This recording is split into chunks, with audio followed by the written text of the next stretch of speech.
All right, salute to everyone in the chat. You might hear a little noise in the background. That's because where I'm at right now. I'll be away from this noise in the background soon enough. But salute to the chat, man. Salute to everyone that stopped by. We got Skel Brook, Fight Film, Dickhead, the Joker, Max Kuckerman, Ospec, Official. What's up? Salute, Official. Durden. What's going on, Durden? And I'm just gonna go on a little spew about how easily people want to believe that there could be no BS going on, that this is all legit, and that you got to learn how to take these people at their word, right? Now, I'm not saying for sure whether or not Spence got hurt. His eye, right? His retina. What was it? A scratch or something like that? I'm not saying that could have not happened. It could have. But how bad of an injury would it be that he would have to postpone the fight? These are questions that we need to ask, right? How about showing some proof that this happened, besides putting a patch over your eye? But people quickly just want to believe that, these guys are, they're straight up. They wouldn't lie to you because you know them somehow, right? You know Spence. And you get this from fanboys and the fans, boxing fans, that just want to believe that there's a possibility that there's no corruption in boxing. That if there is, it's not that bad, right? It's not this bad. When it could be. I mean, unless you're blind. I mean, how many times in your lifetime you watching boxing have you seen corruption right in front of your face? Or did you choose to ignore it? Right?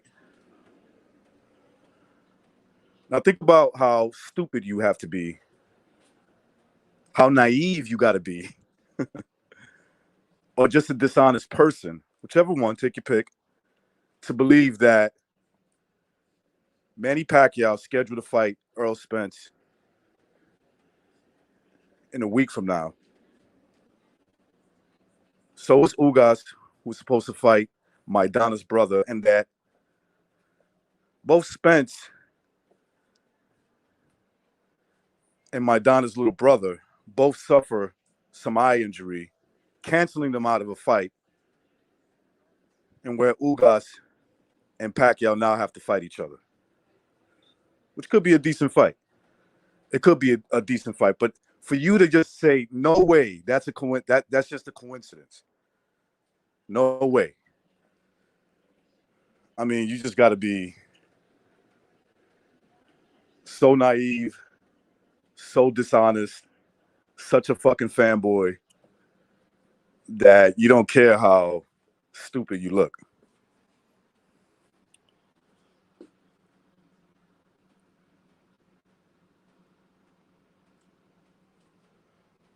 What's up, Boxing Chief? I got Boxing Chief on. All he has to do is hit the, you're still muted. Just unmute yourself whenever you want to. I got two of them, huh?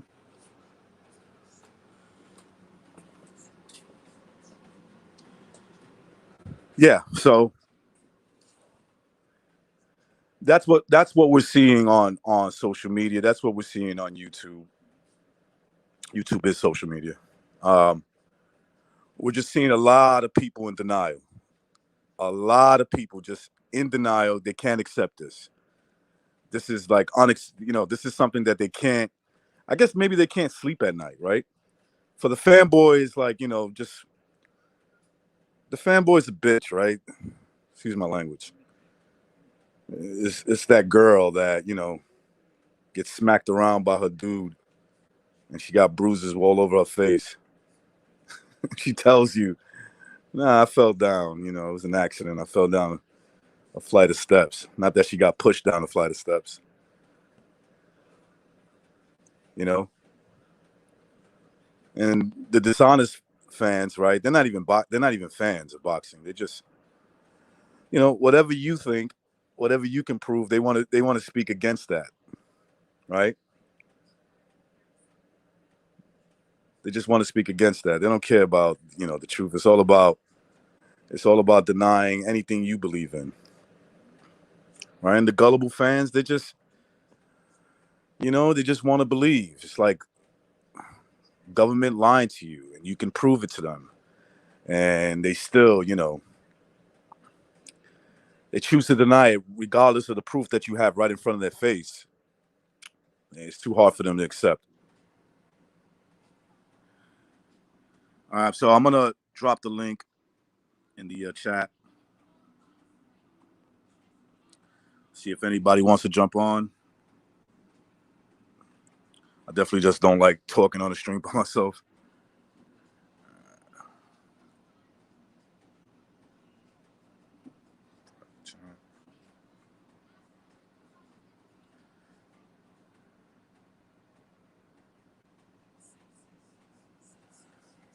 There's the link. If anybody wants to jump on. Boxing Chief, all you got to do is unmute yourself, bro. I see you on. You just muted.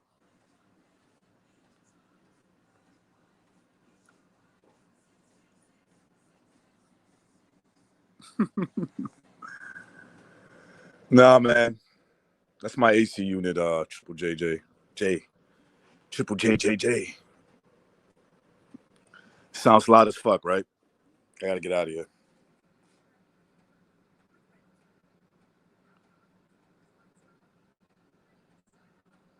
Nice. All right, I can see you now. What's up, brother? Right. If you want to turn your camera off, just hit the camera part. Yeah, just, I was doing that before and it was still muting my microphone. So here I am. I was summoned and here I am. So what's going on, bro? Well, I heard your little rant there, and man, I tell you what, you're right there. There's a lot of fanboys that just want to believe anything they hear. Here's my thing. I don't know if he's had surgery or not. Right. I don't care if he's had surgery or not, meaning the fact that that doesn't bother me. I do pray that if anything happened to him and he had a surgery, that he recovers well and all goes well for him.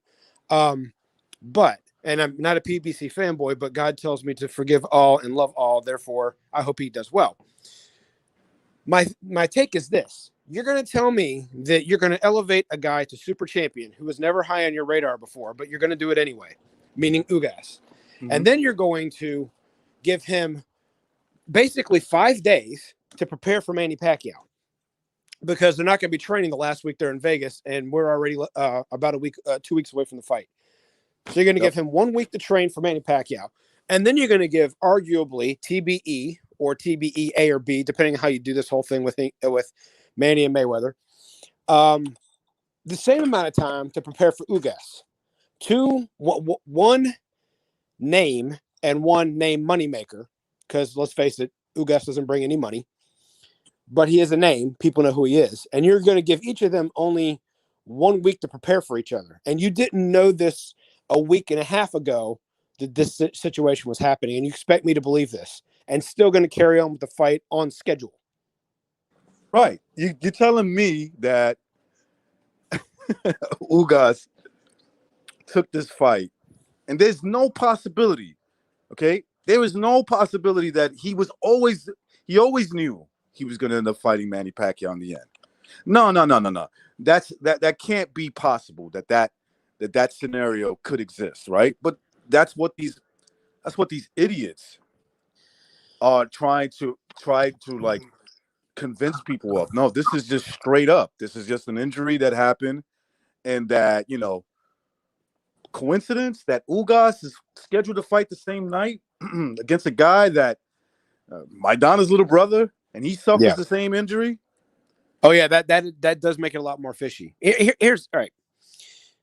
Spence hasn't fought in a while, and he's got to get back on for PPC to start making money off of him. They've been hyping him, trying to make everyone believe he was a number one pound for pound before he even fought a world-class fighter, which, by the way, the first one was, well, let me rephrase, the first ranked world-class fighter. The first one was Kell Brook. Right. That 40-year-old South American that went the distance with Keith Thurman. Spence fought him also and stopped him after he fought Thurman. I don't believe that guy was still ranked, and I do believe Chris Algieri was dropped out of most top tens after he lost to Amir Khan. So he lost to Pacquiao, then Amir Khan, and I think he was out. If memory serves, don't quote me, but neither one of these guys were top five. That part I know. So everyone's ranking Spence as the next great thing. Number one pound for pound fighter in the world which some people were exaggerating on, before he even wins a world title. Then they've been publicizing him being, the best of this era, blah, blah, blah, blah. All this money they're pouring into him, allegedly up to, quote, and keywords, up to $8 million per fight after pay-per-view revenue.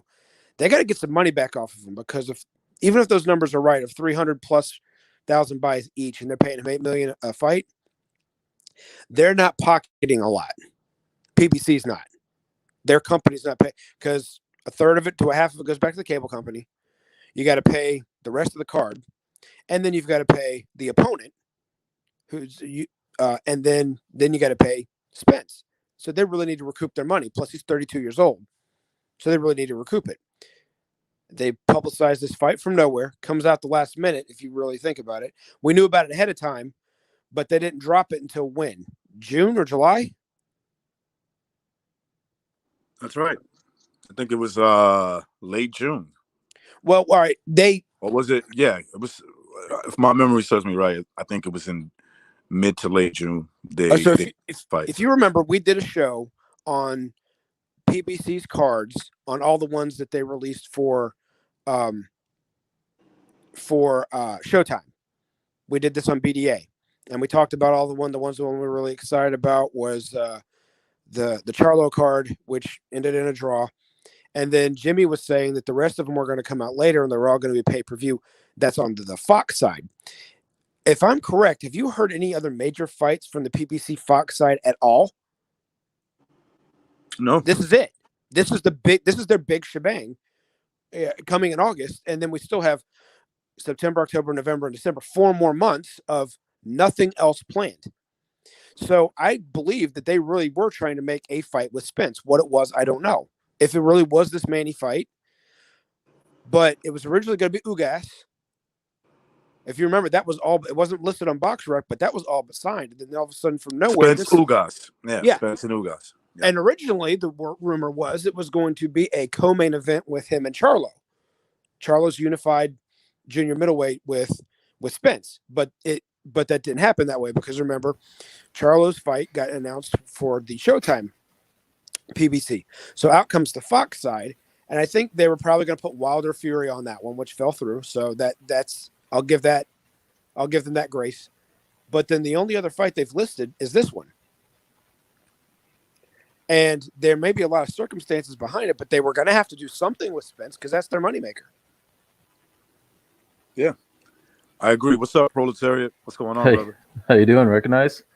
Good to have you on, man. Doing good. Yeah, nice. Yeah, I'm glad. Thanks for letting me on. This fight has got everybody kind of pissed off, I think. Most definitely.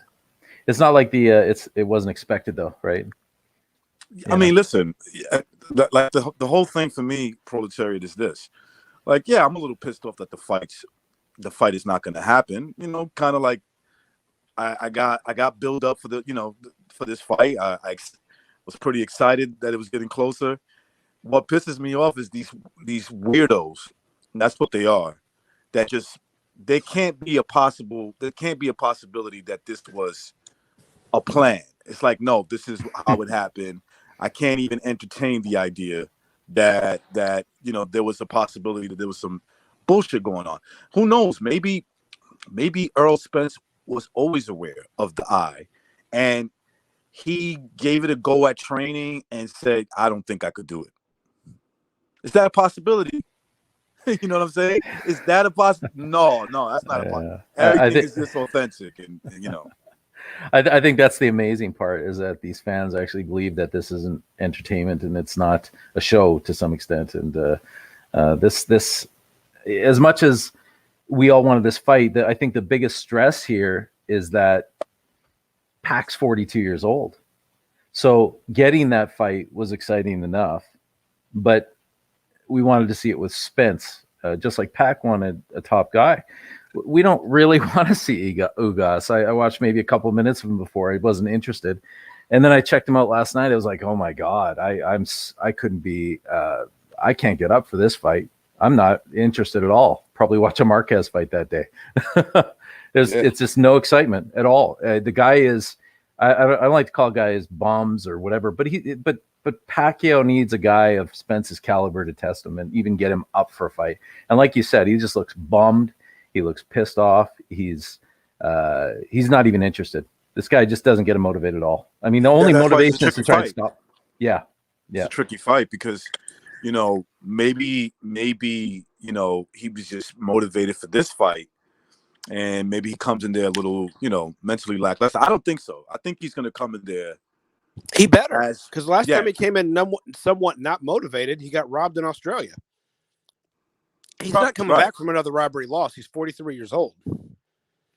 I thought he fought his ass off in that fight, but you're right. He was a little bit lackluster in his performance. But I thought at one point, I thought at a certain point of the fight, he had to fight his ass off because it was like Jeff Horn was cheating and was allowed to, and he just had to fight the way he did. He just had to his muscle tone wasn't the same in that fight as it is for most of his others. I think that even though he was in shape, I don't know if he was in fighting shape. He's obviously in somewhat fighting shape because he went the distance. He didn't get tired and wear out, but he wasn't nearly as. He took too many rounds of looking. He didn't really let his hands go. He didn't force any action. It was very much an unmanny type performance. And it cost him, even though everybody with two eyes, I mean, Stevie Wonder, Ray Charles, and Helen Keller were probably judging the fight that night, but everybody else. And that's the scenario I'm looking at here. Sorry to cut you guys off, but real quick. I'm starting, it's like, it pisses me off when people are like, oh, you have no right to feel that way. I'm starting to feel that we might see the same thing, right? So, yeah, Jeff Horn, you got Manny Pacquiao fighting Jeff Horn. He loses his belt. Controversial decision, right? And then next you got what's his name? Terrence Crawford fighting for the belt, and he wins it. I can see that scenario too. Like if the fight's pretty competitive, it's close. So let's rewind a little bit. Gets the decision. Let's rewind a little bit. What was significant about that Jeff Horn fight?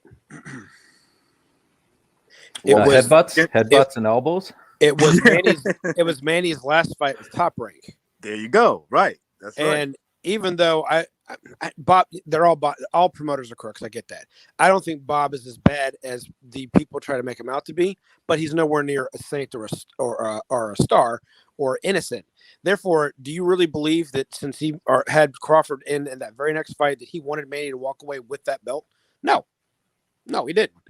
Yeah, fight was close. He like one of your thought patterns that you've explained before recognizes kind of like, all right, let the fight be tough and judge it the best you can. Wink, wink. Meaning, my belt doesn't leave my company. We already saw PPC did the same thing because they didn't take Keith Thurman's belt, any of his belts away the entire time he was sitting on the shelf for 2 years. I mean, I'm sorry. Let me backtrack. They did take the WBC away, but they didn't take the WBA away at all. Injury or not, they didn't put him as a champion in recess or anything because Al Heyman basically is a boy toy with the WBA. I'll go ahead and say it like that because I don't like the PBC anyway. So they don't threaten to take it all from Keith, but then all of a sudden Manny's a champion in recess after 2 or 3 fights fall through. Yep. And all of a sudden they take the belt away from him and give it to who? A guy that does not deserve it at all, who's only known for an ill-prepared Sean Porter performance in Ugas. I don't care what anybody says, as much as they like him, and I'm sorry I'm not going to take up too much more time, but he lost to Amir Amim in an 8-round decision, and his quality competition has not gotten that much better with the exception of an ill-prepared Sean Porter. Name me somebody else worthwhile he's fought and looked like, and you said, damn, he belongs in the top 5 welterweights. I'll wait. I don't see. I mean, like you said, the only thing he's known for is for giving a competitive fight to Sean Porter, and who, probably ill prepared, like you said. But they had to shave his head for him to make weight in that fight. Yeah. So obviously he wasn't prepared very well. Yeah. He had to take his underwears off, right? He had to shave his dreadlocks off. God damn, his hair was too heavy. So, yeah, I mean, you got to take your underwear and your hair off. That means you're barely within weight. But I mean, you got over 100 amateur fights. You've been a pro for over 30 professional fights, and you can't make weight for them because it's Ugas. Because you didn't have a damn problem getting ready for Spence. You made weight. You made it like 1.5 pounds or at least 1/4 pound under easy. So, was it because it was Ugas and you thought he lost to Amir Meme? I can beat him easy.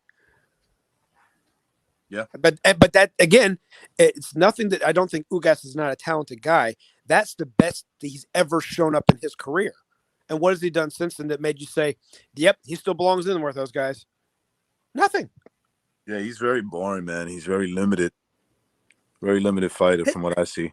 But his own company doesn't even have that much faith in him, or they would have had him in with somebody else. The only thing I give him is that he's got size that can he can impose his will, not in the boxing sense, but more of getting physical with you. If he fought that way, but he fights like the typical Cuban. I'm going to move around the ring. I'm going to be defensive first. I'm not going to let my hands go enough. Yeah. I mean. Yeah, he doesn't really, he's not a very aggressive fighter. He's pretty flat-footed. He shuffles his feet like a 90-year-old man. It's terrible to watch. Some of the guys he's fighting in some of these fights, I went and pulled up a couple last night. It was just terrible.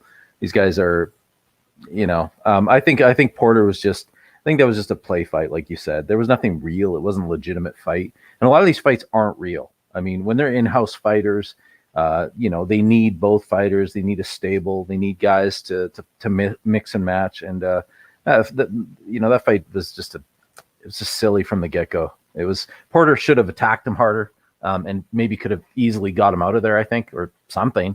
But he didn't do much in that fight. Well, this is true. Almost was Rocky Ugas. Porter getting anybody out of there is a stretch. I mean, that's true too. He does. Yeah, he's feather fisted. Look, I say, but he didn't try very hard. He didn't even look like he was trying.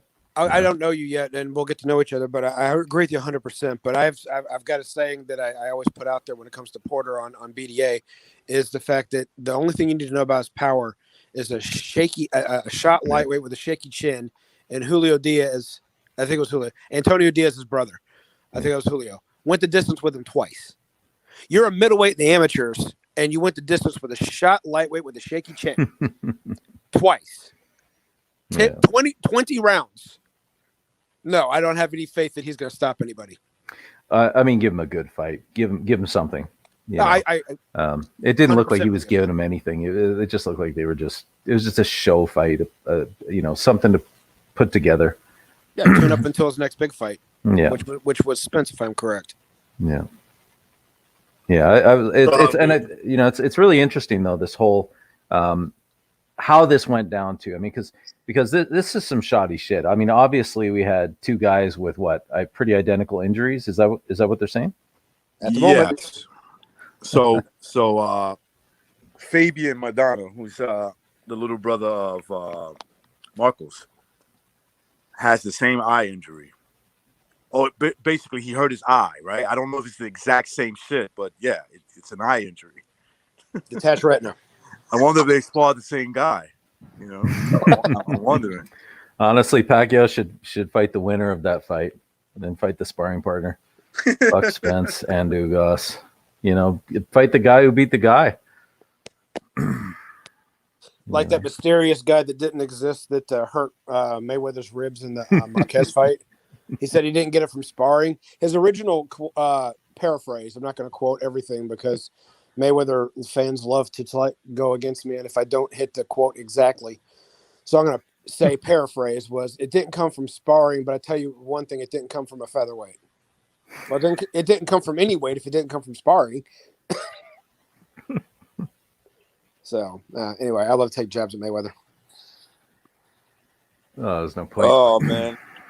But yeah, man, this whole thing kind of stinks, man, and it's just funny watching some boxing fans, not all, Right. some of these weirdos, fanboys, gullible fans, dishonest fanboys, right?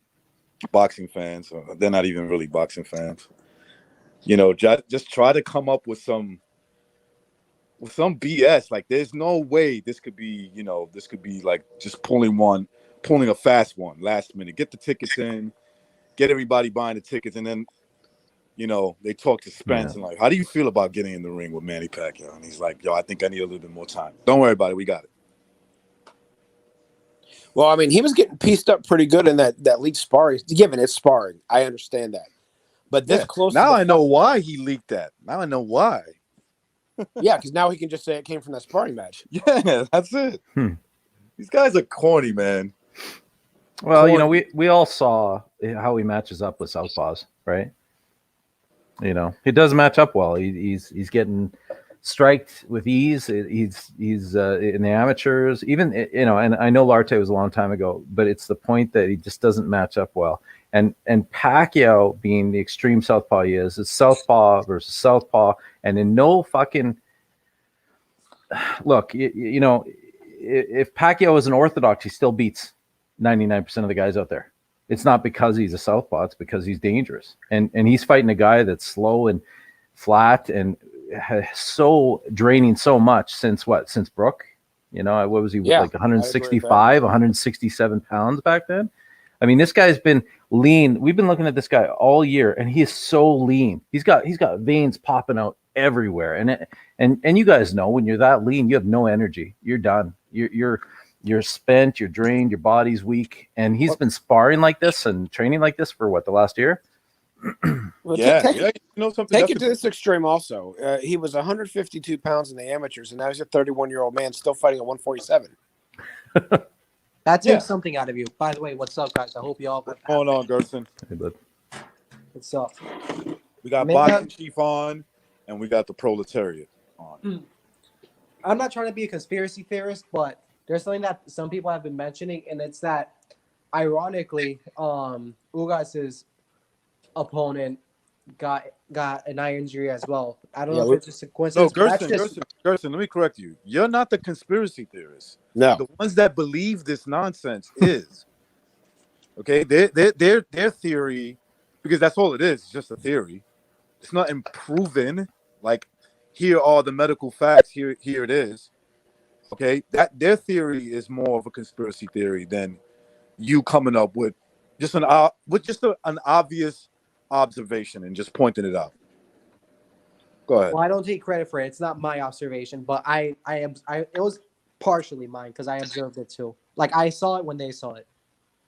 Right. Well, I'll say this. We will know close to 100%, and recognize you and I may have talked about this the other day, that there's a very hard fact that this could be complete false if, let's say, it doesn't matter which one of these guys wins. All right, let's go ahead and go with the narrative that everyone thinks Manny's going to win, that Manny wins. And then 4 months later, Spence gets in the ring, then this wasn't real. You don't come from retina surgery. First of all, you're probably not even going to be able to run do road work for 4 months. The average person takes 2 to 4 months. Given he's supposed to be slightly above average being a professional athlete. But because being a professional athlete in a contact sport, you're probably not going to be able to run for at least 2 months. I'll tell you right now, Chief, I'll tell you right now, if this guy fights within 6 months, this whole thing was bullshit. Yeah. Okay. That's bullshit, bro. Not only that, but what you call it. And then Ugas proceeds to say, now obviously it could just be him talking competitive, but he says he already has a response for all of Manny's moves. What? Yeah, sure. Yeah. My thing is, honestly, my prediction is either going to be Manny late stoppage or decision wide, unless they rob him, obviously. But it's mainly because I just think Manny's too fast. His foot and his feet, his hands, everything. And as shout out to Thunderdome, because he said it first, or he said it, like he was the first person that I heard say it. But what was it? He puts in too much weight on his front foot, and he comes in with his head first, and that's a no-no when you're fighting Manny. Okay, so as much as I believe, I mean, I trust Thunderdome's theories and analysts immensely. But one of the things that I have to lean towards is the fact that they're not going to let Manny leave with any belts, and this is his last fight with PBC. This is his last fight? He had a 3-fight deal. The way I originally understood it, like about a year and a half ago, was it was a 2-fight deal with a third fight option, technically speaking.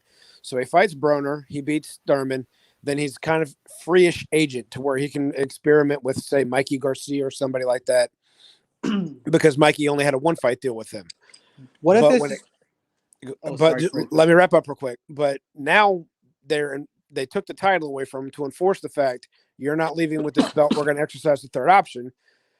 And now here we are. If Manny wins, they're either going to extend his contract or they're going to take the belt from him. They're not going to let him walk away with the WBA, because what is the PBC's favorite belt? Lara, Ugas, Tank. What's their favorite belt? Junior belts. Not well. Who's got the junior belts the most? They love the WBA. WBA. Yeah. You know what's another thing? I just realized this. What if they're just sacrificing this belt so they don't have him fight Spence because they know how deteriorated he is physically?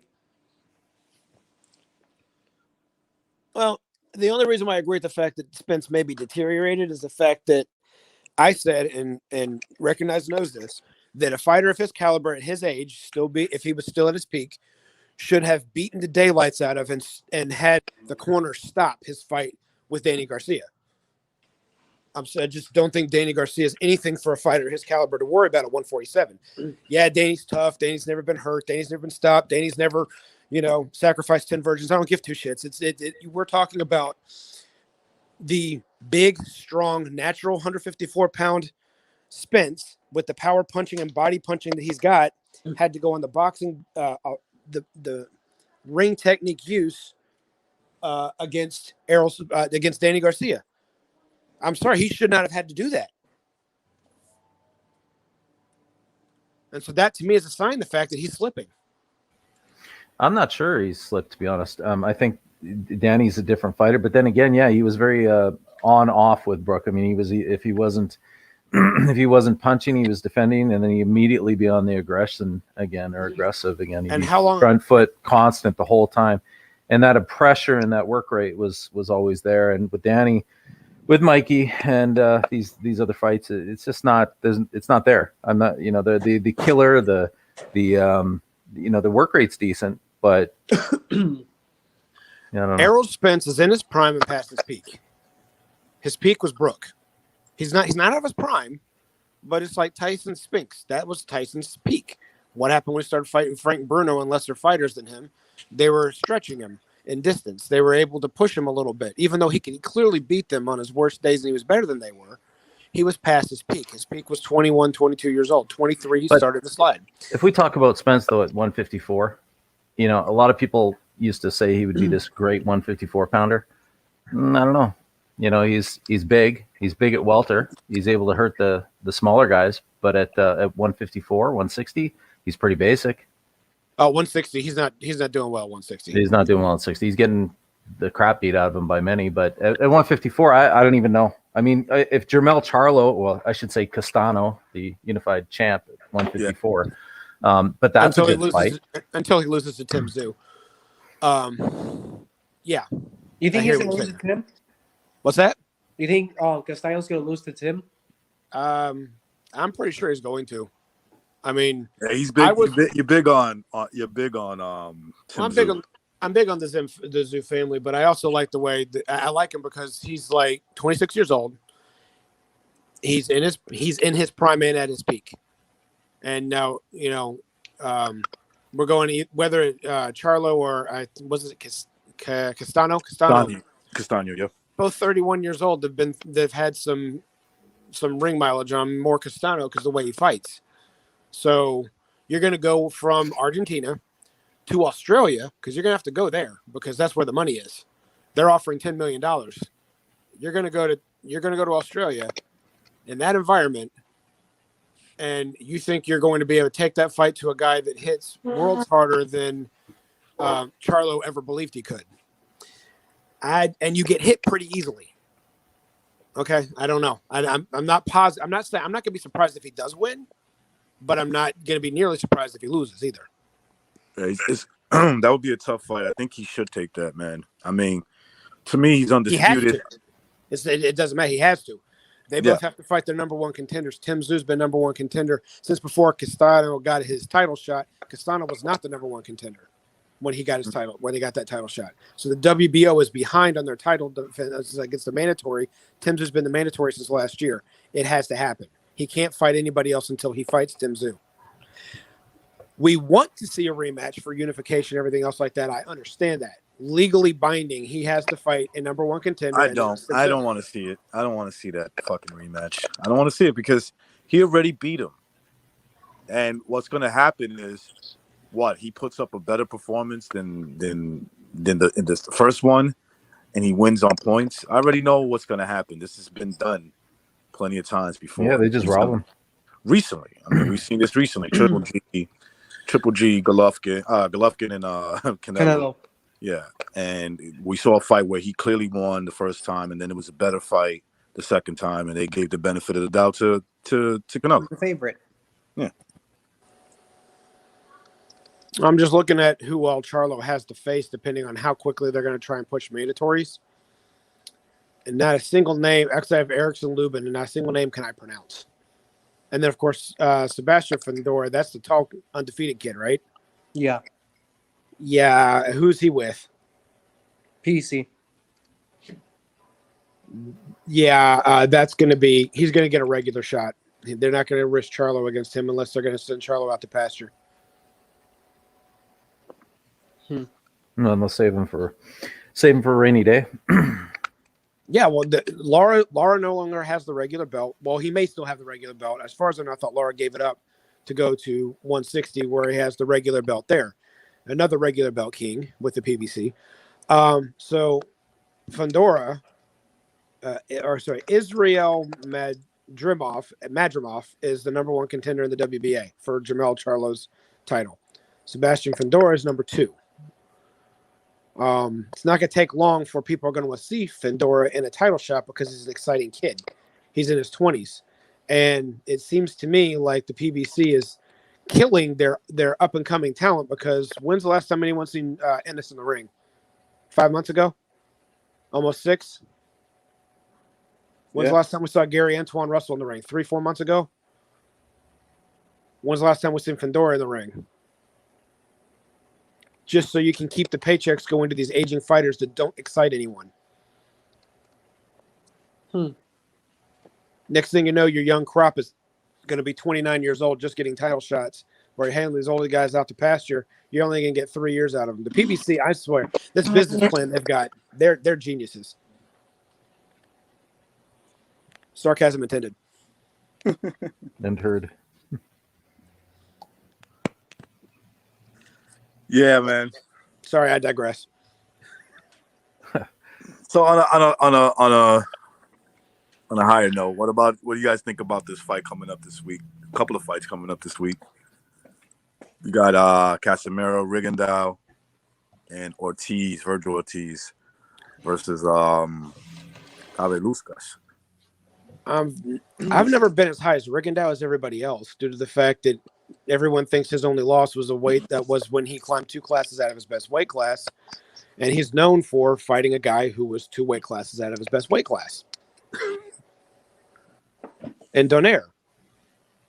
That's his claim to fame. Now, could he have beaten the other guys at 122? Maybe, but they were all British who got good money over there, and he didn't want to travel. So he fought B+, being a half plus competition, and looked great sometimes, looked bad in others.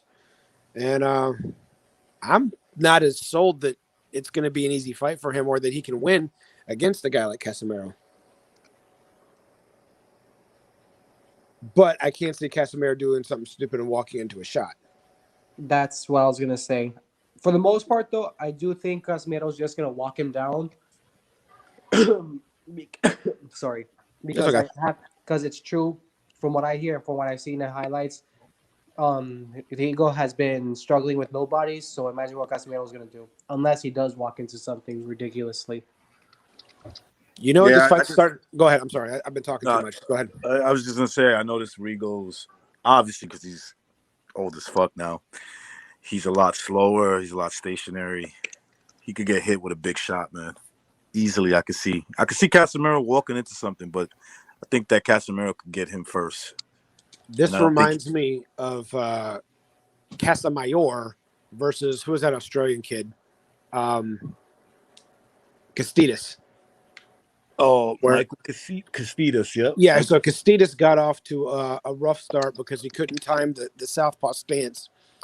Then he started working his way in, throwing some body shots, landing some power punches.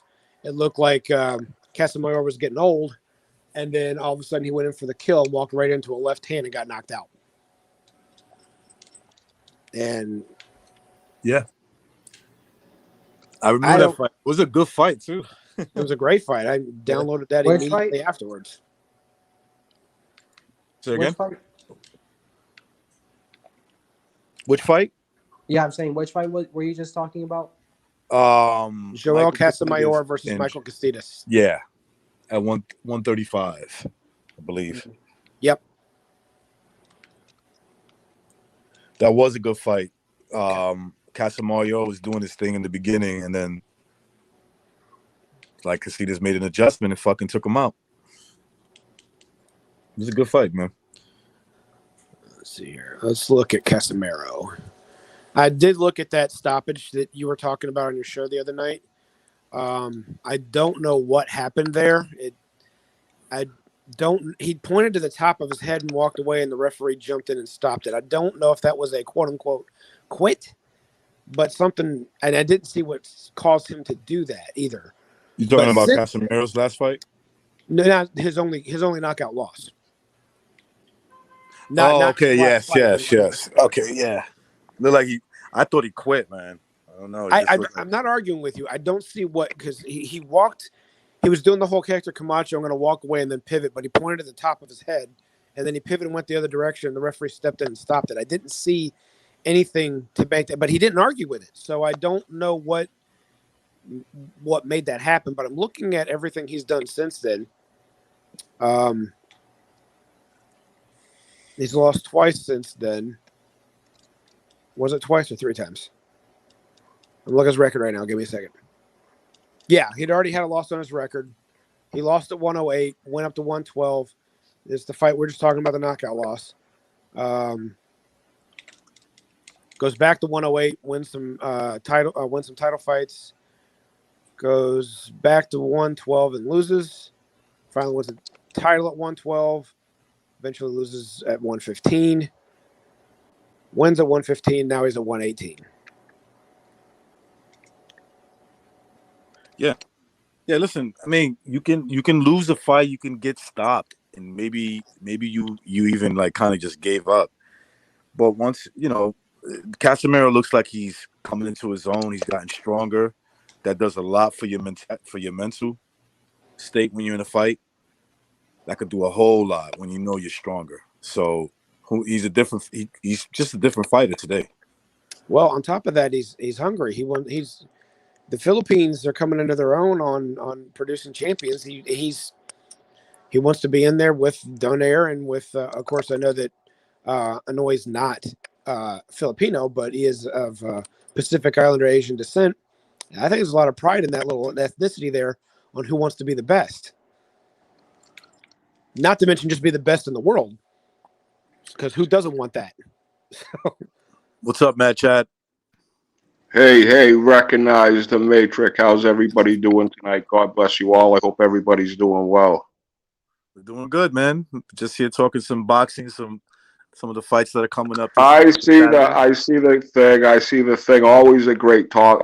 Recognize the Matrix, one of the best boxer minds in the whole entire universe. Intergalactual. He's intergalactic. Really recognize your beautiful, beautiful mind. So let down with this fight. I mean, this was my Super Bowl. I had it planned out. I didn't have tickets to go to Vegas, but who knows? I could have been in Vegas the night of the fight. I mean, I was looking so forward to it. Two of my favorite fighters, I can't say, Manny doesn't even do nothing, and he's still, a legend and all-time great. Just beyond words, you can't even put the man in words. He's a living legend. And Errol, I just been following him for such a long time, and I just thought this was going to be such a cracking fight. And and just with the whole health, I was disappointed with T.O., the Fury, and now David Benavidez. I guess David was pretty sick with it, and it's just like, and like Fury's little baby daughter, I guess, is on a little ventilator. And health is so precious. We've had, who was it?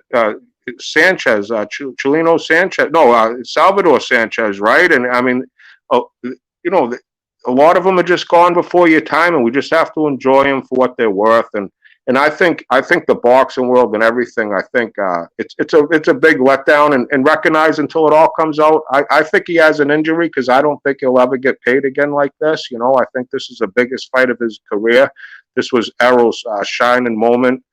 And a chance like this only comes around once as a boxer, and to be that close to the fight, and I get how you can be and look at everything, because the politics and how this organization works, it's sickening how they're just priced. They're doing a complete disjustice to the fighters. That's the most important thing. These fighters aren't fighting like someone who's mentioning they're going to be 29, 30 by the time they're for a title shot. You only got a couple, 3 years. It's pitiful.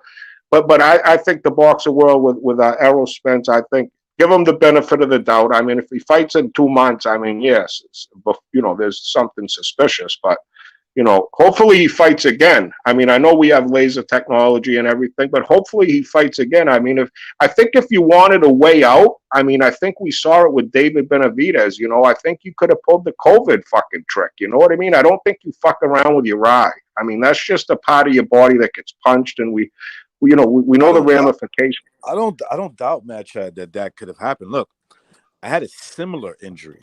I didn't even know I had it. Didn't know. Okay, I sparred with my brother about over 3 years ago. Me and my brother was sparring. Hit me in the eye. I felt some little type of weirdness, but nothing that made me stopped. Maybe my brother noticed it and he slowed down a little bit, because he was getting the best of me in that sparring session. But so I'm not saying that it's not possible. What I'm saying is that there's also a possibility that they always knew that, and they were a little bit worried, and said, you know what, last minute I'm pulling out. Just have, because everything falls right in line. I'm saying I don't know for sure. I don't work for the PBC. I don't work for any of these fighters or anything like that. I'm just a fan on YouTube giving my opinion. But it just seems like a really neat coincidence that Ugas is going to fight that same night. The guy he was going to fight, Marcos Maidana's little brother, Fabian, he ends up having the same injury. I don't think it's the same injury in the sense that it's a torn retina or whatever it was. It's an eye injury, right? Maybe it's the same thing, but it's some type of eye injury. So 2 guys who were scheduled to fight that day, they both stepped down from the same thing. And, Ugas just keeps the schedule. Pacquiao keeps the schedule, and they're going to fight each other. Good. I'd rather have that. I'd rather them fight, stay busy. But like this whole idea that is no way possible.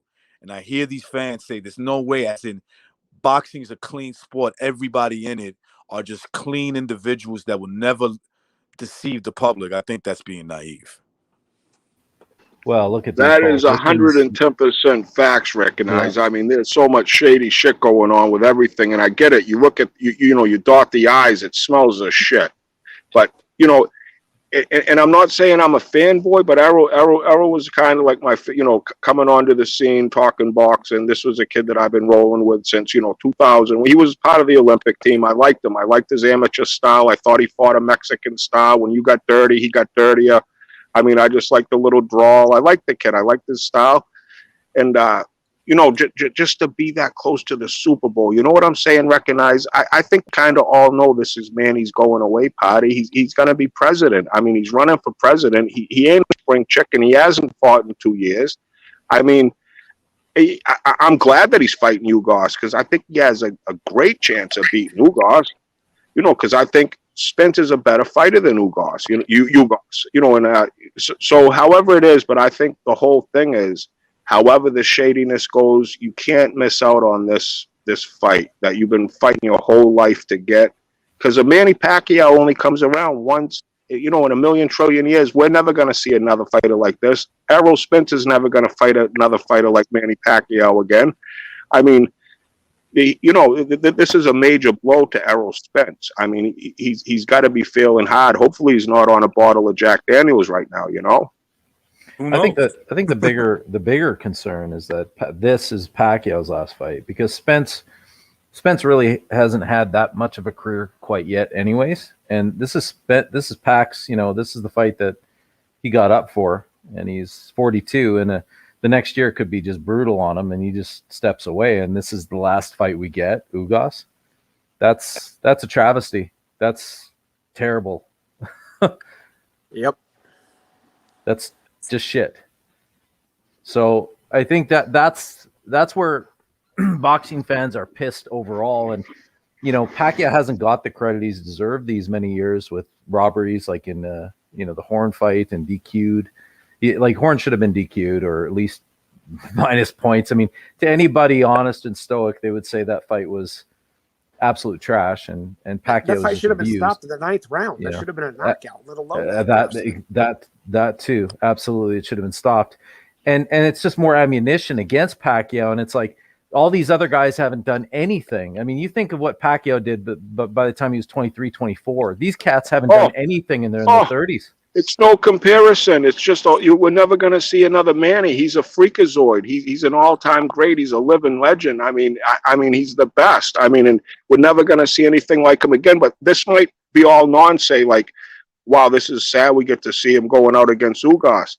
Like, I'm just saying, he's been inactive for 2 years. But when I saw against Thurman, if I saw Manny Pacquiao 4 or 5 years ago fighting Thurman, he would have took Thurman out. He wasn't the same Manny. Of course, yeah, he would have killed him. If he's the Manny against Thurman, it's still 2 years. I don't care. He can look good in sparring. He can look good running the mountains. I get it, but the fucking father time waits for nobody. This is a combat sport. I agree with you, Matt Chad.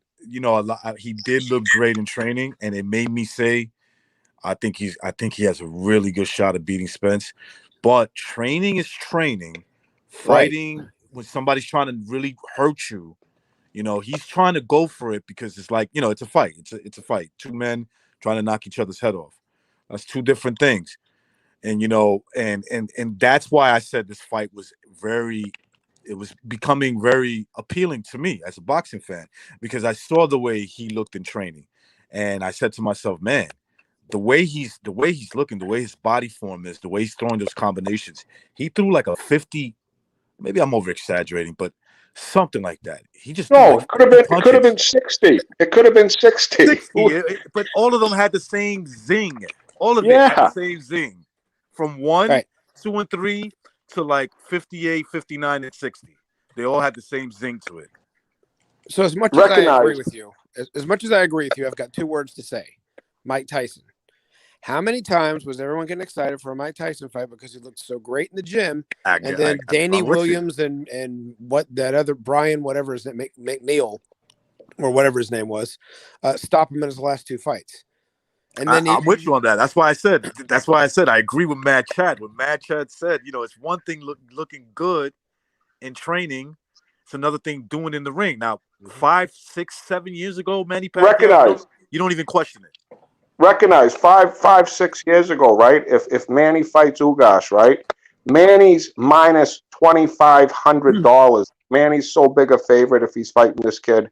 Manny's only a minus 300 favorite. I mean, he's not even that big of a favorite against Ugas, because the real money knows that an old man at this age, he's fighting 2 fights here, fellas. We got to remember he's running for president. His old friend that's a president now ain't his friend no more. He's trying to dig up dirt. I mean, and running for president, I don't care. It's the Philippines. It's still taxing. He's a human being, and it's still something that's on his plate. And like I'm saying, we might see an aged out Manny against Ugas. Mm-hmm. That's the reality of it. I hope he beats Ugas. I think he's going to, but I wouldn't be shocked if Ugas beats him. And that's my take on it, fellas, because the father time. It's just father's time. Father time. Well, father time, and I don't think BBC is going to let Manny walk out with his belt. If he wins it and retires, that's one thing. But if he remember, this is his last fight with PBC. So if he wins this and can do whatever he wants to with it, that's his belt. They don't want that. They want to have everything, if with minus the WBO, because they've proven to not really care if Terrence Crawford ever fights any of their guys. But the belts that they do control, they don't want going anywhere else. And if Manny does win this fight and chooses to hold on to it until after the election, which is next May, and that would give him a long enough time to run for election and still not have to defend against the mandatory, they are losing part of the quote-unquote undisputed that that they want to give Errol to try and do what I've talked to Recognize about, manufacture greatness. They try to manufacture greatness these days. Perfect example's Tank. All these regular belts he's got, but he's won titles in all these different divisions. They're going to do the same thing if they can keep it. But if Manny wins and leaves, they can't do that. Now they have two guys they have to go and find and beat, and neither one of them work for them anymore. Well, Manny Pacquiao's going to have to go in there and just knock his ass out. Yeah. And another thing is, if we're one last thing, I know I talk a lot. I'm sorry about that, but one last thing: if we do believe in conspiracies, then there's no reason to think that Manny's going to win this fight unless it's a knockout, because PBC is not going to want to lose that belt. Correct. Go ahead, Gerson. yeah, Sorry, but Gerson.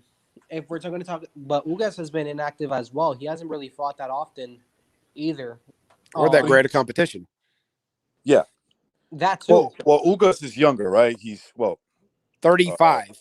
Right. He could be 40. Well, and he was a Cuban amateur. So how many amateur fights did he have? Yeah, that he had a adds lot. to your age. Yeah. A lot. He had a lot. Yeah. But like most Cuban fighters, they at least 100. Cuban fighters is at least 100 or better. Yeah. And that's just that are on record. Yeah, Yep. that are on record. Exactly. I agree with you 100%. Yeah. So, But this fight, as boxing fans, as we all are, this was such a letdown, fellas. Honestly, I mean, how excited were we all for? I mean, this was the biggest fight that I can remember for me personally. I was just pumped for it because I thought it was going to be a cracker. And I'm with you, man, Chad. I was getting sold on this fight, man. When I saw Manny Pacquiao taking this fight like he's coming to win, I said, I'm gonna watch this fight. You know what I'm saying?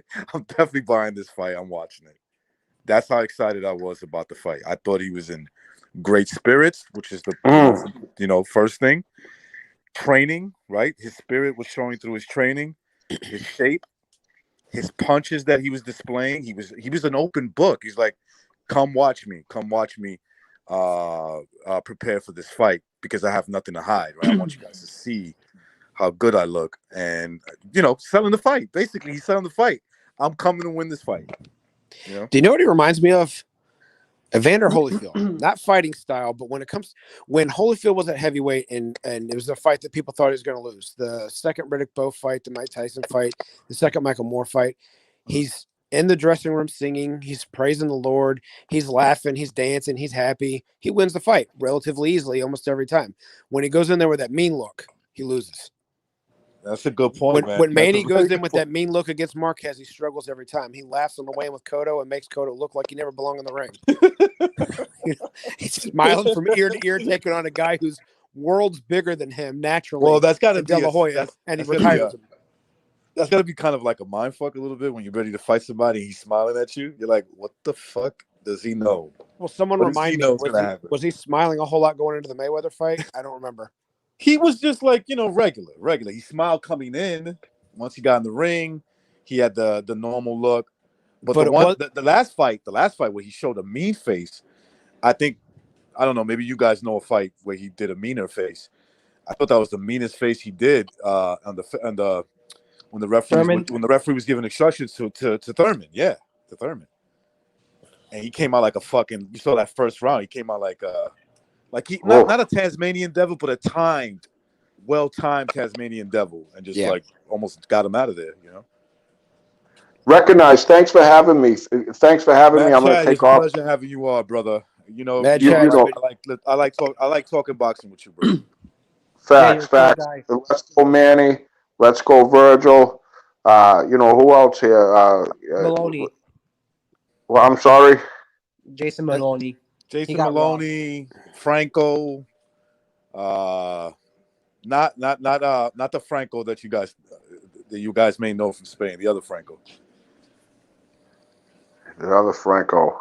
It's a bad Franco joke. Harris, the immaculate reception. But recognize. Thanks for having me, man. A great. You're a great boxing mind. I love hearing you talk boxing, and I'm honored to be a part of the show. And God bless you all. You're too kind, man, Chad. Thank you. I appreciate that, bro. Thank you all. Have a great night, man. You take care. God bless. Take care, Matt Chad. God bless. Yeah. You stole my thunder with a God bless. That's my line. Yeah. I like this. He's very positive, but you see how like he's open-minded, he's confident. He's confident to say, look, I'm giving Spence the benefit of the doubt. Like he's like that's, but he's not offended when you say, look, I think it's bullshit. Well, no, okay. The only way I'm calling full bullshit on this is if Spence fights in 6 months or less. Right. As of right now, I mean, first of all, HIPAA, they don't have to prove anything.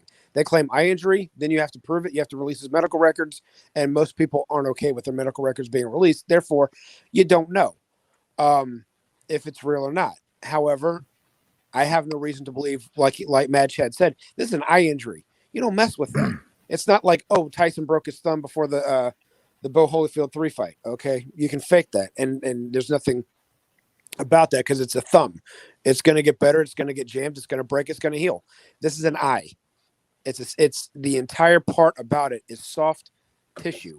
There's nothing about it that's going to automatically heal back the way it was before. I'm scared to spar, man. I'm scared to spar again after what my brother did to me. So not even gonna lie. You know what I'm saying? I'm afraid. Like it's not bad. Yeah, I didn't need no surgery or anything. I think my eye's fine now, even though it's a little. How can I say this?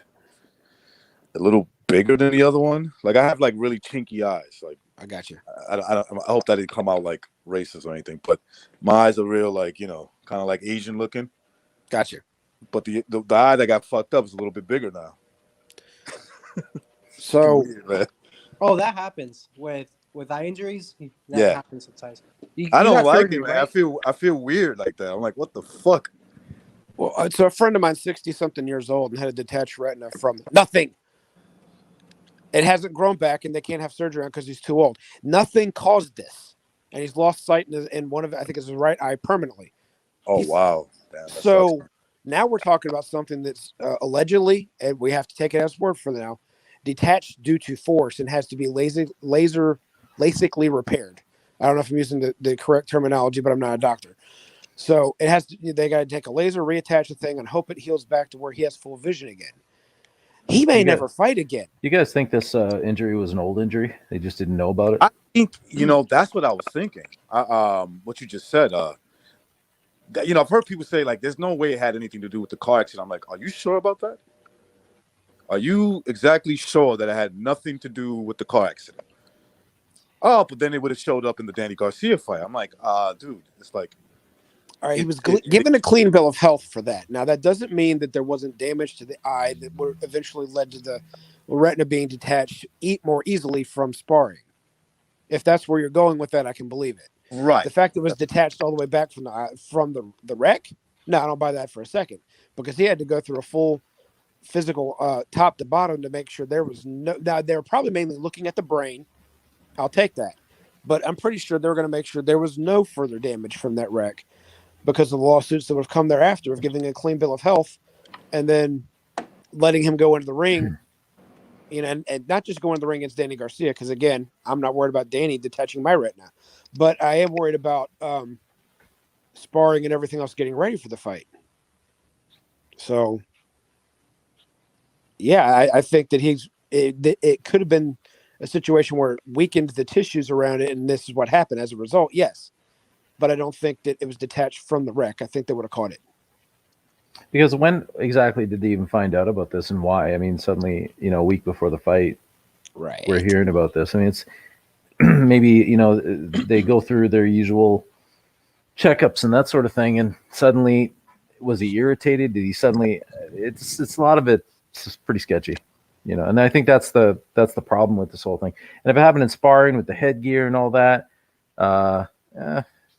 that seems pretty far-fetched, but unless he was already kind of weakened. I mean, a car wreck like that will change you forever. So, I mean, maybe all this sparring, just everything combined, take the wrong shot, and all of a sudden that thing separates, or Well, there's belief that Gerald McClellan had the brain clot from sparring, not from the Nigel Benn fight itself, but the Nigel Benn fight, like pushed it over the edge, like it caught up with him in that fight. Now, there were a lot of rabbit punches that night, so I think that it could have been from that too, but they didn't pinpoint when it started, and he passed every physical, and they're saying that it could have been several months ago that he had that clot. So this is a similar situation, even though it's not a blood clot. This could have been back, like you said, a good while ago, and then my vision's fuzzy, my vision's fuzzy, my vision's fuzzy. Okay, now something's really not right. Okay, let's take you to the doctor. Bam. Okay, look what we found. And more or less, people are just pissed off because they were excited. And I think that's the initial reaction to this whole thing too. I think. Agreed. There's a lot of emotion. We're all boxing fans. We love the sport, but we want to see the big fights. And I think, we just, fans just need some time, because, obviously, I think the same fans that like Pac, like Spence, and I think they're very similar fans. I mean, a lot of people suggest there's one fan or the other. I don't really know too many that aren't fans of all of them. I fight like Spence, so I have to be a fan of him, but I wish I fought like Pac, I'm so slow, it's crazy, right? And I gotta march a guy down, but a guy like Spence. I was a bigger Pacquiao. Were you really? Yeah. I was and I don't mean I was as good as him. I just was more of like instinct, like just I didn't really think about it. I just did it. But so I wasn't as good as him though. I wanted to be Chavez, but I was more like Whitaker, and you know that how much that pains me because you know what I feel about Whitaker. What about you, Gerson Medina? I haven't really found my style yet, but I would say, I don't know, Southpaw Virgil. Oh, nice. Okay. Oh. But my output isn't as high, but I'm trying to get it high. That's a classic style too, bro. Classic big man style. Hey, do I see Jimmy in the chat now? That's Jimmy. Jimmy. Wait, Jimmy what? I'm gonna send Jimmy an invite. Jimmy, I'm gonna send you an invite. Would you like me to send the invite in the Discord, or would you like me to send it in the chat? It's up to you. Oh, that Jimmy. Nice. I got the whole BDA crew up in here almost. Yeah, he says that they he didn't really notice it, but the NSAC doctor caught it or something, and that. But he didn't notice it. Yeah, he didn't notice it. Yeah. Yes, that's right. Look, this is very possible. Very, very possible. Man. Well, recognize that kind of goes along with like what my friend says about. Well, I didn't see anything wrong with Manny's shoulder and the Floyd fight, so it couldn't have happened. Got you, Jimmy. I'm gonna send it to the Discord now. Yeah, it couldn't have happened because we didn't notice it from here. Well, recognize I talk offline a lot, and there's a particular person, I never mention his name on the air, but he comes up with really interesting conversations. And the last one I had with him was on my way home from work, and he still doesn't believe, even though the world acclaimed doctor who performed Manny's shoulder surgery is the same one that operated on Kobe Bryant and Tom Brady, that doctors can be bought. So he doesn't believe for a second that there was really surgery. Hold on, it gets better. Yet he thinks that the IV, since Bob Bennett, a former government employee that's now the head of Nevada State Athletic Commission, which just screams can be bought, says that Mayweather's absolved of all wrongdoing for taking 6 days worth of IVs in one sitting. And that's okay. And that's okay. Because it is. Of course it is.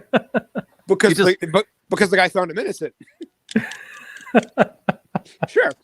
And Kumo never touched those girls. There's no concept of, when I mentioned the fact that money could have changed hands, that registers with said individual. It's just the fact that Bob paid the doctor off to say that Manny had a shoulder injury because he couldn't take the loss against Floyd. Okay. Right. Yeah. But it can't work the other way. And this makes sense to him. This is also the same person that says that Fleetless Trinidad would have been Floyd's easiest fight at 147, which would have ended by stoppage, and he would have countered Ray Leonard all night long without a problem. That's the biggest cap I've heard in all year long, honestly. Did I just make your day with that comedic line? No, that was I want to laugh at it, but that was terrible.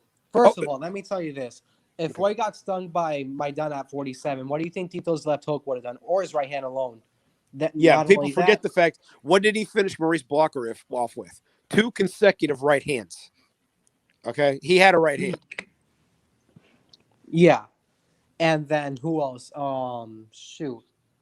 And as for Ray Leonard, come on, are you serious? Well, And I'm wait. gonna use Maidana again. I love Maidana, but Ray Leonard was leagues ahead of Maidana in boxing. So if Floyd got outboxed by Maidana in the first fight, what do you think Ray Leonard would have done? So hold on, icing on the cake. He can see Lomachenko beating Floyd at 130, and now I believe part of this myself, so I'm not making fun of all this. But to reel it back to Ray Leonard is where this comes into play. That Vernon Forrest could have beaten Floyd at 147, but Ray Leonard couldn't. Okay. Now, I went to high school with Vernon. Recognize you know this. We weren't best friends, but we went to high school together. We knew of each other, trained in the same gym. We were acquaintances, but good acquaintances. So you're not going to find a bigger Vernon Forrest fan than me. You're just not. In our realm of boxing, you're not going to find a bigger fan. But if you're going to think that Vernon Forrest outboxes Floyd with that long jab and everything else, but Ray Leonard gets countered on that long, you don't know how to analyze boxing. It makes no sense in any realm of reality. You went to you knew Vernon Forrest? Yeah, I went to high school with him. Oh my God, he's like one of my favorite of all time. Love the guy. He was an awesome guy. Wow. While we're on there, I want to point out something that people misrepresent when they talk about him. Some people have gone on record saying that he didn't get a title shot earlier because of Destiny's Child, that he spent so much time concentrating on that. I'm not going to detract from that, but that is what he did to make ends meet while trying to get big fights, not concentrate on that, and that took away from his career. Yeah. When the Duvas signed him out of the Olympics, they pretty much picked him up and put him on a bunch of undercards, but they kept him for being a chief sparring partner for Whitaker, for the likes of getting a De La Hoya, a Trinidad, and a Corte fight. These guys that were, if they were either a lot taller or longer limbed. And so he was Whitaker's chief sparring partner for a longer time, and they weren't pushing the envelope to try and get fights with guys like Daryl Coley, Obakar, guys that he knew of from the amateurs, and they knew they couldn't beat him. So he finally left he fired the Duvas, whether he left main events or not, I don't remember. But he picked up Al Mitchell as a trainer, and that's where his career started taking off. And finally, you can only be 25-0 for so long before someone's going to say, okay, we got to put this guy on TV. Yeah, he was dangerous. I personally think the Ray Oliveira fight's what really got him recognition, because even though he didn't stop him, Ray Oliveira doesn't go down against anybody. I think Vernon floored him like 4 times. Yeah. Well, you just look at what he did to Mosley, and Mosley is iron, and he just kept putting a beating on that man. What's up, L Dog? Oh, what's up, man? What's up? I just want to say something to Boxing Chief, man. Yo. Hey, Boxing Chief, I told you, man. I told you Castano was going to give Charlo their fucking work, man. Oh, hey, you know what? I'll be happy to. Even Einstein's been wrong before. Now, I don't compare myself to be that much of a boxing mind, but I'll go ahead and take that on the air. You did. You told me that. I discredited everything about the guy for lack of knowledge. Hey, he's good, bro. Not that I didn't study man. him.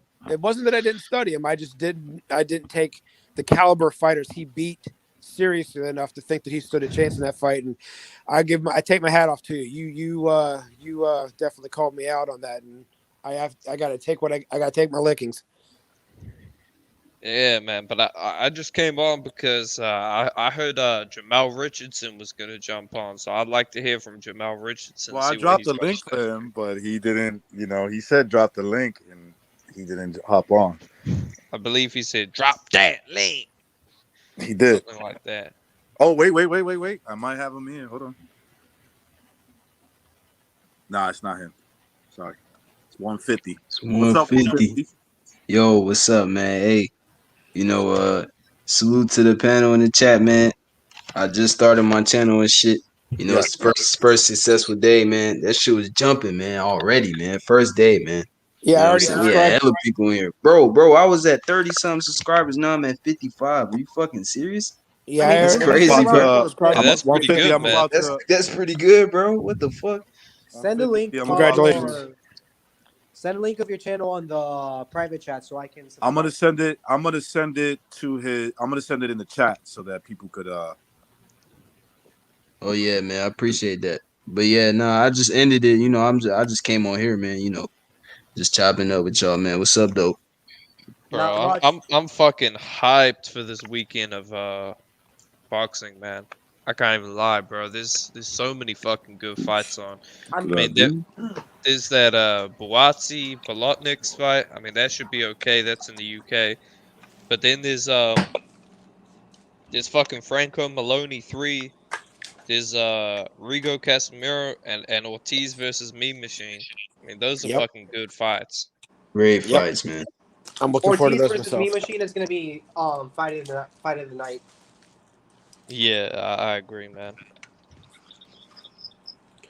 We're going to get a very good gauge on who the next welterweight's going to be between Antoine Russell if he moves up, Boots Ennis, or Virgil Ortiz. Or is it Virgil? Or I keep getting Virgil and Victor Ortiz's name mixed up. Virgil Ortiz, right?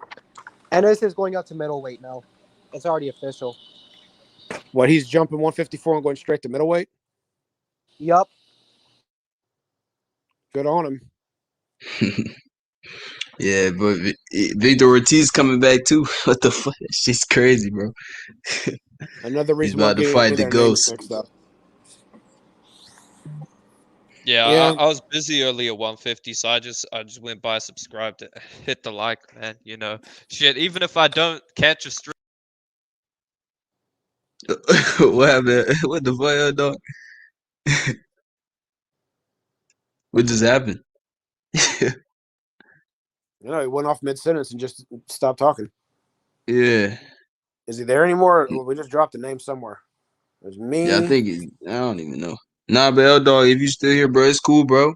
You know, if you busy, that's good, man. You know, at least you subscribe and like the shit. You know, Yeah, I did the respect same. L dog. I saw your thing on Discord. I got straight on and logged in, subscribed, and I like the show too. I haven't heard it yet, but I always catch my shows later. Yeah, I man, look forward to it. yeah, it was good, man. We had 6 people on the panel first day, man. We was just chopping it up, man. It was good, bro. I tried to get on to StreamYard to join your show on the panel, but you can tell to recognize had to coach me to get onto this one. So Yeah. Yeah, it's cool. Now I ended this because I wanted to hop on recognized shit. I just wanted to go over here, you know, and I was bored anyway. Everyone left too, so you know. that's what happens. Yeah. Take the shows along. So hey, I don't know you yet. So why don't you let's get to know each other a little bit. Well, who's your favorite fighter? Some of your favorite fighters. My favorite fighter of all time is Manny Pacquiao. My current favorite fighter is Lomachenko. Okay. Um, I'm liking you more by the second. up and coming fighters. I like Virgil Ortiz. Mm-hmm. I like Ahmed Aliyev. Okay. Who else I like, man? I like Teofimo. He a little shaky right now, but I like him. I still like him. I Okay. used to hate Devin Haney. He's starting to grow on me though. I ain't gonna lie. I like Devin Haney a little bit. I like Shakur Stevenson. Who else I like, man? Let me give you some all-time fighters as well. Yeah, let's do that. Let's do that. Yeah, Recognize yeah. I'll tell you. I'm a historian. I like the old stuff. I don't. Yeah, you I like love the old today shit, too. But yeah. you should see my boxing book collection. Oh yeah. I'll give you all right. Yeah, I'll give you some Hall of Famers I like, or Okay. just old fighters in general. I mean, I like I love Mike Tyson. Big fan of Mike Tyson. You know, I like Marquez. One man with Marquez. I love Marquez. I like Eric Morales. Big fan of him as well. I always wanted to see their brothers fight. Yeah. I wanted to see Diego Morales fight Rafael Marquez because they were in the same division at the same time at one point in time. Yeah. Anyway, I'm sorry I interrupted you. Go ahead. Oh yeah, you know, you good, bro. I fought with Evan Valero. I know he passed and we didn't get to really see how he was, but he impressed me when I seen him, you know what I'm saying? When I actually seen some footage of him fighting shit. His next fight was going to be, I think, Tim Bradley after he beat, what was it? Not Valero. We're talking about Valero. DeMarco. After he beat DeMarco, I think. Yeah, DeMarco. Yeah. And I really think that even though Tim had better skills, I just think that the wearing down of constant pressure from Valero might have caught up to him. Yeah, We'll never man. know. We'll never know. Yeah, But anyway, yeah, we'll never know. Yeah, but I mean, Valero, he was a hard puncher, man. He had an insane right hook. yep. You know what I'm What? saying? All right, So so let's talk black and white fighters. black and white. See, I'm a Yeah, little. I'm 21. I'm a little on the younger side, so it's I don't know too many. I mean, I know a few, but I'm not. I don't really have a lot of favorites of guys that's way past in. gotcha. Yeah.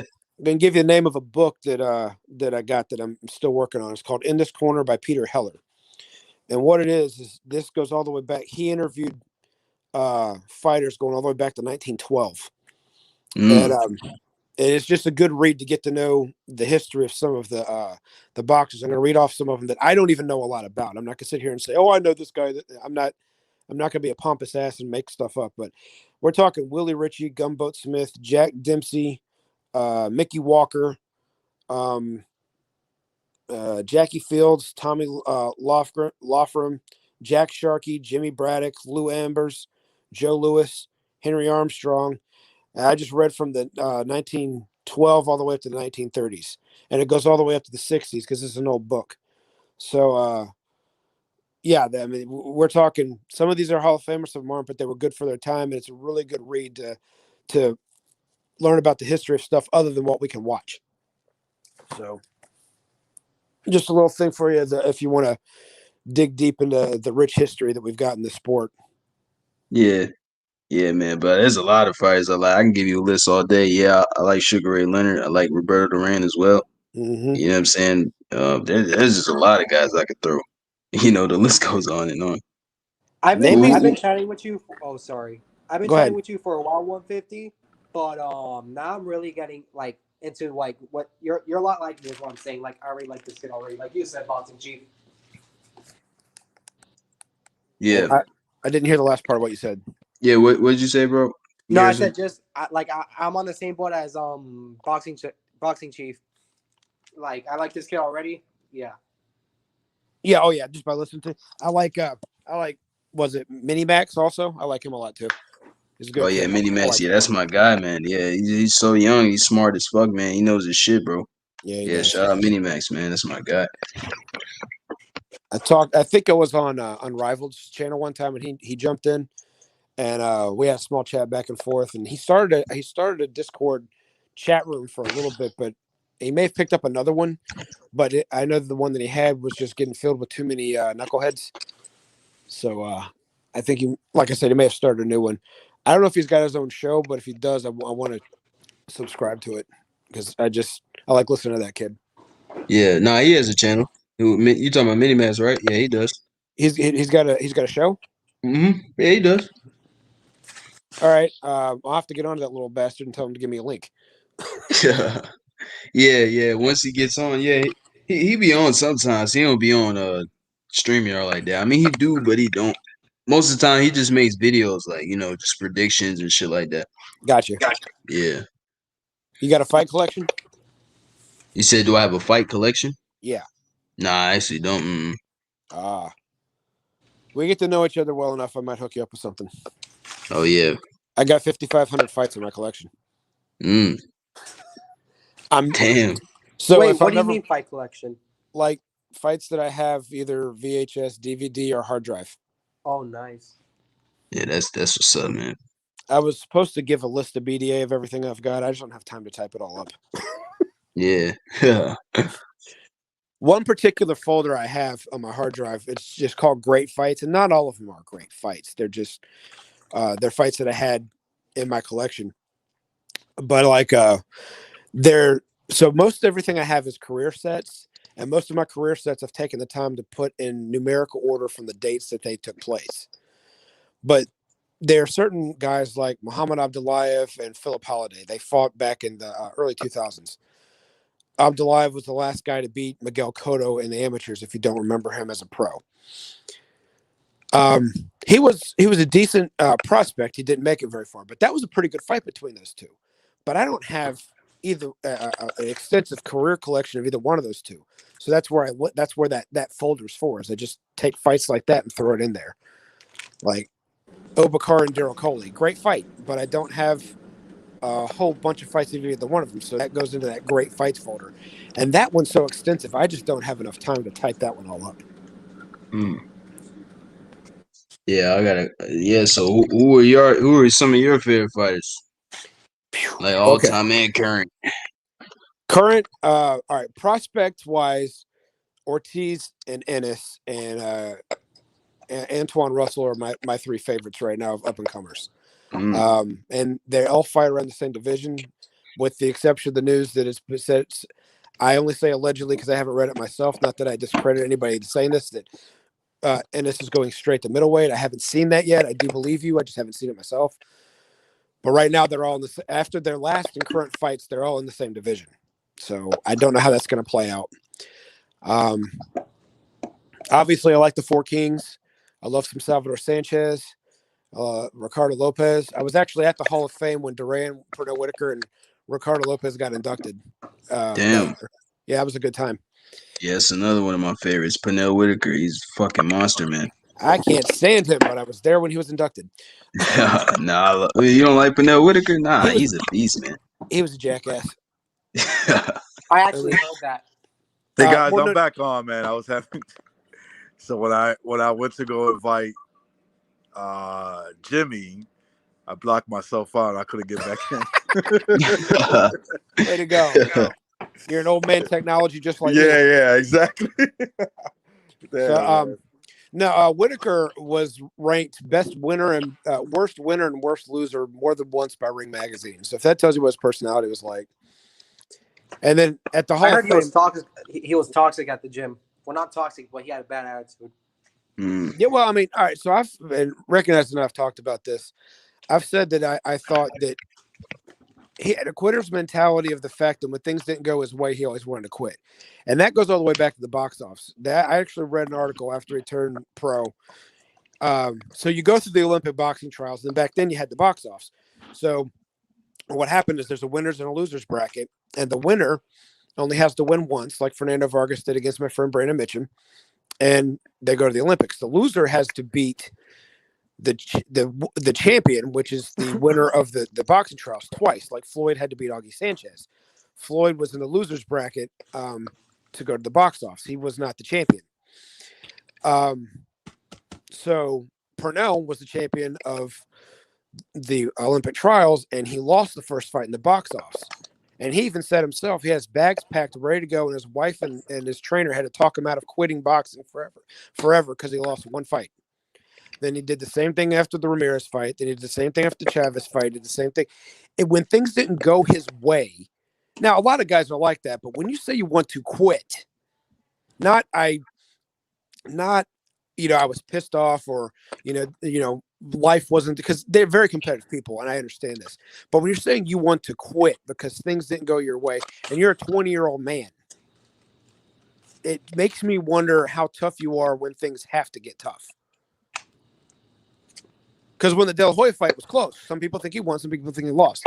And his own corner said, the fight's close, we think you're behind. He goes, well, then I'm just going to lose. And that was actually on the air. He actually said that. Those are the things I didn't like about him. It wasn't the fact he wasn't talented. But I will go on record saying that I think that the Duvas carefully managed him. See, I never knew that about Pernell. That's crazy, bro. Well, look at this. Chavez was already an undefeated champion because he beat Edwin Rosario. But who did they go after to try and get this first title? Jose Luis Ramirez.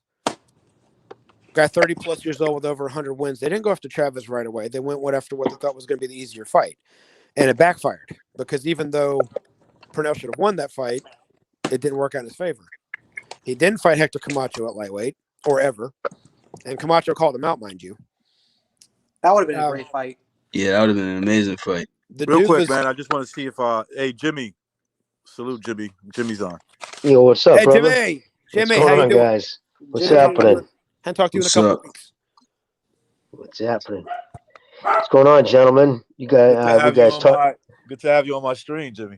Yeah, no fucking dude. It was the I guess whoever owned this phone before me, it was one of those things. It's like brand new, but it was somebody traded in or whatever, right? It was fucking new model, but some asshole must have blocked themselves to using this app. You know what I mean? If you know when somebody asks, when it asks, were you allowed to use the microphone or camera?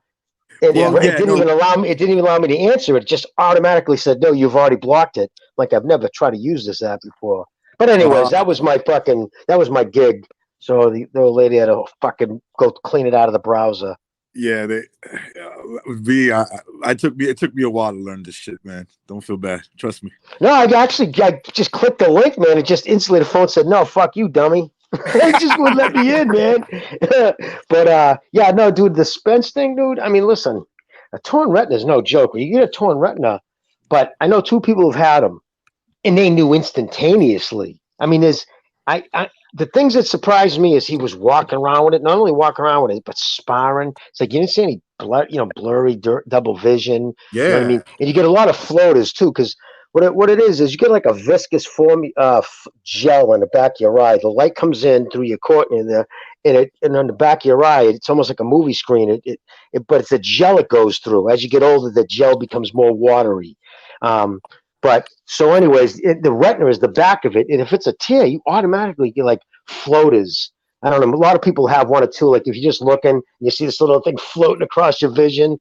That's usually because some of your fucking retina's fucked up. But anyways, so he never noticed, which is odd. Which means to me, it wasn't very severe. It was very minute, like a very minute tear. But yet they had to pull the fucking. It was the NASDAQ doctor who caught it. Okay, odd. But then another thing he said, which is strange. Within 3 days, he went out and saw. Well, by the next day, he claimed he saw 3 eye specialists. I don't know if you guys ever try to see an eye specialist, right? A normal slug, it's months to get in to see one. If unless it's hanging out of your head, they're not seeing you for a while. So and they don't give a fuck if he's the world champion. Listen, the guys who have practices, good ophthalmologists, surgeons, they're not impressed by this shit. These guys are usually social inverts and just brains. And they're gonna there's only so many of them are gonna drop everything and go work with this kid. So he said he saw 3, which again is just to me is strange. But yet it was severe enough to pull the fight, but he was walking around with it and he didn't notice. So if he was walking around with it and didn't notice, it wasn't a severe torn. Because if it's severely torn or broken, because you have a slight tear, if you have a torn one, that's a different story. You're seeing blood, blood will pool up in the eye, you'll see blurriness. So that means he was getting hit with it all the time in sparring, and it didn't make it worse. So my question is, yes, once you do notice it, you would have surgery. I'm not doubting he went in and they repaired it with a little laser, pop, clean it right up or whatnot. But fucking, was it really that bad that he have to take the fight? Or did he see the same video as everybody else was seeing?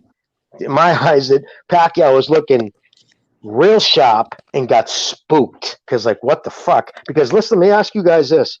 The version who fought Danny Garcia, does that dude beat the guy that I've been seeing fucking training right now, putting out videos, looking fucking pretty young and fast? I don't know. I think he has a tough time with the Pacquiao that I've been seeing. Well, Jimmy, even if he wins, right, guys? Even if he wins, if he doesn't put it on him, he's gonna catch a lot of shit, and he knows that. Well, I'm not saying, you know what I'm saying? So I'm not saying he's afraid of him, but he's living off that He's living off the invincibility. If he goes in there against a 42-year-old and doesn't dominate, that takes a big hit. That's all I'm saying. Anyways, that's my rant on that. No, look, Jimmy. Here's my counter to that. Yeah, go ahead, bro. You go first. You go first. Oh. I'll go last. Both of go you, ahead. Go ahead, Garrison. Go ahead, 150. Oh, all right. No, I was just gonna say, look, bro.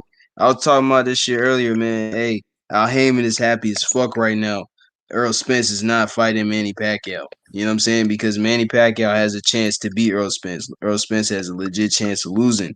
And like my brother said, he's definitely living off that And now he still has his he still has his belts, and he can still make money in the sport. Al Heyman can milk as much money as he can out of Earl Spence. You know what I'm saying? They don't give a fuck about Ugas, man. They throwing him a bone right now. They throwing Manny a bone right now. They don't care about Ugas.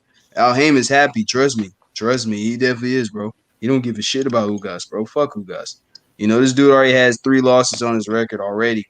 You know what I'm saying? And it makes sense for him to be Manny's opponent because Manny got stripped, and he has his belt, and also he was on the co-main too. But now that's all I was gonna say, bro. Al A Heyman's lot that, of coincidences, right, brother? yeah, that's A yeah, lot of bro. coincidences. man. He has his belts. His partner got his eye thing. Just a Look, lot of I coincidences, was gonna like tell you you something, said, adds Jimmy. up. Now, like Spence said too, brother, I'll be ready to face the winner. Oh, you mean for a second pay-per-view? Jimmy, so I had my retina scratched, right?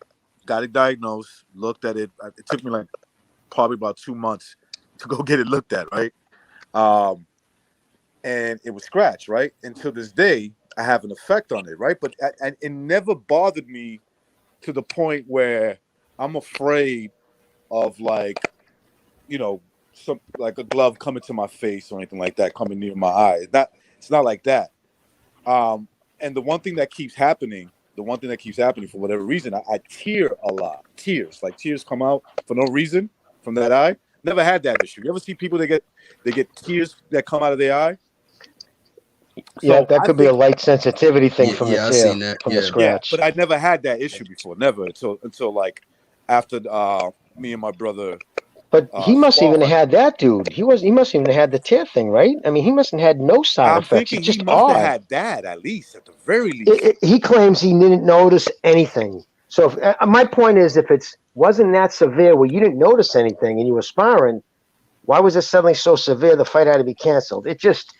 It's suspect. That's all. And I'm not calling on him. I'm yeah, not it's calling fucking suspect. denouncing his courage. I'm just saying shit's suspect. So That's But all, man. I will say Could have something been, in could have been regards to out. that. I'll say something in regards to what you said there, Jimmy. A lot of Spence fans believe that he's just going to stop Pacquiao inside of what 3-5 rounds. Is that kind of what we're hearing lately? Yeah, Um, 10-2 scorecard, some right. bullshit like Yeah, that, just some man. That's kind not of gonna like happen, man. stomp Pacquiao, and that's a real problem because, like you said, if he doesn't stomp him, it's a bad look, and he's not going to stomp Pacquiao. Even an aged Pacquiao can box He rings shouldn't around look at it. circles around Spence. So, if you don't actually literally beat the living shit out of him, it's gonna look bad, and everybody's gonna have the same thought. Pac would have demolished him 10 years ago. But that's the wrong You know, way for Spence to look at it. If I'm Spence, a win over Pacquiao, a competitive win, as long as I go in there and I beat him, is good enough for me. Because maybe. no, what I'm saying here's what I'm saying. Okay. If you're putting yourself if you're thinking to yourself, I'm going in there to destroy him, and anything less than that is a failure, then you failed. You already failed with that mind state. What you got to look at Pacquiao is that, oh, that's a fight. I have to beat this dude. I have to go in there and win this fight. If it means, I got to take some punishment here and there to get what I need to get done, then I'm gonna do it. Right? I go with the flow of the fight. If I can knock him out, knock him out. If I have to bang it out with him, for 12 rounds and it's close, then so be it. Because if you're going in there thinking you're gonna fuck some dude up and anything less than that, you're gonna get fucked up in the end. So Remember, Manny Pacquiao's 42, 43, but right. he's still in great shape. He still has this. He's not your average 42, 43-year-old. He No, already proven that. He already proved that when he fought Keith Thurman. he's the exception, not the rule. So let's start with what Jimmy was saying. I know you're not questioning his courage, but I'm gonna address that in its own way. I don't think this call was necessarily his. His people may have seen this That's whole what I was thing gonna say. and saying, "We're going to pull it. You are not going to Agreed. fight," and he has no say. Okay, so I Agreed. think if it wasn't as drastic as like what you're saying, I agree with you. But his people may have been saying, "Okay, your eye's not doing too well, and we don't think, basis of what we've seen from you and what we have seen from him, we're going to risk this." Are they protecting those belts and riding the zero? They are. I don't think Spence cares if he gets a loss so long as he can get a rematch. Spence is a fighter. Spence, he may be writing some of his own hype in his own mind, but in his heart, he's a fighter. So I don't think he has any call in this. As far as if he's going to go the distance and it's going to hurt him, it's not going to hurt him to those fans that we talk about on BDA all the time, because they still worship him for going the distance against a featherweight. So they're not going to give two craps that he actually that he barely beats a 43-year-old. If he loses to the 43-year-old, maybe, because those are the same guys that worship Mayweather's. Oh, But as far as if he wins, he can get knocked down 5 times, win by a cut from a headbutt, and win by a single point, and they're going to say it was a butt whooping, just like Mayweather whooped Castillo in the rematch, which didn't happen because Mayweather barely beat Castillo in the rematch. But this is the level of fighters of his fans, of what they're going to say. Well, Chief, so let me ask you. Go ahead. I was going to. Well, I can close this. All right, let you wrap it up. Sorry. No, my wrap up is the fact that it's guys like us that either call it real or the people that don't like Spence that it's going to hurt his standing, not in his fans, because so long as he wins, they're going to consider him walking on water. You were going to say? Exactly. No, I was going to ask, I posted a question to all you guys, and I think you'd all agree. A prime Pacquiao, right? Work Spence. I think we're all in agreement, right?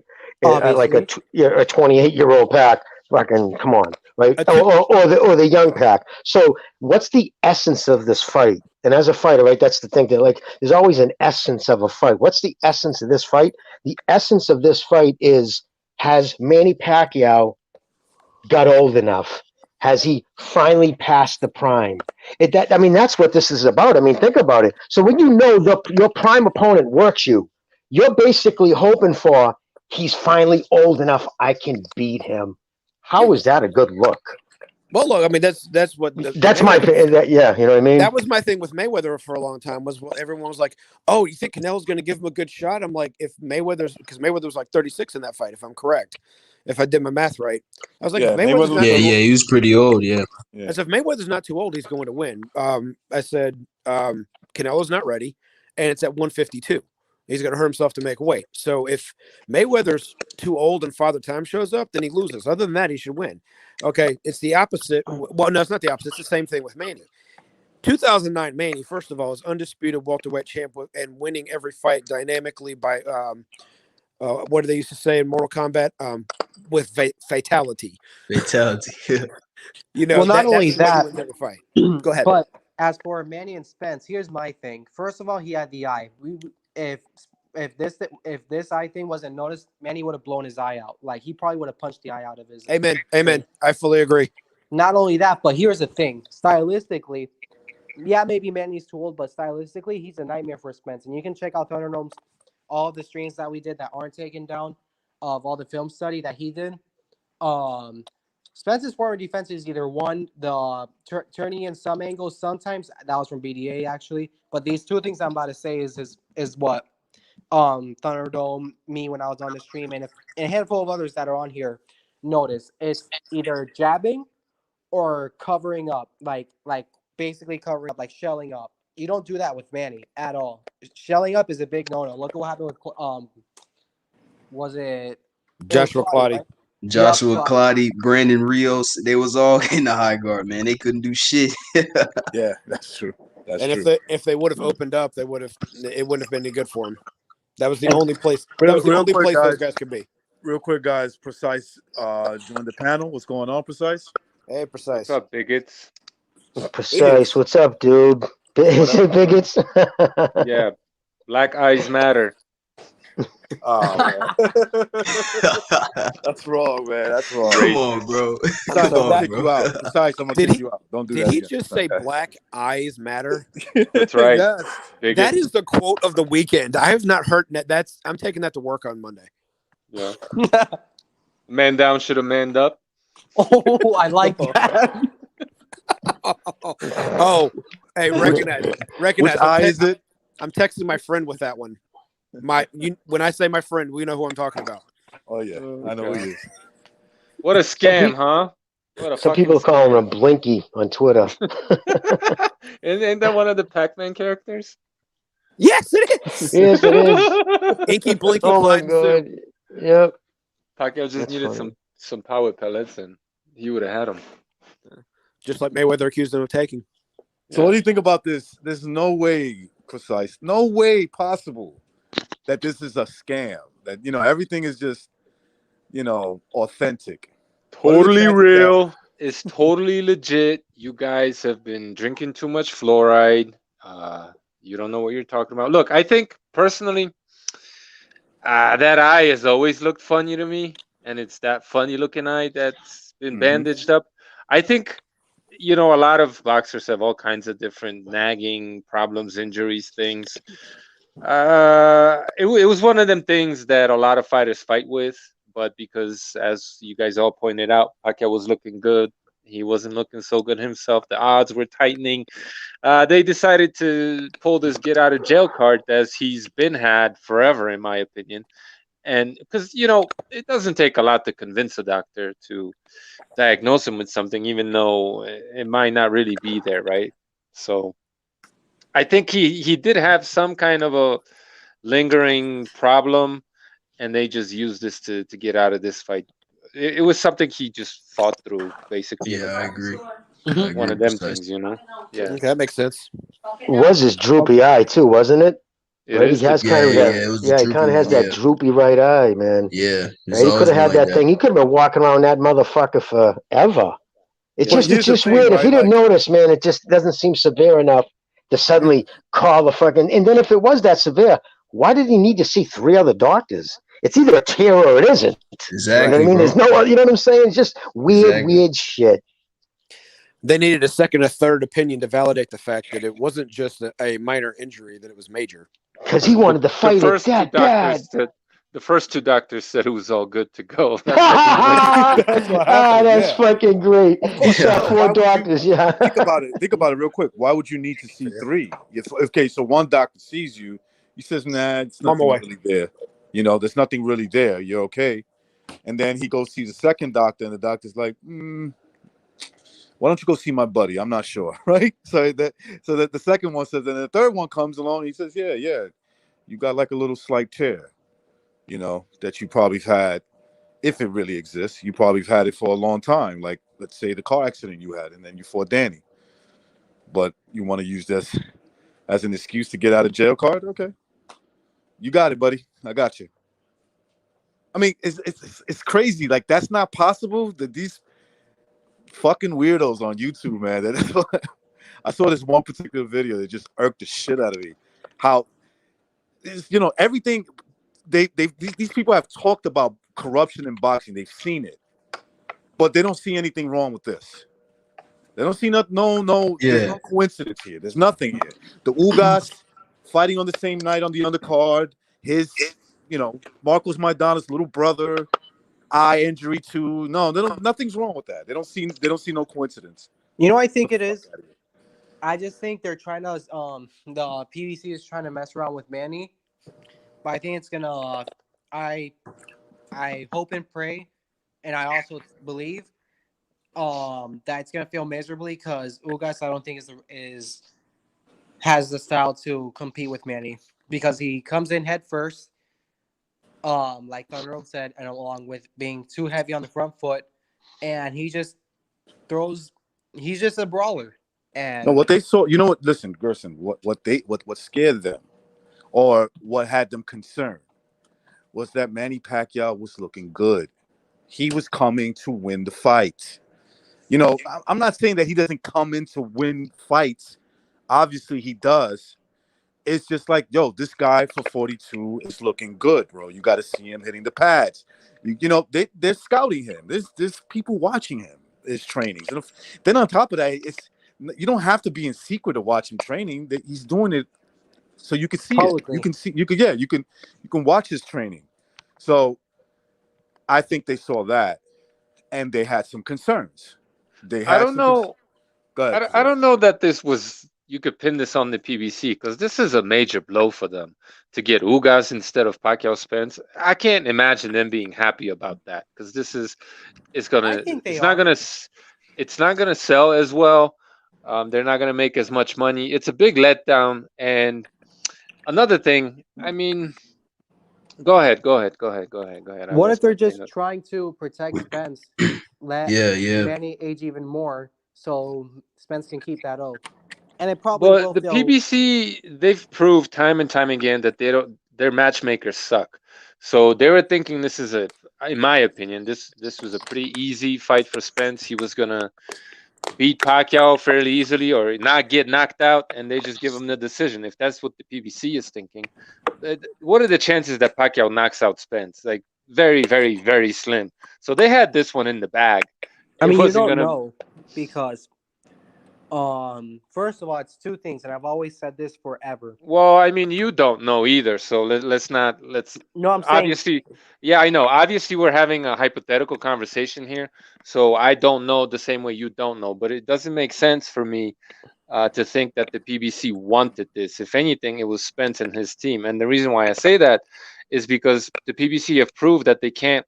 They sent their guys that they like, that they promote, that they invested a lot of money in into like certain fucking sudden death. You know what I mean? They've sent them into these fights where they got their asses beat time and time and time again, and they either had to bail them out or they couldn't bail them out. So in my opinion, they don't know how to match fights, and I think they were probably thinking this is going to be easy peasy for Spence. But go ahead. So in other Oh, words, for sure. Spence, they thought that maybe Spence team, in other words, Yeah, had it was Spence. had a bad feeling about like he could stop you. You never know. Hey, yeah. you guys, what do you think of this, man? Too, you know how like there was leaked video, they called it leaked, coming out of Spence's camp The where he sparring. was, yeah, he was Yeah, the taking a pretty sparring, good yeah. fucking shellacking, right? My thing is Yeah. this: when he's in there fucking sparring, believe me, that's not open to the public. There's a controlled atmosphere. They did With that the purposely. COVID, bingo, dude. Listen, the COVID, right? That fucking woo-foo going around. So they're supposed to be, inside the bubble type atmosphere, very controlled. Who comes and goes? Doors are locked. They know exactly who was in there. They know exactly who filmed that. Whether they allowed him or told him to do it, I can only guess. But I'm just saying, it's not one of those things where they said it was leaked video. I don't buy that. That's too controlled of an atmosphere for it to be a leaked Well, video. that's going to be Yeah, I the agree. excuse. That's going to be where he got his eye injury, right? So it's like, look, you saw me in hard sparring. You saw me get hit up. That's possibly what Bingo. triggered the eye injury. Bingo. It does. It just seems all convenient. All these like little like snowflakes. You know what I mean? The three doctors, all this Somebody, shit. listen, I don't know if this is true. I don't have the time or care to double check this, but somebody was telling me that um, Spence had gotten some tattoos recently, and in that sparring footage, he didn't have them yet. So they're saying this was some old footage that wasn't even from this camp. Oh I yeah, don't he know. has a bunch on his back now. And they weren't in that video, Yeah. supposedly. I don't know that. Good I don't. observation. That wasn't me, I think but they yeah, were in the video. I think they were in the video. I they may be were. wrong, but I think so. Yeah, I think that video is rather new. You know what I mean? I don't think it was that old. But that he And he got could have got those tattoos. tattoos between, training. Yeah, that's That's true. like, how stupid can you be, man? We wait for after the fight. After you get in the ring with Pacquiao and then get tattoos, not while you're training. Anybody ever gotten a tattoo? Oh yeah, I got some. So like that takes a little bit of time to heal. Oh yeah, exactly. I mean, if it depends on where it gets them, but like anywhere you get hit would be stupid. It would just inflame it, risk a chance of infection. But I mean, boxers aren't always fucking. Smart people. Exactly, dude. So these dudes, the stereotypes are real. Just sit down and have a conversation with Danny Garcia. Now, another scenario that I want to talk about is like, this is something that, I don't want to be too much of a conspiracy theorist, but there's patterns, right? There's little patterns. And, we all saw the Jeff Horn, Manny Pacquiao fight. That scorecard, we all know, was very suspect, right? The way that fight was officiated was terrible. I'm just saying, don't be surprised if you get that same type of scenario. I think Manny Pacquiao, I think he's going to come in and try to make a statement, but you never know, right? But and you gotta be recognize. careful. Yeah, they could try to rob him, right? He could, yes. It's possible. To say there's a Yeah. possibility that if the fight's close, Jimmy is competitive, that they're more favorable to this guy, Ugas, and this being Manny Pacquiao's last fight, just like it was Manny Pacquiao's last fight with Bob Arum. I'm just saying these are like patterns. That was a pattern that I saw that could happen. I can. Well, dude, if you think of this too, right? This September the Fox deal ends. There was 3+ an off. we lost you, Jimmy. We lost you, Jimmy. To I thought land it was both me. Canelo. Go ahead. Oh, Jimmy, shit. repeat that. We lost you. Go ahead. No, you good, bro. Yeah. Can you hear me? Yep. Yeah. Yeah. Oh, okay, sorry about that. No, I was going to say because they're desperate to land the big fish to get some numbers for Fox to get them to re-up. He wanted. I mean, that was he wants multiple Canelo fights. I mean, and he also wants multiple Pacquiao fights. So it's just, again, it's snowflakes that make the fucking blizzard. It's all these little things like, how can they get him? Because say if he goes in, right, and he fights Spence and the PBC judge, and we've all seen, I think they would give it to Spence unless, Pacquiao really put it on him, right, because they don't want to lose his he's their investment. But then I believe at that point, Pacquiao would say, fuck it, I've lost again. I'm doing the president gig. Give me my fucking obscene money, and I'm going to do my thing. But if he wins, right, say beats Ugas, then he's got the belt back. Now, Spence, he's almost guaranteed, you know what I mean? Put it this way, he'd be more likely to agree to that second pay-per-view fight. Again, it's just more fucking applesauce, dude. You know what I mean? A lot of fucking weird shit. And he's gonna fuck Ugas up, man. Yeah, I Pacquiao's can't see gonna Ugas. Yeah. fuck He's this gonna dude destroy up. him, bro. He's gonna destroy him. So good luck trying to rob him, man. I mean, it's gonna be bad for Ugas. Oh yeah, no, that would be Heyman's plan too, right? I mean, he's the sacrifice lamb. Hey, you guys, thank you, came from Cuba, kid. Thanks for the wicked memories, and then give him up, right? And that, Pacquiao gets his W. Now he gets his belt back. That shouldn't have been stripped when Leo Santa Cruz hasn't done anything in 2.5 years, but that's a different story.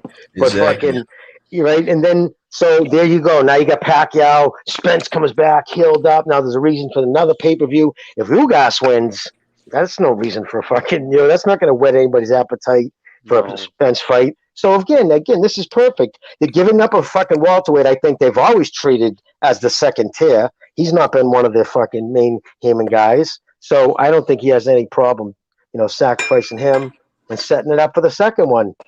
Yeah, but I think Pacquiao. I think they're probably negotiating with Pacquiao right now, and it's going to be revealed after the fight that he signed another fight with the PBC, and it's going to be Spence.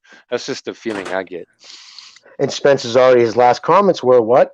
Don't worry, guys. I'll be ready for the fucking winner. I mean, just how quickly the whole thing got resolved. Like, I can't imagine Pacquiao's people being just like, yeah, we'll take Ugas no matter what, whatever, instead of being like, yeah, we'll take Ugas, but we want Spence after that. Bingo. In like 2-3 months, you know what I mean? Exactly. You think fucking his well, he's back with Roach, right? You think they're gonna suddenly just okay, whatever. He's a lefty. He's a stand. Okay, get me different guys to spar for the last few days. I mean, it's just and like you said, dude, boxing. What moves quick in boxing? Nothing moves quick in boxing. Yeah. And it went from this dude got an eye injury. Next, wow, Spence got an eye injury. He saw 3 doctors. Don't worry, he's ready to face the winner. You know what I mean? It was just what? Yeah. So I found out it was and canceled switch. and all set all too smoothly. And the whole thing, like Pacquiao had the title going into the Spence fight, and then all of a sudden he doesn't have the title anymore, and it's Ugas who got the title. Like there were some rumors that they were gonna give Pacquiao the title. It was this whole hullabaloo. I don't remember. Yeah, I don't remember the exact details, but I'm pretty sure it was gonna be a 3-belt unification at one point, and then it was 2. And now it's you got to fight Ugas if you want that belt. So it all seems like a setup, man. It really and all WBA fuckery too. Sure. Yeah. Right, and they're the ones behind it. The WBA, the same ones who won't pull, Leo Santa Cruz's, but they're gonna yank Pacquiao's. Like you would think, okay, on merit alone, if you're gonna take it from one of 2 guys, the guy who's been in the sport, been the face of sport forever, against a dude who's part time. I mean, it's about so the guy that obvious lost? he's got his hand in his pocket.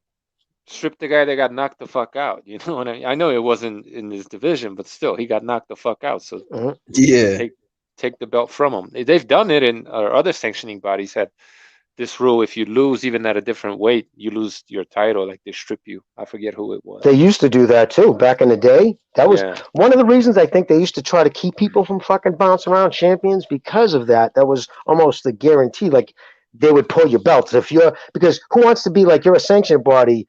You make your money off the wealth of your champion, the worth of your champion. If your champion who represents your belt is jumping around divisions getting banged out, right? It's like, fuck that dude. No, you know what I mean? So, yeah, you're 100% right, brother. Back in the day, they say, no, you go up and you lose this belt too, kid. Yep. Shit goes It wasn't back then where boxers would keep one title in one different division, then move up and then win another division. Well, That's how it is today. Like where like for example Tank Davis, I don't know, he currently has like 3 fucking titles in 3 different weights. One at super featherweight, the other at lightweight, and then the other at light welterweight. Like but back two of them then, are it goofy would have though, not right? been. Yeah, both of them are regular. Both of them are Yeah, regular. both of them are And regular. even then, like Tank is just a title holder, not a champion. He hasn't beat all of the best fighters in their respective divisions. So No, not at all. Exactly. not They at do it all. they've done it for big money makers like For Tank. promotion, pretty Well, much. just to The get there, Branchik that whatever fought it is. Taylor would have knocked out Tank. Sorry, what was that? I said I would. I'm not a better, but I can guarantee you that the Branchik that fought Josh Taylor would have knocked out Tank. Yeah, absolutely. Even Jose Ramirez that fought against Postal would have knocked out Tank too. Too big and too strong, but actually Exactly. too big and too strong. Exactly. Even Postal and old Postal, even he beats Outboxes. Tank. Fucking Gamboa knocks out Tank if he actually tries to fight him. The guy didn't come to win. Exactly. He went life and death with a shot Gamboa, One-footed which is Gamboa. Crawford's leftovers. Come on, that injury was so fake. Oh, my foot! I can't win this fight. My foot! I'm doing too well. Oh, my foot! Yeah, he was fuck paid. outta He here. was paid to take a dive, pretty much. He stung Tank like he didn't wobble him, but he made Tank feel some stuff and got hit flush. Tell me what Exactly. Watch Gamboa's performance against Devin Haney in his next fight. He looked a lot better in that fight, man. Even though he lost every single round, he actually put up a fight and looked a lot better. What's Hey, up, BDA? Mr. Bonjour.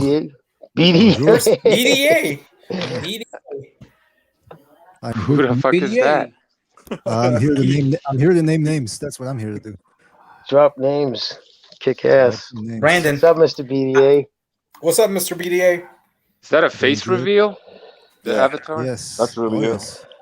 yes. Fucking handsome it. devil. Let me change that.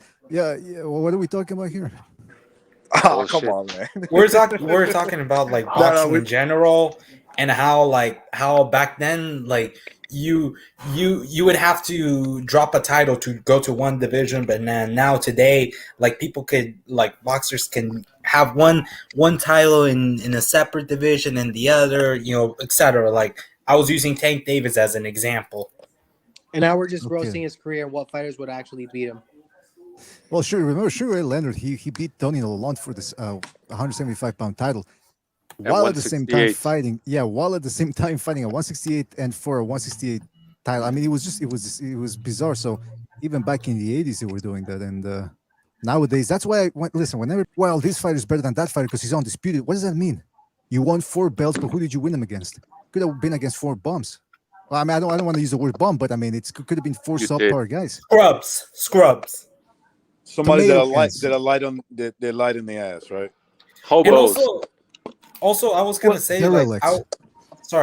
I was just gonna say I was arguing with one person like over Mayweather's win over Judah, and he said, "Oh, that's a great win because Judah was undisputed." I mean, I said he was undisputed in a weak welterweight era, pretty much, like from 2005 to 2007.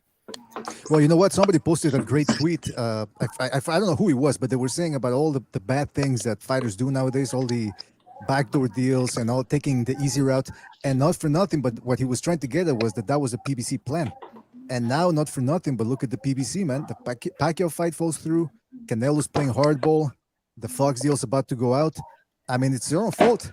They had all the fighters to make the perfect fights. And what do? 1 good fight every 6 months. 2, 3 good fights a year, and that's it, man. What do they think? Even you guys. I mean, even fucking Benavidez, that fight just shit the bed too. Yeah, that it got canceled. It got canceled. You know what's Right. the thing? He got sick, right? He got sick. That's what Well, he happened. got caught COVID, right? They Quick out. The test was probably a lie. I don't know. What do you mean, probably? What was the? Dang it! Well, Where's this is he- going to wait, be the so new they're way looking of. Fox. This is going to be the Of new getting way out of the fights. Yeah, it's just Well, I That's mean, what if I you was think trying to about say. it, if it's on the fighter too, because you're in control of your own environment, dude. You should be controlling who's coming in and out of your gym. You know what I mean? You're supposed to be testing your fucking opponents or your training partners or sparring partners. So you know what I mean? That means he was probably out fucking carousing. If he did catch it, you know what I mean? That's a big if. But I wanted to address something too earlier. You said, what do you guys said? You know, you didn't usually see guys jumping around. And they stayed pretty much in the weight class. You can remember up until recently, you know, along in the scheme of things, you had to do same day weigh-ins, and I can't stress the difference. Imagine like you get on the, you know, you're fighting the same day you're weighing in. These guys gain 25 pounds overnight. They've learned to manipulate it. So guys like today, Spence would be fighting at 160, 168. I mean, maybe, who knows, right? Definitely wouldn't be, it'd be at least 160 for same day At least weigh-ins. A 160. lot of these guys. So now would he go above 160? Could you picture Spence fighting really above middleweight? So because of that, you were kind of pigeonholed into fighting in a class. Like you wouldn't see an 8 division Manny Pacquiao starting at 108 pounds. Just wrap your fucking head around that. Starting at 108 pounds and going to fucking welterweight. It just wouldn't happen without that night's sleep and that rehydration. Also, I was about to say, and I said this to Del Boy today, like how Pacquiao, he fought like all of the best welterweights in two respective eras. Like he fought De La Hoya, he fought Cotto, Colati, Bradley, like Brandon Rios, like even like We know who he fought. Mayweather, of course. Like Yeah, he fought. We know exactly. he fought everybody. We all He know fought- who he fought. He fought everybody. Dude, like And- to put it in perspective, right? Like the original weight classes, right? Just to put it in perspective, Manny Pacquiao started, you know, well, flyweight At right? 118, yeah. Flyweight 112. Chocolatitos division. 112 pounds. He won it. He's won at featherweight. He's won at lightweight, and he's won at welterweight. There's no fighter that's ever done that. And then on welterweight, he's been doing it for like 2009, 2000. He's been doing it for 12 years. 12 years. Dude, he's about to fight a dude who was wearing footy pajamas to bed when he won fucking his first belt. You know what I mean? Exactly. He's had what, 20 fights as a welterweight or more? He's had Which is about crazy. 20 fights. Yeah. And it's only a tribute to his fucking abilities. I mean, that man shouldn't be fighting above 135 if you go by his build, or 140 tops. Look, guys, real quick. So Thunderdome is doing a film study. I'm gonna end this in about 10 minutes, just about like 10 minutes, because I'm kind of interested to see what he got to say. Beta. Jimmy. Oh, yeah, we can go over there. Yes. Oh, yeah. By the way, it's the first time talking to you. What part of the world you're from? Lowell, Massachusetts. Neighbors with Recognize. We're just about fucking a couple hundred miles away. Okay. Northeast. We're from the northeast. We're from the north. North. Yeah. Listen, we're all probably about to go there soon, so don't be. All right, guys. See you guys later. Peace. Yeah, me too. Yeah, funny as hell. I'll end it in a little bit, man. But yeah, man. Stranger things are happening in boxing, man. Strange things. They're not so strange anymore. Well, we're looking forward to a Rigondeaux fight. I mean, that's what's come down to. Casemiro versus Rigondeaux, buddy. But the Ortiz fight next weekend is probably going to be the best fight for a while. You know what I mean? Because he's fighting a kid who's tough. That should be at least interesting. Curious to see if he Virgil Ortiz. Or is it this Saturday? That's this Saturday. Yeah, this Saturday. Yeah, no, this Saturday. That's right. Yeah, a couple of days. Yeah, I'm really looking forward to that. I'm just looking to see if he can keep his composure. That would mean he's growing to me. That's one thing. The excitement of the moment. His power is so real that he wings everything at fucking just, puts everything behind, heat up on high. I like to see him stay a little more composed and fucking work his magic. You know what I mean? Work his power in. It's just, his hands will benefit for it. He'll be happier later in his career, and it'll carry his power into later rounds too. You just got to, you know what I mean? Take a little off. It's just, it usually comes with age and experience. Yeah, well, he usually lets his hands go. So I know he does, man. He definitely lets his hands go, and the kid doesn't hold nothing back. He puts everything behind his punches. But you know, dude, you can get used to that. You can, believe it or not, you don't get knocked out by every punch. I mean, your body actually gets used to it. The speed, the hit, your body almost, you know what I mean? It's a strange way to put it. So you want to throw change ups, man. You know what I mean? Keep it, and then just lower the boom when it's there. Well, I Homie's And was it gonna be a carries wondering. tank at power too. 154. He's probably gonna do great things at 47, but he's gonna be a tank at 54. Who's that? Yes. I missed that. Who you guys talking about? Virgil Ortiz. Oh yes, I yes. tell you what, though, Ortiz, man, I don't know why, but something tells me, my gut feeling, he's got a little early Marc Antonio Barrera in him, like 96 Barrera. Remember when he So got pretty the? good. Yeah, I could see But that. but I mean, I think his predilection to get to trading could potentially get him in trouble one of these days, like Barrera. I Remember, want to everybody see if thought he if he loses his cool, right? Like if he's because so far he's like a cool customer. You know, I've seen him get hit a little bit. You know, he's gotten hit for sure, but not like lose his fucking cool. Like just stick to the game plan. Right? He could have a monster jaw too, right? Hope, you know what I mean. Hopefully for him, if he has a monster jaw, that'll help. But I yeah, no, wouldn't be surprised. he's quiet and unassuming kid outside the ring too. Very, very subdued dude. Yeah. And you know what? Another fight that I would suggest you to watch this weekend would be Maloney versus Joshua Franco. That's an excellent fight at flyweight division. Viva Yeah, Franco. that's a third fight, right? That's the trilogy with them too, right? If I'm not So wrong. you know, to Yeah, be honest with that's you, right. I didn't even know these guys fought twice. I barely knew. I knew who Well, Maloney is. I recognize. You remember the rematch was the scandal that happened because they stopped the fight after 2 rounds, supposedly for a headbutt, but people are claiming there was no headbutt at all. So that's why the trilogy is happening. And who got the But anyways, headbutt? yeah. Supposedly it was Franco who got headbutted, Gotcha. but people were not able to find it on the video. The punch. But So I it's a don't know. punch. I don't know what really happened. But yeah, it should be a great fight. Okay. I like trilogies. Hey, don't end the Yeah. stream, man. Let's keep this party going. All right. Since you guys are forcing me to, against my will. I mean, but for a little bit, I'm saying for a little bit, Against my little bit. will, you know. Just a tiny little bit. I'm not saying all fucking night though. Although you do like, hey, stream at 6 p.m. Usually you do them at midnight. Yeah. Or even 1 a.m. So I do like 12 o'clock. Yeah, 12 midnight, 1 in the morning. That's when I have time to myself, man. It's hard having a family around you, nagging you all the time. Oh. I told you, BDA, he sacrificed his old man nap for us. That's right. Yo, listen, man. I'm gonna tell you guys right now, man. Don't knock it. It's really good, man. It gives you power, long-lasting power. Yeah, man. I mean, yeah, it sucks, but there's some boxing. There's some boxing this weekend, so I'm pretty. I like the Casemiro Rigo fight. I give Rigo a decent chance. I think he's gonna get beat up though, but still, it's interesting. Casemiro's kind of crazy. You know, he comes in a little bit wide open. Let's see if the old man has one shot left.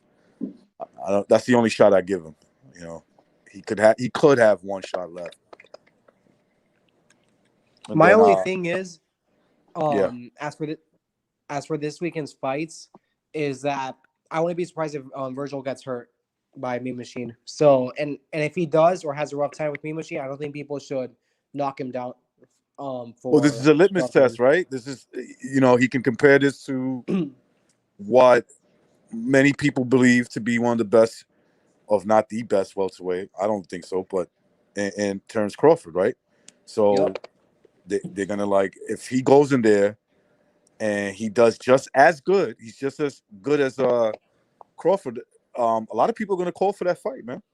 And I think that's what he's aiming for. He's aiming for one of the big fights.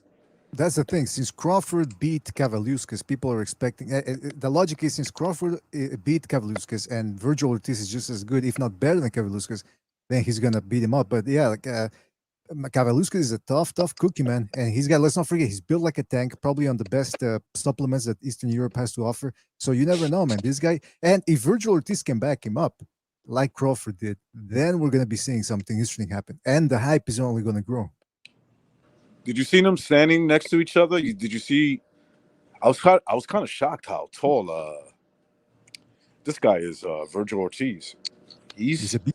Yeah. a tall Can kid, man. He I, reminds me of the '90s, '80s welterweight. You know, like the tall guys, Tito Trinidad, De La Hoya, Sugar Ray Leonard, Tommy Hearns, Vernon I Forrest. I Vernon believe Forrest. he has I believe honestly Ortiz, if you were to say who hits just naturally harder, I would actually say Ortiz hits harder than Crawford.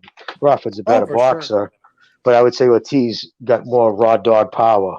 Like Ortiz is that dude, right? With that fucking, that's he doesn't have mean eyes. He doesn't look like, you know what I mean? Like he's an unassuming dude. You meet on the street and somebody turns, steps to him ugly and he puts your fucking lights out in like 2.2 seconds. They kind of outweigh, like the next thing you remember is the fucking ambulance driver asking you if you're allergic to medication. You know There's what I a mean? Like that there's fucking a kind of video power. clip. There's a video clip of Virgil Ortiz in the ring with Vargas. I want to say Vargas. Was it him? Yeah, I think it was him. And he burped right in the middle of an exchange, and Samuel Vargas tells him, "Damn, that's that chicken, boy." And like Well, yeah, I've seen it. yeah, people heard it. I've seen People it. heard it, and he kind of smiled. But it was like as soon as he smiled, it's back to business. It's like I'm no taking it lightly. Like he laughed at the comment, but it was like, all right, man, that was funny. Well, let's fight. Do So you I think like Top the kid. Rank's trying to get rid of Crawford at some point and bring in the next star? Or do you think they want to preserve Crawford's career? Didn't they just re-sign him, if I'm not mistaken? Didn't he just re-up? I thought, didn't he just re-up, if I'm I not don't mistaken? know, Yeah, man. because Bob Arum is very, Bob Arum is like, look, dude, you either could swim at your old age or you can't. That's it. I think that Bob Arum wants to put him in there tough, man. He wants to put him in there. And either he's the guy or he's not. I think either way, Bob Arum will be happy, especially if it's just one of his guys, right? That beats him. Oh yeah, if he could pass. Why Yeah, no. does he? Yeah, why does he? Obviously, that would be the ideal thing if he has one of his own people beat him. I mean, that's. Let's be honest. That's the reason why fucking Al Heyman runs this whole show like that. Everything's on PBC Isolation Island. He doesn't. He wants to keep everything, and then he jumps around. Listen, it's strategic too. The reason why, like, Giovanni Davis, Gervonta Davis jumps around and picks off these fucking Reggie belts is because Giovanni. doing a McGinney, right? Fucking Giovanni, right? But so he's gonna fucking that way. If the dude, a super champion, a regular champion, or a real champion has to vacate, misses loses on the scale or something, he can step in. The WBA can elevate him to full champion, which they've done a bunch of times. So it's just another way Heyman can grab belts without actually having to fucking sacrifice his fighters or risk sacrificing his fighters. Hey Jimmy, while you're calling Gervonta Davis Giovanni, might as well call Al Heyman Alfredo Heyman or something like that. Alfonso Heyman. Alfonso Heyman. Yeah, but fucking, yeah, no, he's. I mean, BBA, what do you? If his last name was Diaz, it'd be perfect. Giovanni. Right. But BBA, honestly, what do you think of fucking Spence situation, bro? I mean, you got to admit, even if all the fucking gods moved the clouds right and this really happened, he was walking around, God knows how long, and it was his droopy eye with some kind of retinal tear that he never noticed, but yet it was still severe enough that he had to get it pulled from the fight. Although he still went and saw 3 doctors, which is again odd. Don't you think it's all very like convenient? You know what I mean? Like before, Jim, I've said it before. I don't really believe in coincidences. This is these so-called coincidences are very, very strange. I'm not convinced that Spence didn't sustain an eye injury because again, he was from that little video we saw of him sparring. He was getting tagged up, so it's possible. But why did he release that? But why did he release that video? He had to have controlled that video. Nobody's going into his place and videotaping and leaking that. That shit was controlled leakage. So is that part of the to lay the thing for the injury? Maybe they thought that looked good, but I mean, I'm not 100% convinced that he's not injured. But again, it's all very bizarre and coincidental. Now, if you wanna, I'll play devil's advocate and say well, maybe the injury is legit because remember he had that car accident and appeared to have some visible eye damage. I don't know if it was just because he scraped a little bit or maybe he did sustain some sort of retinal damage. But again, it's all very coincidental. He was in a big accident. He does spar like a maniac, probably. He probably comes from that Mayweather school of sparring, right? The doghouse, or what do they call it? A dog pound? Dog Where they, pound. Yeah, the yeah, dog and pound. blows to Yeah. the head like car accidents will cause torn retinas too. So, Plus, he's an but alcoholic. BJ, it wasn't severe enough to get the. He never noticed it though, which is odd. If it's a severe tear, you get blood in the eye, you get floaters, you get blurred vision, you get fucking headaches from the sun, like bright light bothers you. There's a lot of things. The more severe it is, the more severe the fucking, the symptoms. The fact that it took the Nasdaq doctor right before the fight to notice it. And then, bad enough that he had to pull him from the fight. Now, was it the doctor who pulled him or was it Spence? And if it was the doctor that pulled him, why did he go see 3 more doctors? A torn retina is a torn retina. But Jimmy, you know what? Sorry, just real quickly, BDA. What is confusing to me about that sparring footage? I'm wondering if it was Fox TV that filmed it, and I'm going to tell you why.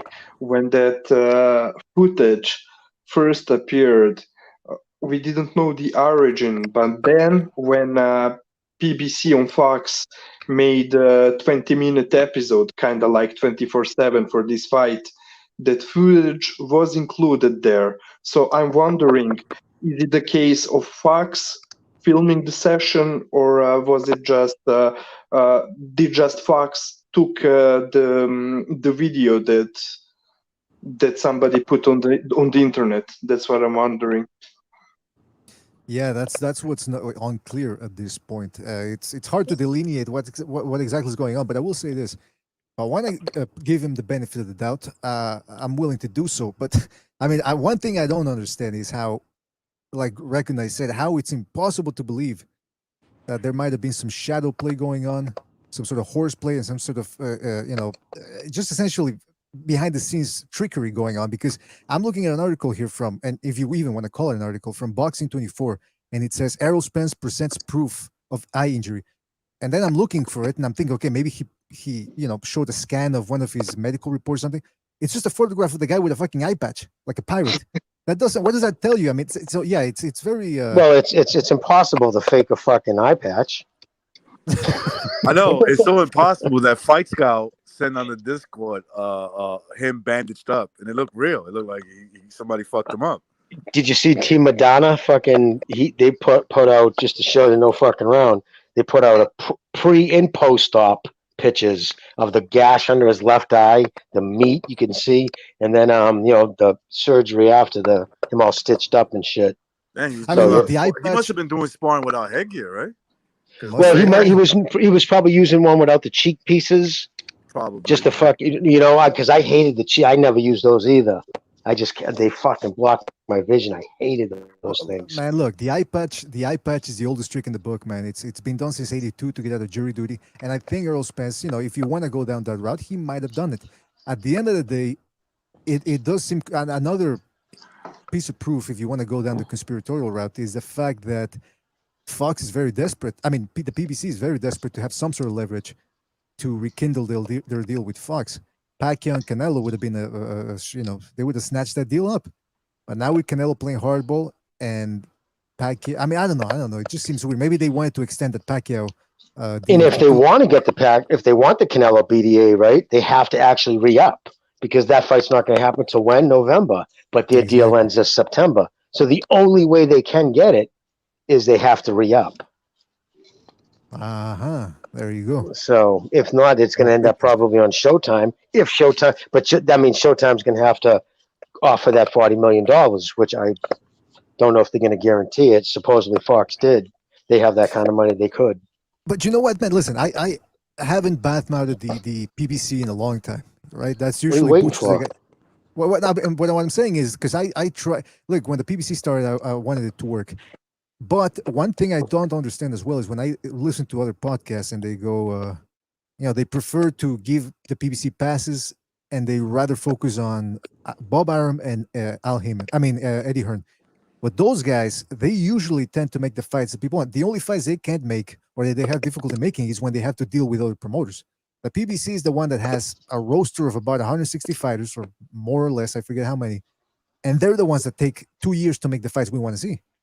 So again, it's and they shill, dude. BDA, they shill for a fucking guy who doesn't even. I mean, listen, Al Heyman wouldn't piss in the LDBC's mouths if their guts were on fire. Let's be honest. He pays them. They're on there. He's the media in general is on his ignore list. He doesn't even think enough of the sport to even.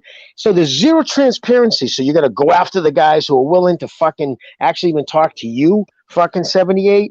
That's the guys you're gonna fucking. Oh, he's a liar. Well, you don't know if Al Heyman's a liar because he doesn't think enough for you to even speak to you. You clown.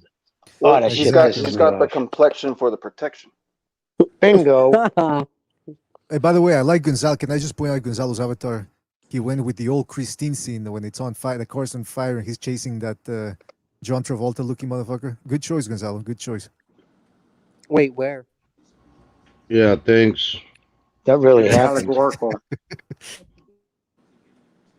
Oh. Hey, what Gonzalo was that? What's up, guys? From down under. Is that the Gonzalo, Gonzalo you from just Philippines or a woke up? different Gonzalo? Philippines. Yeah, I'm kicking Same back. Gonzalo, yeah. I was doing some fixing in the house last night. All right, there it is. Getting a Now I little recognize it. exercise. A little tired. Drinking my green juice. What do you think about all this boxing talk?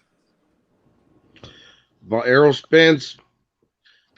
He something looked funny with his eyes like all along. I don't know if he picked that up in the accident or just the fact that BDA said he takes a lot of punches. He does. You talking about that droopy right eye, bro? Is that what you're talking about? He's got that droopy right eye. Yeah, and maybe in sparring he was trying to figure out how to attack Manny Pacquiao, so he was like allowing his sparring partner to tee off on him to see where he can find openings. But at this stage, he might just be a little bit where he can't pull the trigger, and he's just getting hit, and he can't react as quick as he used to, based off that car accident. So he got a detached retina, but he just might end up being damaged goods, man. He looked good against Danny Garcia. He did. He looked all right. Yeah, but you think that version beats? You think that version beats Pacquiao? And you've seen firsthand. You've been at Pacquiao's training camp. You even said yourself he looks real sharp. Do you think that version would have beat that version of Pacquiao? Well, that's the thing, because Danny Garcia, he's kind of slow and ponderous. Every now and then, he'll throw that no-look left hook or whatever that is, right hook, where it gets fast and you don't see it coming because of his awkward stance. The no-look left hook, yep. Yeah, every now and then since 2013. This is the last time it was against somebody significant, right? Yeah, he's kind of plotting, and he's not as fast with his punches as the Manny Pacquiao. Ponderous was the perfect word, dude. Punches. Yeah, so his reaction time, really, we don't know how it is against a fighter as quick as Pacquiao. So would you agree, Gonzalo, that the essence of the fight is it's not whether Spence is a better fighter. It's the essence is, has Pacquiao finally grown old enough? I think Errol Spence, he's injured, but I think he always had that injury before the Danny Garcia fight, at least. That's what I was saying, Gonzalo. I was saying that, Precise put this dude on that did a video, something about that there's no way. It's weird how he said there's no way he could have caught that injury from the car accident. This is something new. I'm like, are you sure about that, man? He showed signs of something bad happening to his fucking eyes when it was like bloodshot red. Recognize it could have happened if it wasn't that severe. Which again, in lies the thing. Why did they cancel the fight then? If it wasn't that severe, right? You know what I mean? He never even noticed a symptom. He never noticed anything. Then he saw 3 doctors after the fucking NASDAQ doctor caught it. So you never noticed that the NASDAQ doctor, but he was seeing triple. It was just one doctor. He was just seeing. What did somebody say? He saw 3 doctors So fucking because the first two told him he could fight. He saw 3 Gs. He said, "I'm not fighting." Is it Yeah, possible that's that the thing. Go ahead, BDM's delayed. just real quick, is it possible the alcoholism had something to do with the? God damn it, BBA! You seriously, stole my I fucking wouldn't be question, bro. I was about to ask surprised. that shit too. well, it's a good question. You gotta Bigot. admit. Well, dude, it Bigot. ages the body, right? No, think about it. When you get older, that viscous fluid in the back of your eye, you can get torn retinas easier because it thins as you get older. Alcohol does that to the human body. It ages everything. Yeah, So you start when walking into things, yeah. start crashing cars. But yeah, the thinning of the blood and the alcohol does fucking. If he was drinking heavily all the time, I wouldn't doubt it that it helped it break down his body all overall. I've But also dude, heard that by the way, taking semen shots to the eye can cause that too. So. but by the way, you know what's really fucked up? What's really confusing? Just by pure accident today, I read about a French woman who took a jab. That after taking a jab, Larry her Holmes. Larry retina Holmes. detached. Official Larry Holmes. Larry Holmes. That's what they Sorry, yeah, call it. Yeah, he took a Larry Holmes. yeah, Okay. Larry. Yeah. So My I was ex-wife gonna got say if he was Larry. already seen double and triple, he was already seen triple doctors when he went to the doctor visit. You know how they say when you're fighting Pacquiao, it's like an octopus in there. It's like I saw Yeah. 3 Manny Pacquiaos, or Freddie that's Roach what was in David. the ring with them. That's what He was David. They gonna see always like 10 say. Manny Pacquiaos in there. They always say if you see 3 doctors, sue the one in the middle. Hey, Good not to one, get off BDA. subject, but I know it official. was a good one. Yeah, I'm sorry. Calm down, PBA. Calm down. He's getting a little too cocky. You hear him? I know it was a good one. He I know kicked it my was good. dick in. Calm down, PBA. The Yugas fight's pretty Official. good too, Hold though. on, Recognize. Gonzalo. Official, real quick. That shit is doing a lot of stuff. There's a lot of side effects. I know someone that's still sick. A week later, they just took them to the hospital. well, yeah, no shit, man.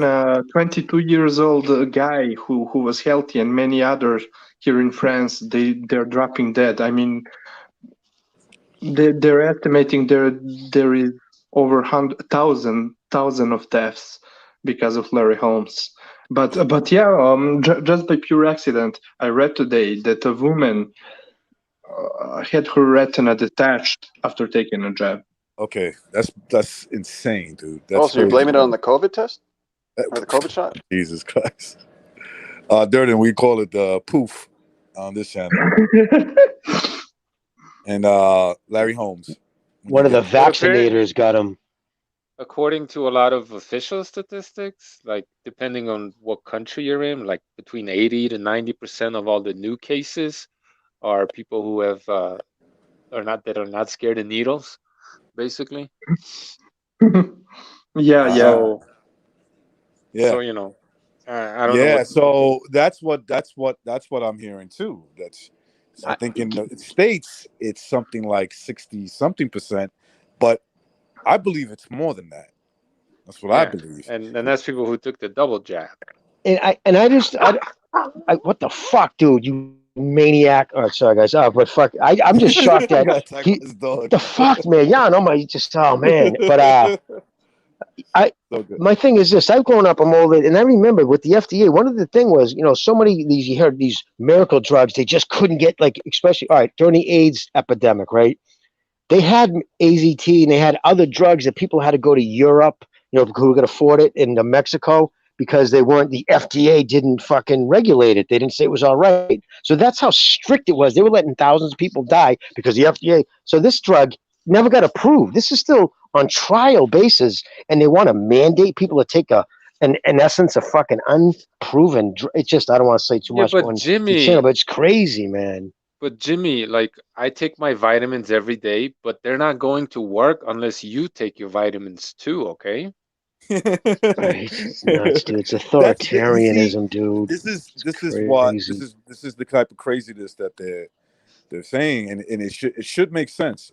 Since when does big government care about you? Why would they want you to take this? Why are they trying to come up with blackmailing tactics, basically, right? Or threaten we'll threaten you. Look, we'll threaten you with your employment. We'll threaten you with you can't come to a restaurant. Okay, nobody gives a fuck about that. Yeah, they right? want you to stand outside and eat so you can get shot quicker. Right. We're not gonna let you into events where there's, a sporting event, opera event, theater, whatever the fuck, right? We're not gonna allow you to do that because we want you to take this thing that we're so concerned about you. Think about that for a second. And since when do they care? They don't give a fuck if Dude, they got. think of.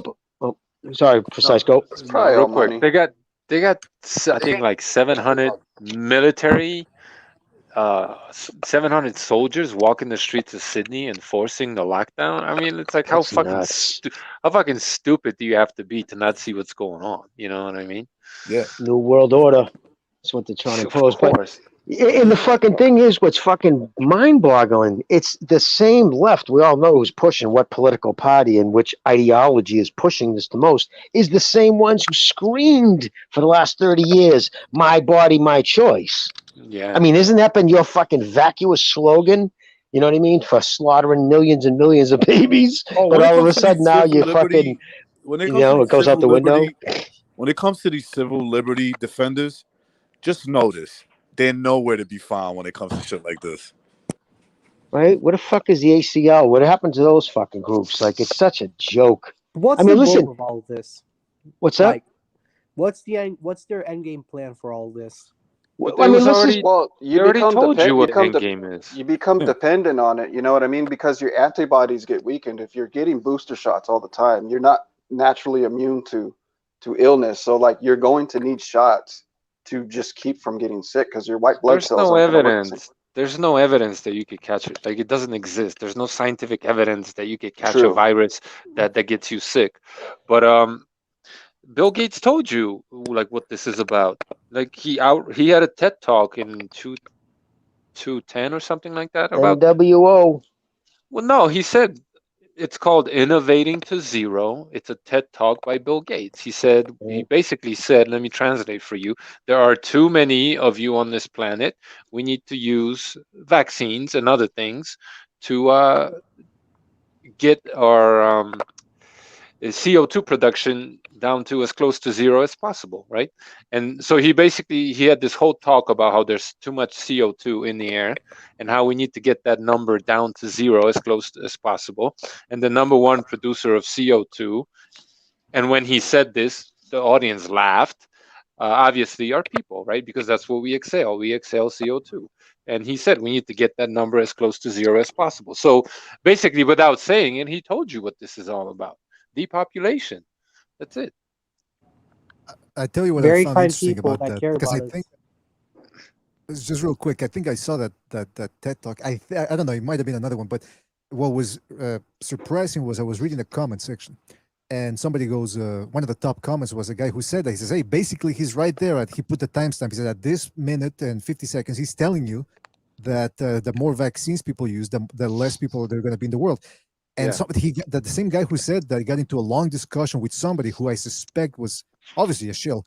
And he's like, no, what Bill Gates meant was, and he named the theory, I forget what it was, but some theory that UNESCO or some group made up, which is that more vaccines means more jobs or something like that, more life prolonged, and therefore people who have more, who are on a certain income bracket, higher income bracket, they have less kids. And I'm thinking, well, wait a minute, Bill Gates didn't say that. These motherfuckers, this shill is getting into it with this guy, 70 responses, 70 replies in one YouTube thread.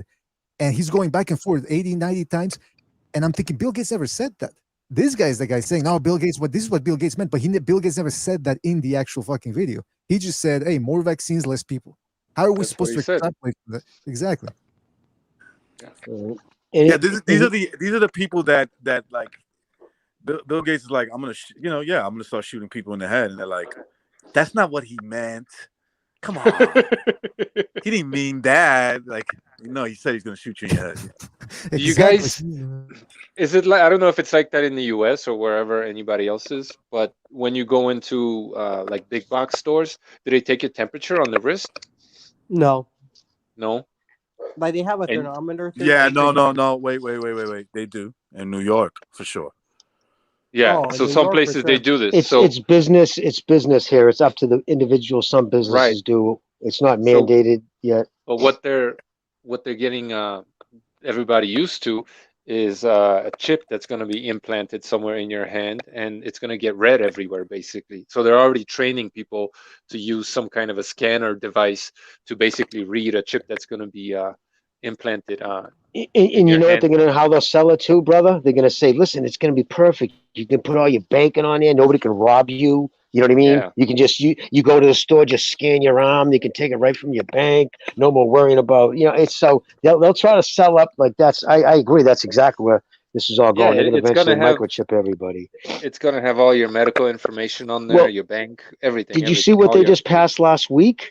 This just no. got passed last week. No cars allowed to be built in the United States starting this coming September, which will be the 2022 season for cars, without the ability of the United States government to track it. Hmm. That's a fucking now a law. Isn't Yeah. that insane? Yeah, that and they're going to outlaw combustible engines, I think, in the next 15, 20 years. So who knows how that's going to go. See what this whole tracking thing to me it seems like an old neurotic who wants to keep tabs on his nurse. That's what these people are acting like.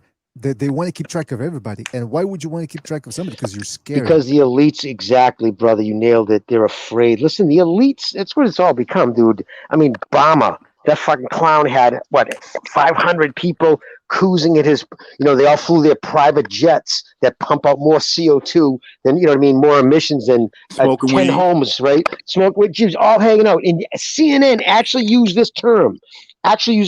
Well, it was a sophisticated crowd.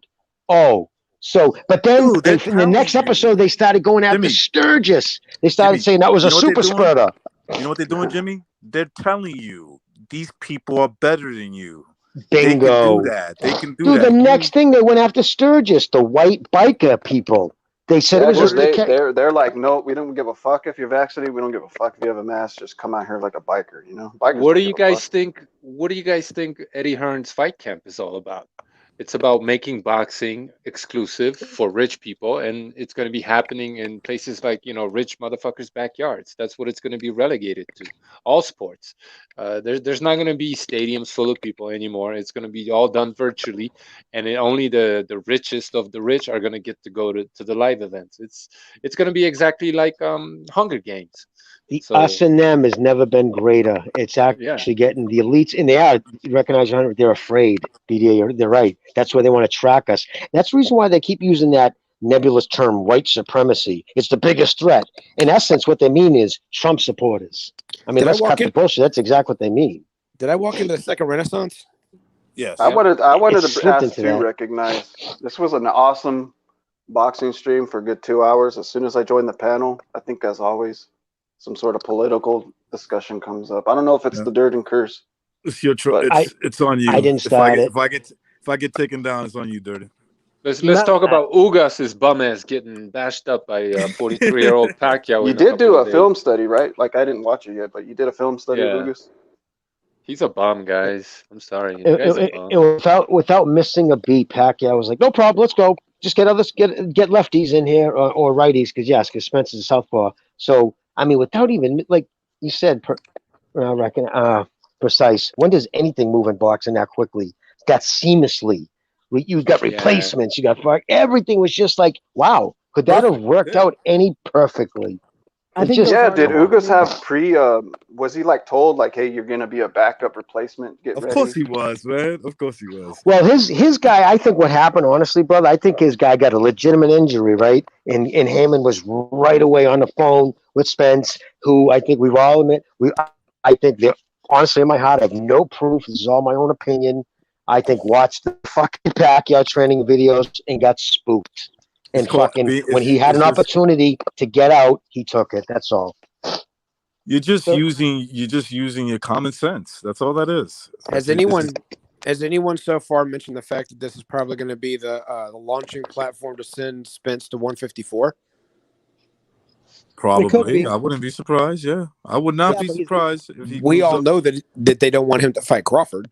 So, Well, I think he'd be hanging around for one other fight, though, Chief. I think I think Pacquiao's going to beat Well, Ugas. But Spence. I mean, and I think that would be they'll try to keep him around for the fight that he already proclaimed. I got the eye patch, and I'm ready for the winner. I'm ready for that Yeah, second that's what I'm pay-per-view, saying. Fox. Spence said that pretty confident. Like that's why it's like kind of bullshit. Like he's like, he's got the patch on his eyes. Like I'm ready for the winner of. Or he said I'm fighting the winner or something like that. Yeah, I think exactly. that fight So, will which we all happen. know is I going to think be tough. it'll Yeah. happen. I But think it'll happen too. I think it will. It works out for Spence because Spence was supposed to fight Ugas, and then Pacquiao stepped in. So now they're like, hey, I was gonna go for all the 3 belts. So you do all the heavy lifting, and I just swoop in when the time is right. After And I you know, beat Ugas. So. and I Even know though a lot they of guys still don't like fight. Canelo, but I'm kind of glad that Canelo fucking told Heyman to fuck off. Because he was trying to push the double fight deal. And now does Canelo not look right by saying, no, fuck you, dude. You ain't playing no games. I want the same money. There's gonna be no fucking switcheroos 3 weeks before the fight to tie me into a second, fight. Because that's what all they were pushing from the get-go was the multiple fight deal. But he did agree to a multi-fight deal, Canelo. He did, right? Yeah, he agreed to fight a bum in Mexico, and then they were going to bring him back, and the opponents were Spence, Benavidez, or maybe a rematch with Plant. So he did agree to basically a 3-fight deal. Oh, I thought. Okay, well, I'm misinformed. Then I was told that he was sticking to his guns. That he just was saying. According to Plant, all right, these are Plant's words.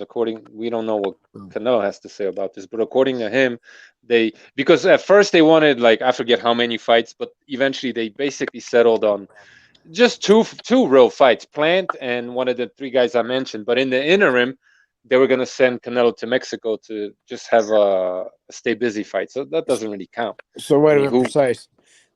Spence was one of the people that they were looking at as a possible fight over Charlo for Canelo. Well, there was going to be Charlo, Benavidez, and Spence were the names that were rumored for the second real fight that he was going to have.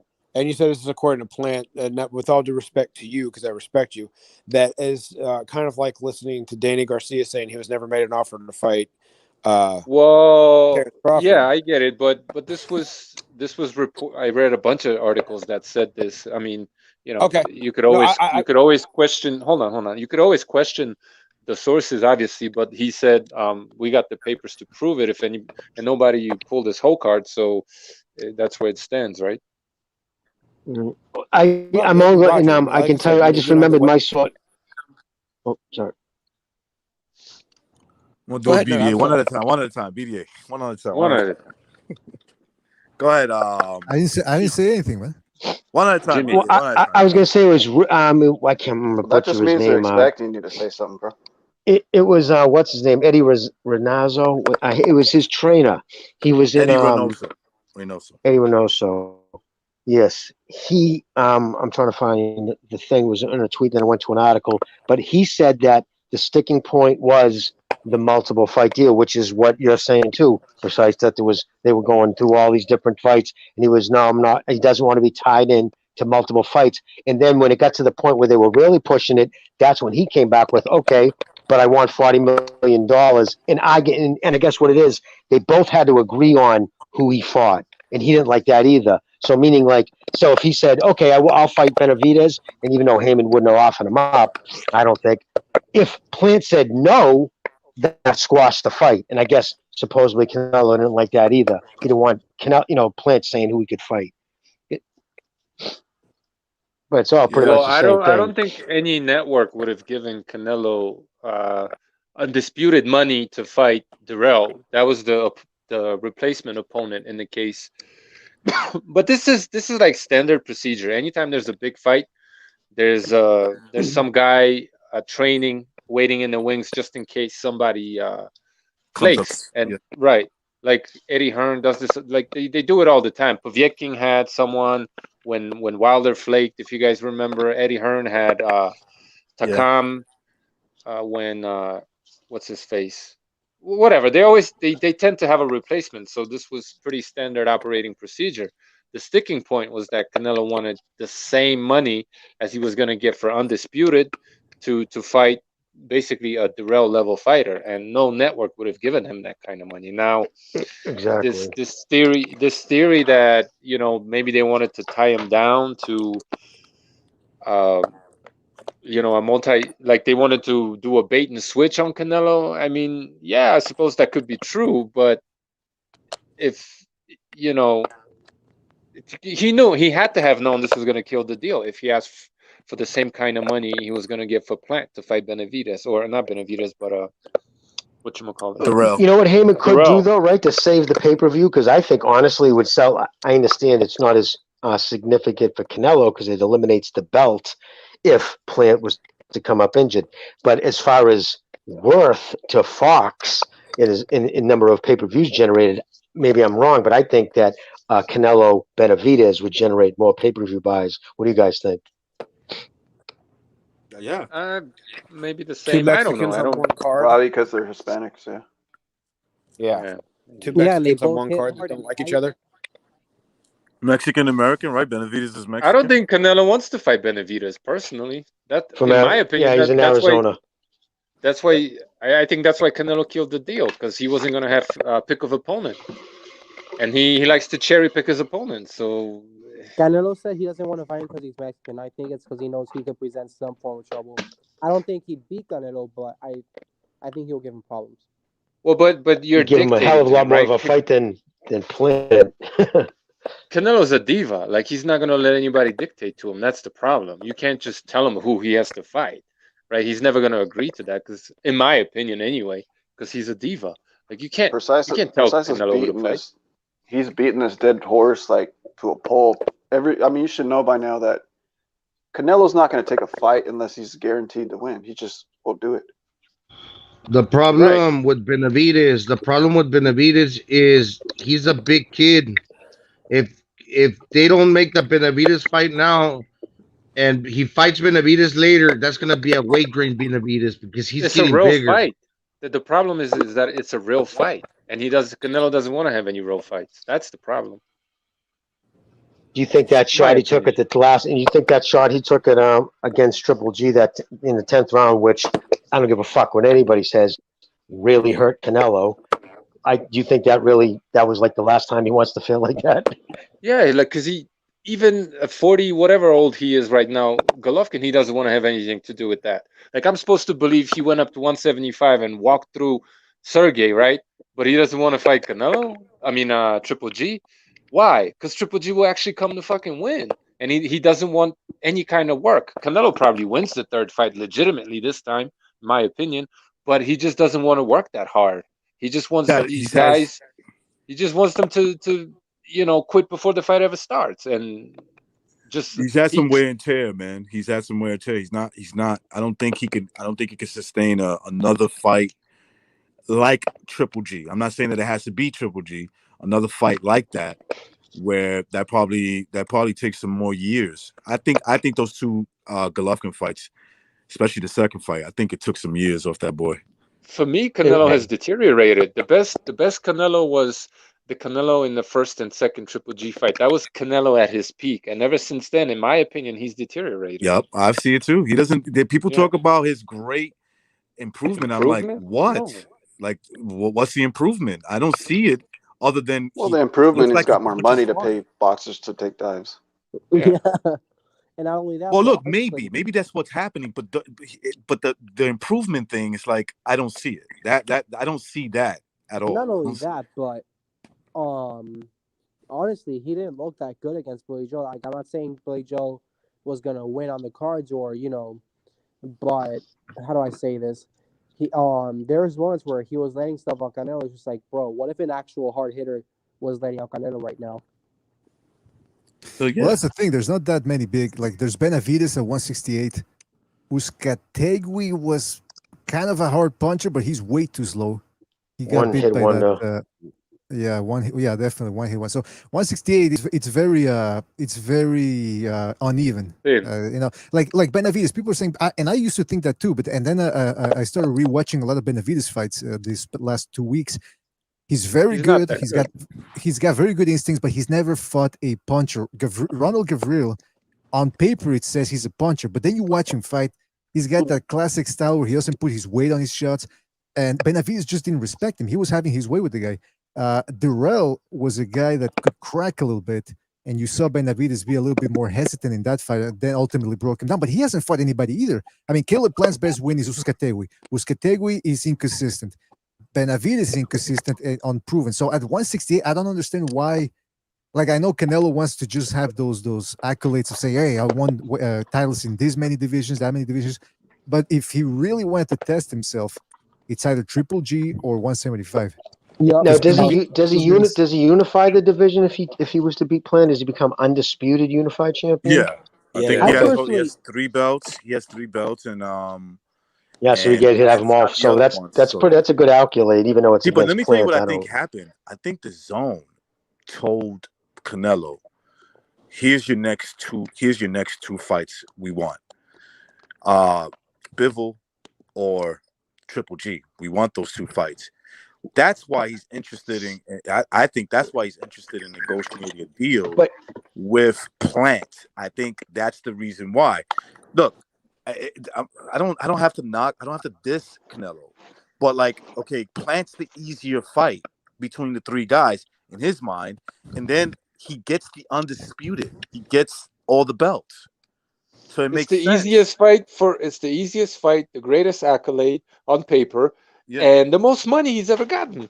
exactly. There you go. Why 40 wouldn't But he million. that's take what it? I don't. That's why I understand why would he be getting paid that much money for Caleb Plant? Because here's the thing about Canelo: we all talk about how him and Joshua are the biggest stars in boxing, but Canelo is not really doing that much. Like, he's not doing pay per view anymore, so we can't judge him based on he did a million pay per views. Because first of all, when he was back in pay per view, he wasn't doing that great numbers unless he was fighting Golovkin.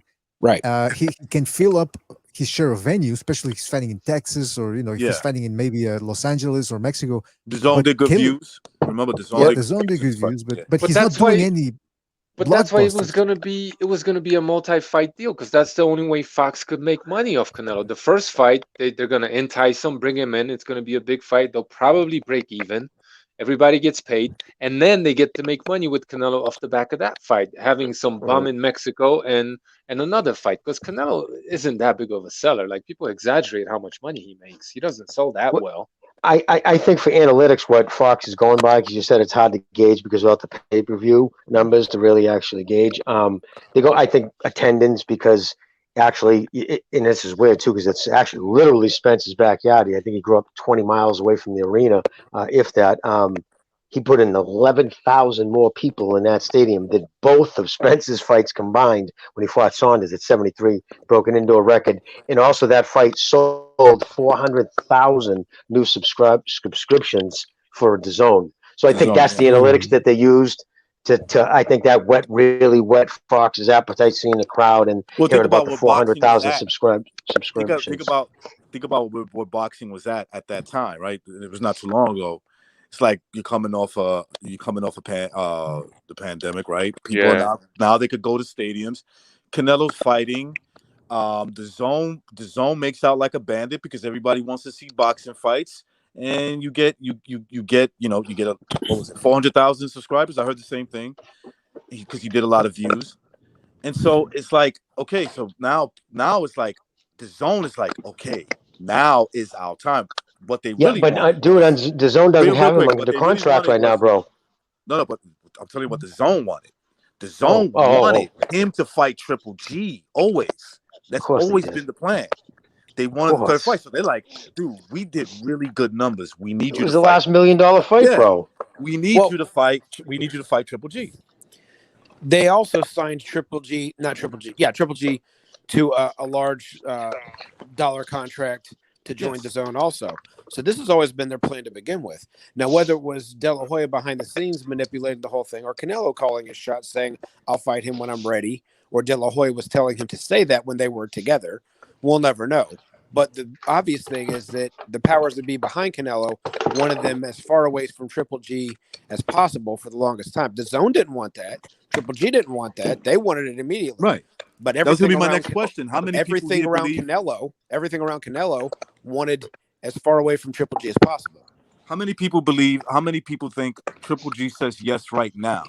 If Canelo says I want to fight you like in November, Yeah, I he'll would say say yes Immediately. right away. yeah, Tomorrow. yeah, he'd be like, let's do it, let's do it. Even if he has to take a dive, he'll probably say yeah. And by Well, the I don't way, I know like about that. the I I don't know like about that. I Jimmy. don't know if you'll take one, but go ahead. I like Nah, he Jimmy won't take talking a about. diet. I like Jimmy talking about analytics. We're gonna start calling him Silicon Jimmy from now on because he's all into SEO and shit like that. But you know what, man? With the yeah, I do believe that Golovkin would jump at the chance because Canelo got the decision, razor thin, and what did he do? He just said, "Whoop, I'm gonna hang on to that one," like Barrera did with Eric Morales. Remember that when he won the third fight? He said, "Whoop, we're never gonna do a fourth one. I want to leave with the win," and that's what the legacy is always gonna say. So I think Like that's why Marquez and Pacquiao. exactly that one too. Yeah. And so I think Canelo is saying, you know what? Because one thing that irked me about Canelo in that fight was I don't even think he really. I mean, I understand the judges gave him that decision, but upon rewatching it, I thought Golovkin won it. But the fact that Canelo got up on the ropes and he did the shushing gesture, you know, like I just shushed you, talking about. I'm thinking you didn't shush anybody. It was a close fight. It's not like you knocked the guy out. That just rubbed me the wrong way. But when it so yeah, if he wants to do a fight that's gonna really generate some hype, it would have to be Golovkin because Benavides and Caleb Plant and all that. Look, Canelo, he is a big star, but he's not Mayweather Pacquiao levels. You know, A side where he's mainstream. Yeah, Did if you you hear ask what most Bivol said, BDA? Did you hear what Bivol said? no, What? wait, what did he say? So Bivol basically said, "Look, I don't know what happened, but we agreed to all the terms to the fight. We're being told that the fight's not happening, but we agreed to all the terms. We knew what we had to do, and we did, and we made, you know, we agreed to all of that." What about the donkeys on Twitter? I know a lot of you guys don't fuck with that app, but I'm still sadistic, so I go on it and dude, to hear people say, "What's the fight?" No, it's almost pretty much a parallel fight going from Plant to Pavel. I'm like, I mean, Pavel, like, dude, you're a fucking moron. If you think that Pavel's the same, you know what I mean? Pavel would have been so much more of a difficult fight for him than Plant, and I think he knew Yeah. that. I mean, I don't think he really wanted that fight. Yeah, no, Pavel said that. Bivol, Jimmy, Bivol hasn't lost a round in God knows how long. He hardly loses rounds. But I think how easily he agreed to the catch weight was probably because it's. I think Canelo's side realized that this guy's going to make the weight easy. It's not Oh going to yeah. drain him that much. So let's go in back to Plant. Yeah, he made a They mistake just by I he was gonna pulled say he his made a whole card mistake by basically. public. Yeah. He made a mistake by publicly stating too many times. Oh, I can make fucking 168. I can make 170, no problem. I'm on the smaller side of light heavyweight. Yeah, I think he probably like, you know what, this So when motherfucker ain't gonna be drained. when he agreed to everything, I think it was at 172. If I'm not mistaken, the fight was That's the numbers they were talking. right. So in that, but Bivol's manager or whatever, whoever that guy was that was explaining it, he didn't say what the weight was. All he said was we agreed to all the terms. We we did our part. We just don't That's know another how. thing that probably scared Canelo. The kid Yeah. didn't fucking turn down anything. He said, "Yep, yep, yep, whatever. We'll fight you." When someone's that eager, that tells you something too. But yeah, and with DAZN, dude, I didn't mean to cut you off earlier. Recognize I was going to tell you. No, He but actually Saunders was actually DAZN's last fight with him. He's not under contract with him. He's a free agent right now. But that's Big Bud, right? Everything after Bud is what counts in life, right? But he has a good fucking relationship with DAZN, he said, and he has no problem working on a fight-to-fight basis with them and Eddie Hearn. So that to makes me, he's not sense. under contract, but exactly. So, but he can go where he wants. But he really enjoyed his time with DAZN. He just doesn't want to be tied down to anybody right now. And But that makes anywhere, sense. but look, Go ahead. anywhere Canelo goes, it's gonna be a multi-fight deal. No one's just gonna give him one fight. Like this is just how they do business. It's always been done this way. So like him complaining that it's a multi-fight deal has nothing to do with the fact that it's a multi-fight deal. I think, my opinion, is the fact that they get pick of opponent, and he doesn't want that. Anywhere he goes, it's going to be a multi-fight deal. And the I think why they beef with DAZN is because DAZN, I don't know what the contract said exactly, and it's always confusing because uh, of how all of that works. But part of the deal, whether they actually got that Canelo's to sign off on that or not, part of the deal was the Golovkin fight, and he didn't Yeah. want the Golovkin fight, so he left the zone. And Yeah, I think it's the same thing right now with the PBC. He's like, I don't want Benavides or whoever. You don't get to choose who I fight. I choose who I fight. yeah, and being your own boss and doing like one fight at a time, I don't think that could be too good for you because the people are gonna start saying like the people that run boxing, this guy thinks he's better than everybody else. He's his own boss, trying to tell us what to do. What's to say he fights for one fight, then all of a sudden the judges like they'll side with the guy that that he's fighting for and for that promotional for that network. Because I mean, if you're fighting that one fight, you can keep the belt and Canelo. Okay, you don't want to sign for two fights. You want to fight for one. We'll take the belts away from you. But Then the belts belong to us. It's better for him to fight for two fights or three fights because you can get in the good graces of the promotional companies, That's right, right. or the sanctioning bodies. and Canelo he probably shouldn't be a doesn't care about hypocrite belts. either. Well, he seems to care Yeah, about well, that's why you might get ripped fans off stuff. because you don't care. Who's to say that? Why do you? Who's to say that? Since you believe you're the boss, that everybody else is always going to side with you. No, they'll rip you off. They did it to Oscar De La Hoya. They've done it to Manny Pacquiao. And this guy thinks They'll he's do it better to than him. everybody They'll else, do it to him. saying, "I want to fight here. I want to fight there." Well, you want to fight here, and you won't want to fight You here know no what I would be more. worried We're about, going to take your belts. You know what Canelo should be worried about? If fucking Al Heyman changes his mind, says, "Yeah, I'll give you that one fight deal. Let's make it happen." Right? Recognize. But I'll it's tell you. And then I'll tell Caleb you Plant where. gives him a good ass fight, and they give him the fight. I'll tell you where that's there's parallels to that. The industry, when you think you're on top, They you fuck get you. on. That's Yeah, right. exactly. Then you become a bottom. And I'll give you another example from another industry in Hollywood, for example. Michael Douglas for the the 80s, early 90s, he was the big star, right? He He's made elite. demands. From what I understand, he had it. First of all, he always got these roles where he was always banging these hot chicks.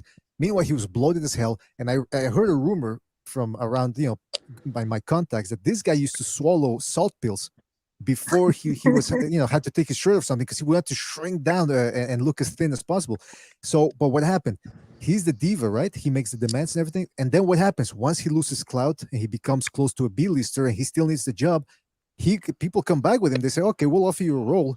But guess what? They give him roles where he has to play Liberace and has to make out with a dude. So you see what I'm saying? So that's the same thing Yeah, with they Canelo. ruined him. Just when you think you're on top, eventually you gotta kiss some ass, and Yes. that's the same thing in boxing. So Yeah, two names. Canelo Two names come shouldn't to be mind a now. Talk about It's running this. out. Go ahead, Precise. Canelo's time is running out, but go ahead. no. Go ahead, Chief. I've been talking a lot. So two names come to mind when it comes to this, and it's Floyd Mayweather and Roy Jones.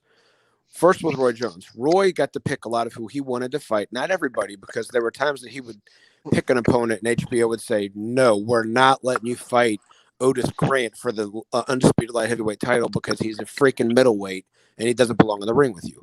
That fight may have happened, but I think it was Lonnie Beasley, Lonnie Bradley was also looking at. He was always looking at certain fighters that just didn't belong in the ring with him because he didn't want to fight Bernard Hopkins or Darius Michalczewski. And so that HBO Tony. called that the contract from hell.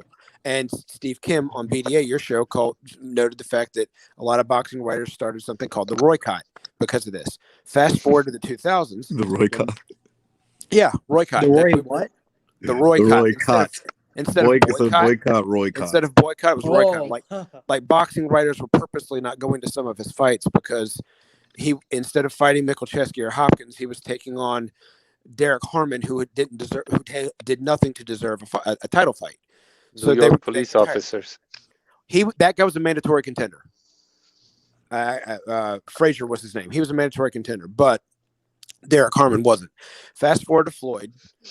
Showtime's contract with Floyd may have been lucrative for everyone, but only because of the Canelo and the Manny fights.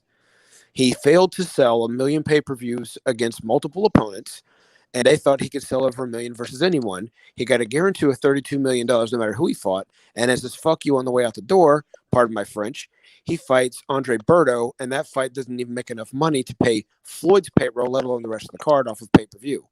So I think the networks altogether that's why Precise is saying no one's going to offer one fight at a time based off of those two big stars, and what the two biggest networks have ever had to deal with are not going to let someone like Canelo. They've learned a lesson already. They're not going to let him get one fight deal at a time because it's backfired on them too many times. HBO's out of business now. Not because of Canelo, Roy, but you know what I'm saying. Well, supposedly the PBC agreed to the one fight deal after, but what was the sticking point after that was if Plant pulled out, because then Canelo looked at it, I would imagine, as okay, that's what they're going to use to get me in the second fight, because I'll have to fight Durrell, of course, it'd be Durrell, but then he would be ready for the fucking Plant fight. But so I think they were going to give him 40, but he didn't want to. Because remember, I mean, even fucking boxing boys, Canelo wins, Al Hammond gives into the one fight deal, but it was contingent on he didn't want to, fight. He wanted to be in control of that. Yeah, Well, but Canelo is also being. The PBC wants to keep Canelo's belts, but they're pretty sure they're not going to get it on the first try, so they want as many tries as possible. If they get it with the Benavides or Charlo, let's say they get Canelo's belts with the Benavides fights, they do pay-per-views, they do 2 or 3 fights with Canelo, they make a lot of money with that, then they take his belts, then when Benavides moves up to 75, they split those belts between Morel, between some other guy, and Benavides goes up to 75, right? Then those belts mean Gonzalo, something. But to take his belts, they have to beat him. No one's going to beat Canelo.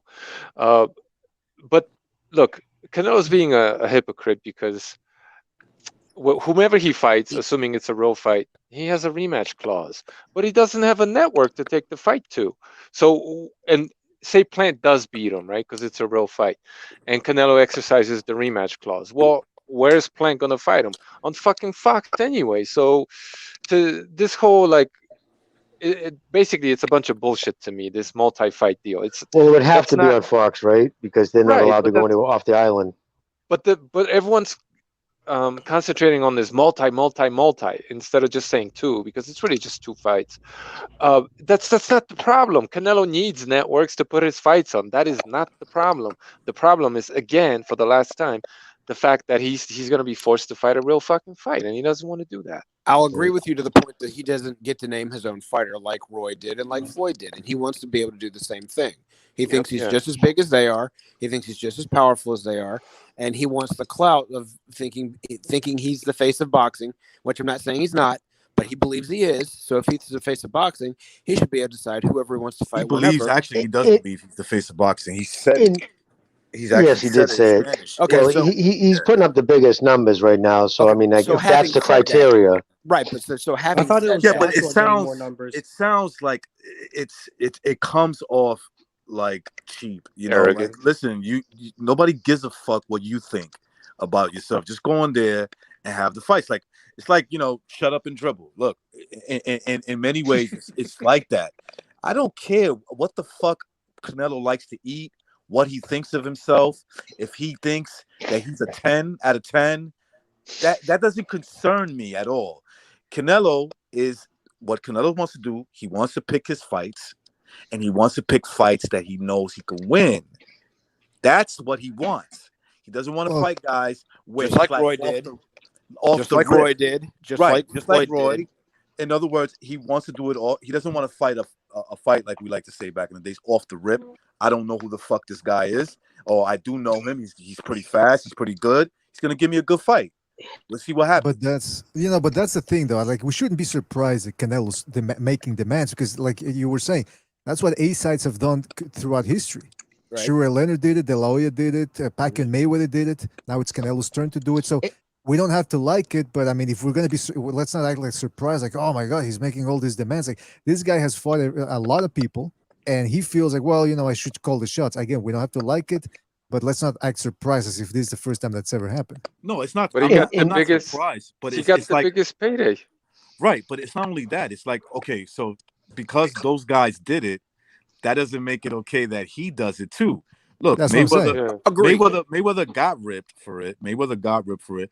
I kind of disagree a little bit with Pacquiao. Yeah, maybe Pacquiao did nitpick a little bit, but most of his fights were like these guys had every chance to beat him in the world, right? They had I wonder if I was gonna say, you want to fucking listen. This is one thing about Canelo, like the fanboys, the ones who just like he can do no wrong, kind of drive me crazy. All right, Canelo made a statement that because he does have the zone, like that's the one thing. If he was to need a place, he always has the zone.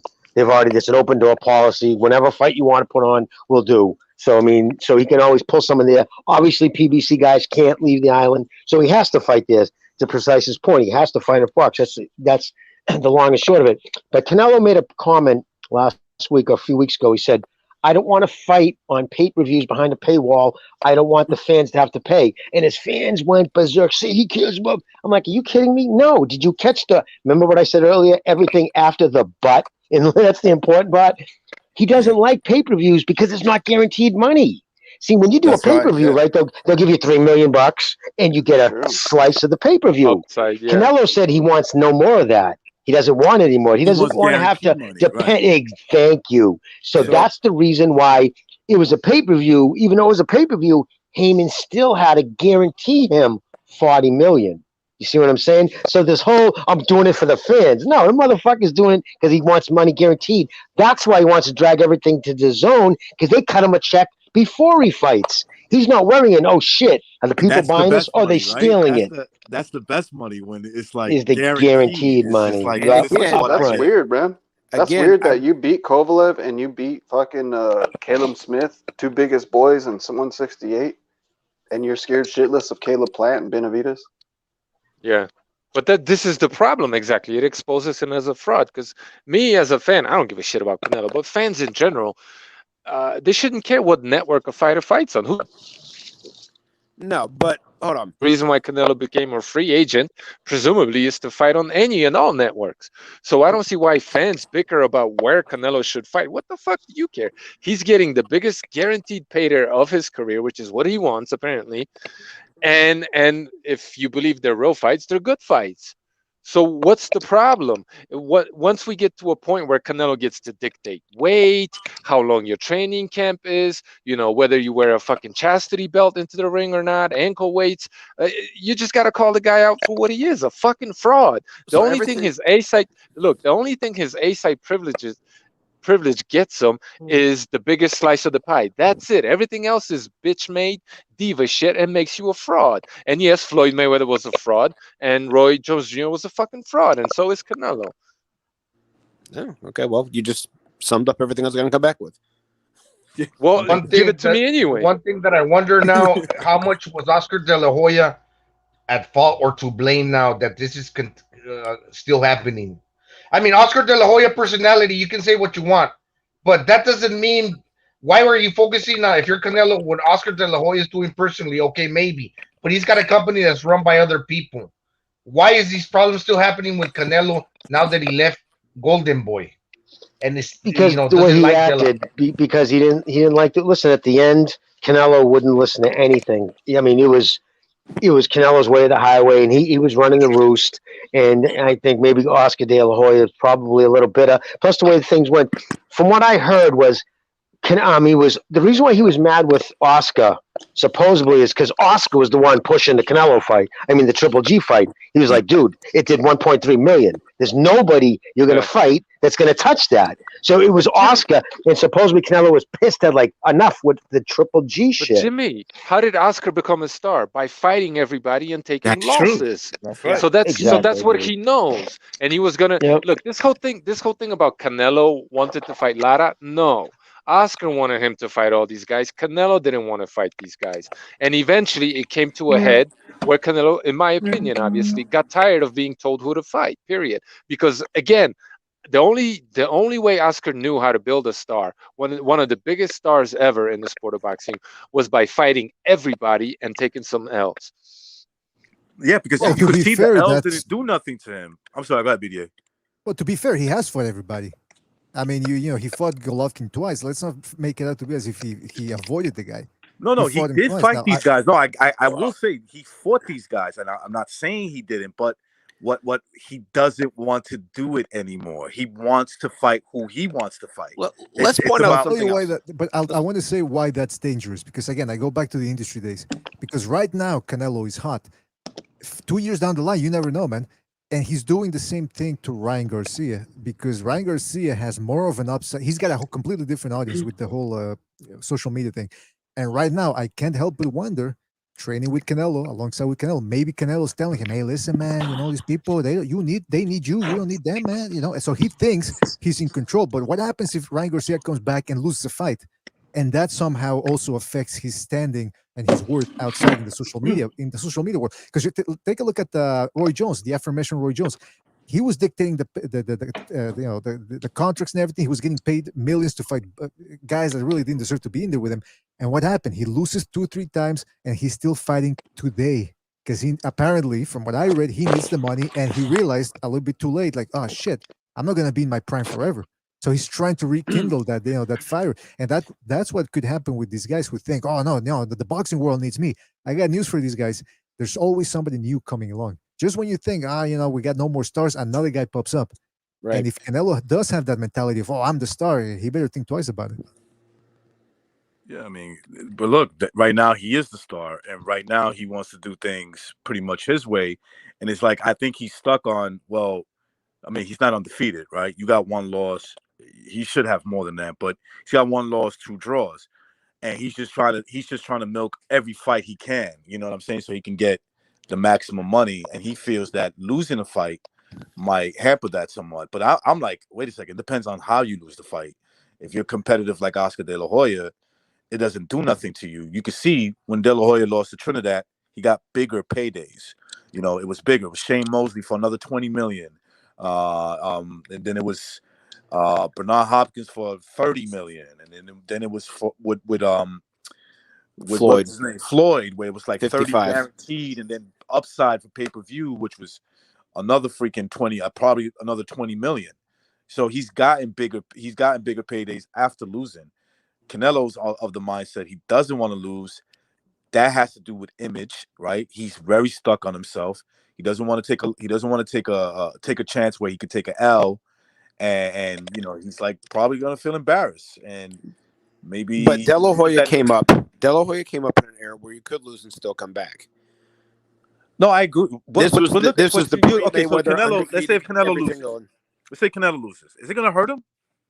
Canelo loses a close fight to Plant. Like, okay, he's not gonna be the champion anymore, but is it gonna like really destroy all? I think it would. If he loses I to think it Plant, would. the casual, who pays the large salaries to get everything out there? Not us, the casuals. The casuals are going to drop it like a bad habit to Plant. To Benavidez, maybe not. To Charlo, maybe not, because they've heard of these guys. They've seen them somewhat. They know they're tough bastards. At least Benavidez is.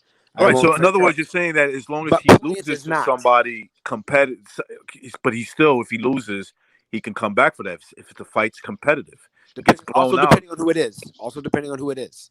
It's not just how he loses. If he loses a competitive fight to Plant, well, that's a bad state for boxing because it never was like that. There was guys like Canelo. There was guys like Canelo that could take a loss and come back and recognize the same it's money. the stain that is Floyd Mayweather. That'll take years, if ever, to wash away. Let's rewind a little bit further. As much as I don't disagree with you, Jimmy, let's say that French guy that De La Hoya fought on HBO. I can't remember his name.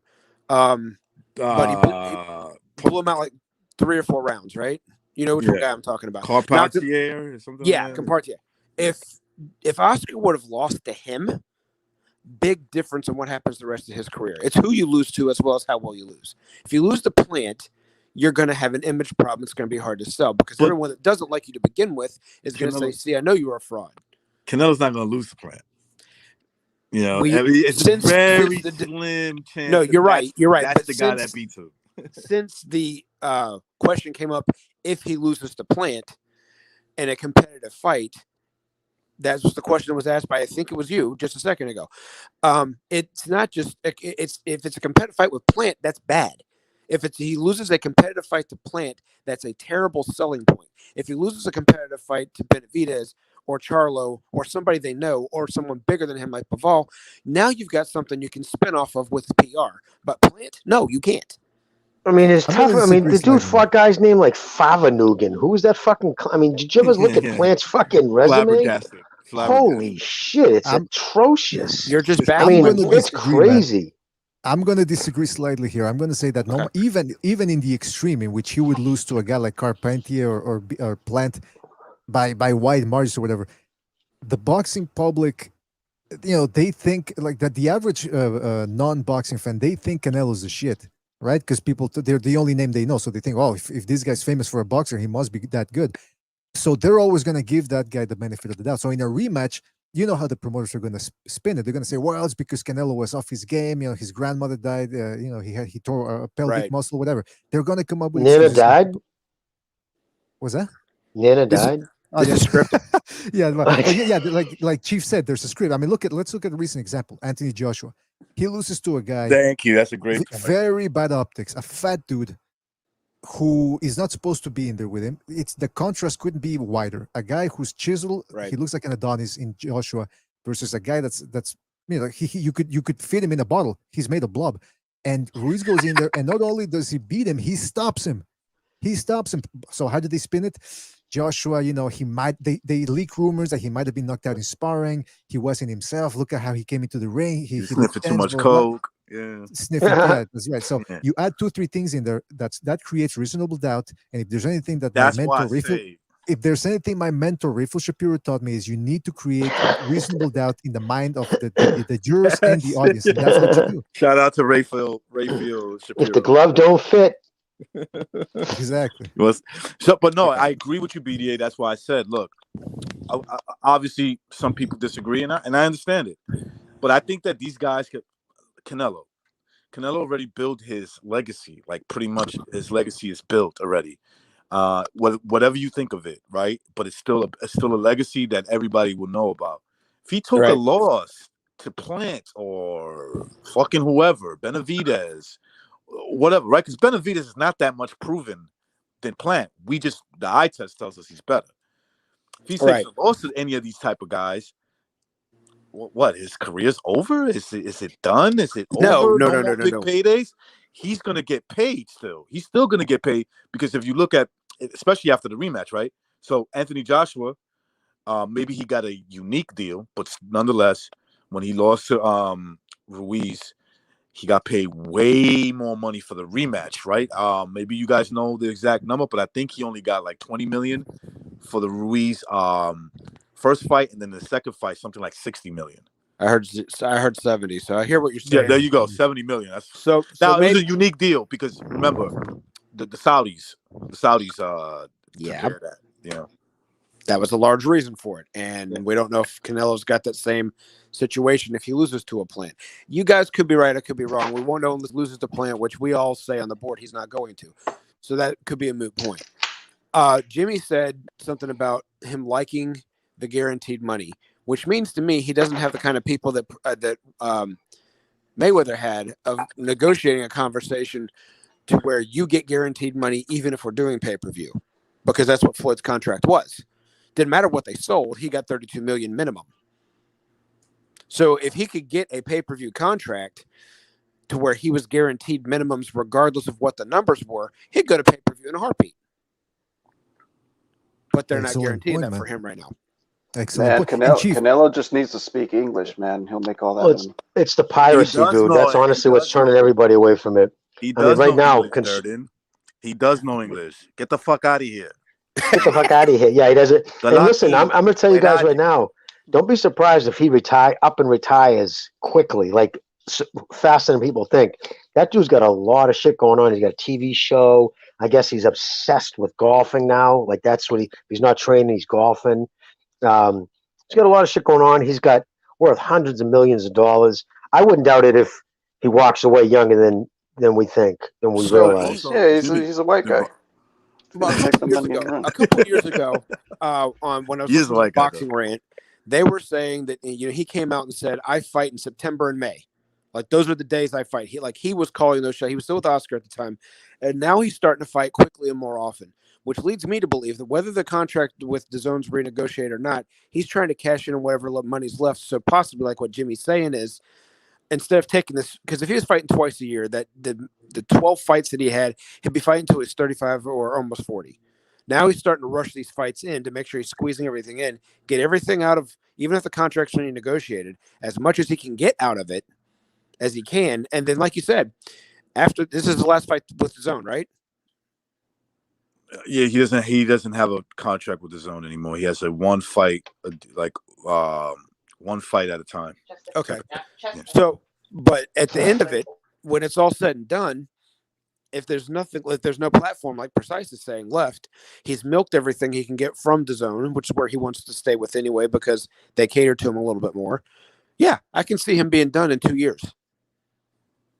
Yeah, I mean, but you got to remember, Chief, when he's 35, when he makes 35 years old, he would have been a pro for the last 20 years. So it's not your average 35-year-old, right? And over 60 fights.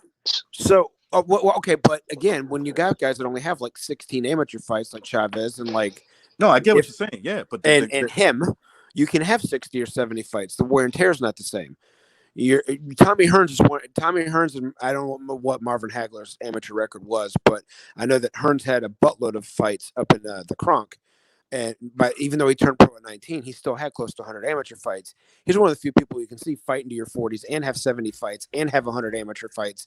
And yeah, it took a lot of soft touches too on the developmental process. There was like 10 fights that weren't even included on Canelo's record that he had in Tijuana. Oh yeah, you mean 10 fights that they didn't count it? Yeah, officially they're not officially included. Gotcha. But he's been boxing a long time, bro. If there's 10 fights, that means he's had 70 fights under his belt. Yeah. So think about it. He's 31, turned pro at 5. He's 31 years old today. Not today, but I'm meaning today, 2021. He's 31. He's been boxing. He turned pro at the age of 15. Right. That's 16 years already. Remember, recently married too. I mean, yeah. To Chief's point, Lomachenko had 400 amateur fights. Golovkin had a whole bunch of amateur fights too. Canelo did it. Yeah, I think Golovkin had 300, something like 300. Close to 350, I think, somewhere around there, plus or minus. You might be right. Yeah. I don't know if you guys heard me too, but another thing that plays a lot into these guys is he just recently got married. Is his wife one of those wives? Oh, honey, you got to retire. Is that one of those chicks? You never know. A lot of does she want to be married to the champion? Right. Right. Exactly. It could be. That could also be playing. Like that could be playing some head games with him too. Like he wants her to remember him the way she met him. Not like when it's his time it's time for him to be on his way out. He's got a daughter. Once she turns conscious, like 6, 7, 8 years old, those are going to be her first he didn't memories. marry that girl, Daddy right? getting ass kicked. Hey, Durden, he ain't married that girl, right? The one that had his daughter. He didn't marry her? I don't think so. I mean, unless he had another kid. I think he had a kid with one chick, and now I could be wrong. I don't know. This could be the same. He's got kids from 3 different girls. The older girl, she's like 16. No, he didn't marry her. Then she had a child with another one. Now she's got a son. So he had a kid at 15, right? That's not. Look at Oscar De La Hoya. He's taking after him. Oscar De La Hoya, man. He had actually. Well, he was champion. He impregnated 2 girls who were minors, under 18. Yeah. There's a woman on YouTube. He probably had a few. One of them is Ryan Garcia. Isn't the conspiracy Gervonta's one of his one of them sons? No, there's a not woman on YouTube, man. Ryan Garcia. Yo, he's got a son that was going to be a boxer. Actually, he is a boxer. Yeah, but Ryan I don't think his career. No. There's a woman on YouTube. There's a woman on YouTube who has an account. I don't know if she's still around. There was a woman on YouTube, and it was like something like Claudio De La Hoya or something like that. And I was like, who the fuck is this? And she always used to put the title, Oscar De La Hoya's son. And he was some chubby kid. And he was amateur. Right? Yeah, that's him, right? The amateur. And the woman she was putting videos of how in the description, she it was like videos of her son sparring and all that. In the description, it was a long ass paragraph of this is Oscar De La Hoya's son, illegitimate. I think his name is Jeremiah BDA, and his nickname is the Platinum Boy. You know Oscar De La Hoya, the Golden Boy. Oh man, but I think I remember this. How old is this kid now? How old is this kid now? I don't know. 20. Yeah, that sounds about right. He had a bunch of them. I know, but the one you're referring to, the lady, I remember talking to someone that may be the same person back when I was with the Boxing Truth. They actually got her on to talk, and she was like a regular in the chat room back when it was a streaming thing. And there was some incident where she was trying to bring Oscar to one of his fights, and the security guards wouldn't let her in. But I remember every time she would post anything, it was her name with mother of Oscar De La Hoya's son or something like that. I seem to remember something very similar to that all the way back. This is back in 2009. I remember something very similar to that. So Not much of the story other than the fact that she told some outlandish story that she threatened the bodyguards that Oscar would kill him if they knew what they were doing and his son should go in there, and she made a big drama show. She seemed like a bit of a basket case, if you ask Yes, me. it's got to be the same person. She would, because I remember we had our own private. We had the public chat for the stream, but we had our own private chat that the three, me, John, Ricardo Lois, and John Chavez could talk, and one of them was saying this person sounds a little loony, as the way I'll put it on the air, but yeah. Hey, by the way, speaking of gossip, we're gonna do a new thing over at BDA where we're gonna get into boxing. We're gonna delve into boxers' private lives. We're actually gonna talk to a girl who gave a hand job to Lomachenko. Nice little joke of there, man. It's gonna be interesting, man. You're talking about the nurse? Did he bust his nut in the Matrix? Fucking, wait a minute. Leave Frank out of this. Hey, recognize? Did you hear that? The courts fucking gave the decision, and it went. Fuck, what's his name? The kid who fought Lomachenko, Lopez. It went his way. He doesn't have to go to any country that is imposing a quarantine. So the fight has been ruled to have here. Well, good. Listen, have the fight already. You know, but now I guess there's something else that might be holding up. I think from what I heard too, though, the Triller is at the point now they like kind of want to walk away. Like they're all parties. I mean, after all that. Too bad. Bernie Bridges, man. Yeah, Top Rank took him back, but he was gonna sue fucking Top Rank. Now he's going at Thriller. What's next? That dude's gonna end up watching his father die of too much alcohol. I'm telling you, Come on, man. I'm telling you, that guy, I don't trust. He looks like he has all type of health issues already. You know. I think I can convince my son. You know, I think I can convince my son to fight. Yeah, I think I can do it. You know, he never sold talking cocaine. about Lopez Senior? Yeah, Lopez Senior. He never sold kilos. Was he got one of those things in his voice like Val Kilmer now? Oh, come on, man. Leave Val out of this, man. Poor guy. I just saw that special on Amazon the other day. I didn't watch the show, but He looks like a guy we call in Spanish El Borracho. God bless you. What happened to fucking Val Kilmer? He blew all up, didn't he? Didn't he become all like bloated and shit? There's a bunch of things now. happening. Worse. Yeah, worse now. He's got throat cancer and he looks all shriveled up. Oh my god.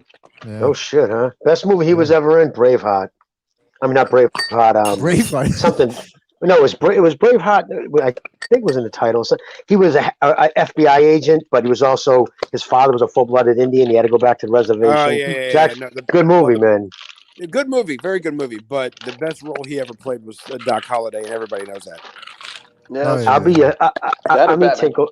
I'm your tuckle. What do you say? I'm your Huckleberry.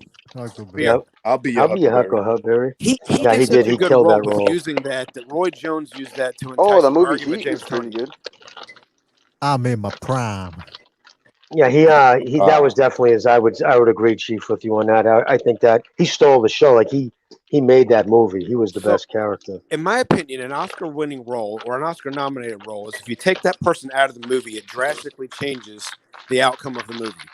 So if you take, for instance, the drill sergeant, first of all, who's folding paper? Not me. Somebody's got some serious background noise going on. Anyway, you take the drill sergeant out of the beginning of Full Metal Jacket. That movie sucks. He should have been nominated for that role because he made that. I turn it off after they graduate boot camp. I just do. There's nothing left for that movie I want to see. And it's a good the movie. Battle of City Away. The Battle of City Away was pretty good, man. I've seen the movie's good, but my favorite part is boot camp. Having said that, you take Doc Holliday, you take Val Kilmer out of that role in Tombstone, and the rest of that movie just does not do near. It was a good movie. It was a great movie, but you take him out of that, and it drastically changes the entire aspect of that movie and everybody's voice. Well, the same year, two Doc Holliday movies, almost identical, came out. One starring Kevin Costner and his crew, and the other was like fucking it was Val Kilmer and Russell. That one Kurt Russell. That one won the Academy. I mean, the acclaims. It did more money, and everybody said it was because of Val Kilmer. Because who played? It was who played Doc? Yeah, Dennis Quaid. He actually didn't do a bad job either. He did a I great thought job, but I that thought tells you how good of a role Val Kilmer did, because he did a fantastic job as Doc Holliday, but he just wasn't what Val Kilmer did. What's I what's agree. the alternative cast member that they were going to get? Like if they didn't get Val Kilmer, because like the Field of Dreams movie was supposed to be Kevin Costner, but then it was still like Kevin Tom Costner. Hanks wanted the role, but like Tom Hanks almost got it. So that movie would have been like starring Tom Hanks.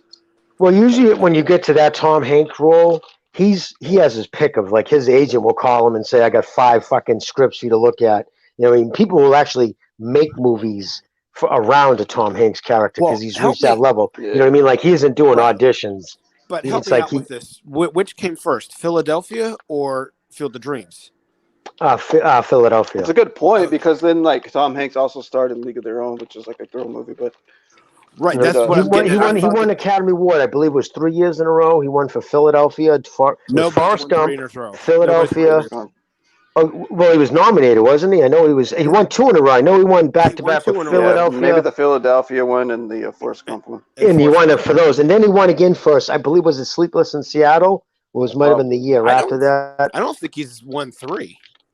I'm pretty sure he won 3. If I'm not mistaken. I think Sally Fields won the most. It's all about casting, though. But like some movies, like you think like if they hired someone else, you would think like like Christina Applegate was supposed to be like the girl in Titanic, but then they got Kate Winslet instead. Ah man, Christina Applegate was like one of my favorites. But I think that was good chemistry though. Kate and Winslet. That was she played way that better role actress, well. Yeah, I don't think Applegate had the chops to carry that role.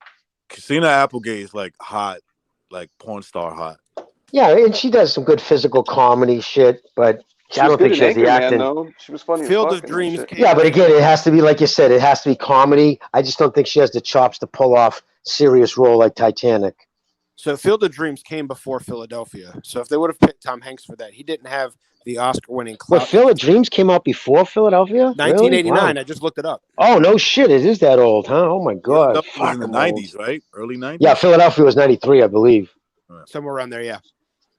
It was. I know it came out the year after fucking Forrest Gump.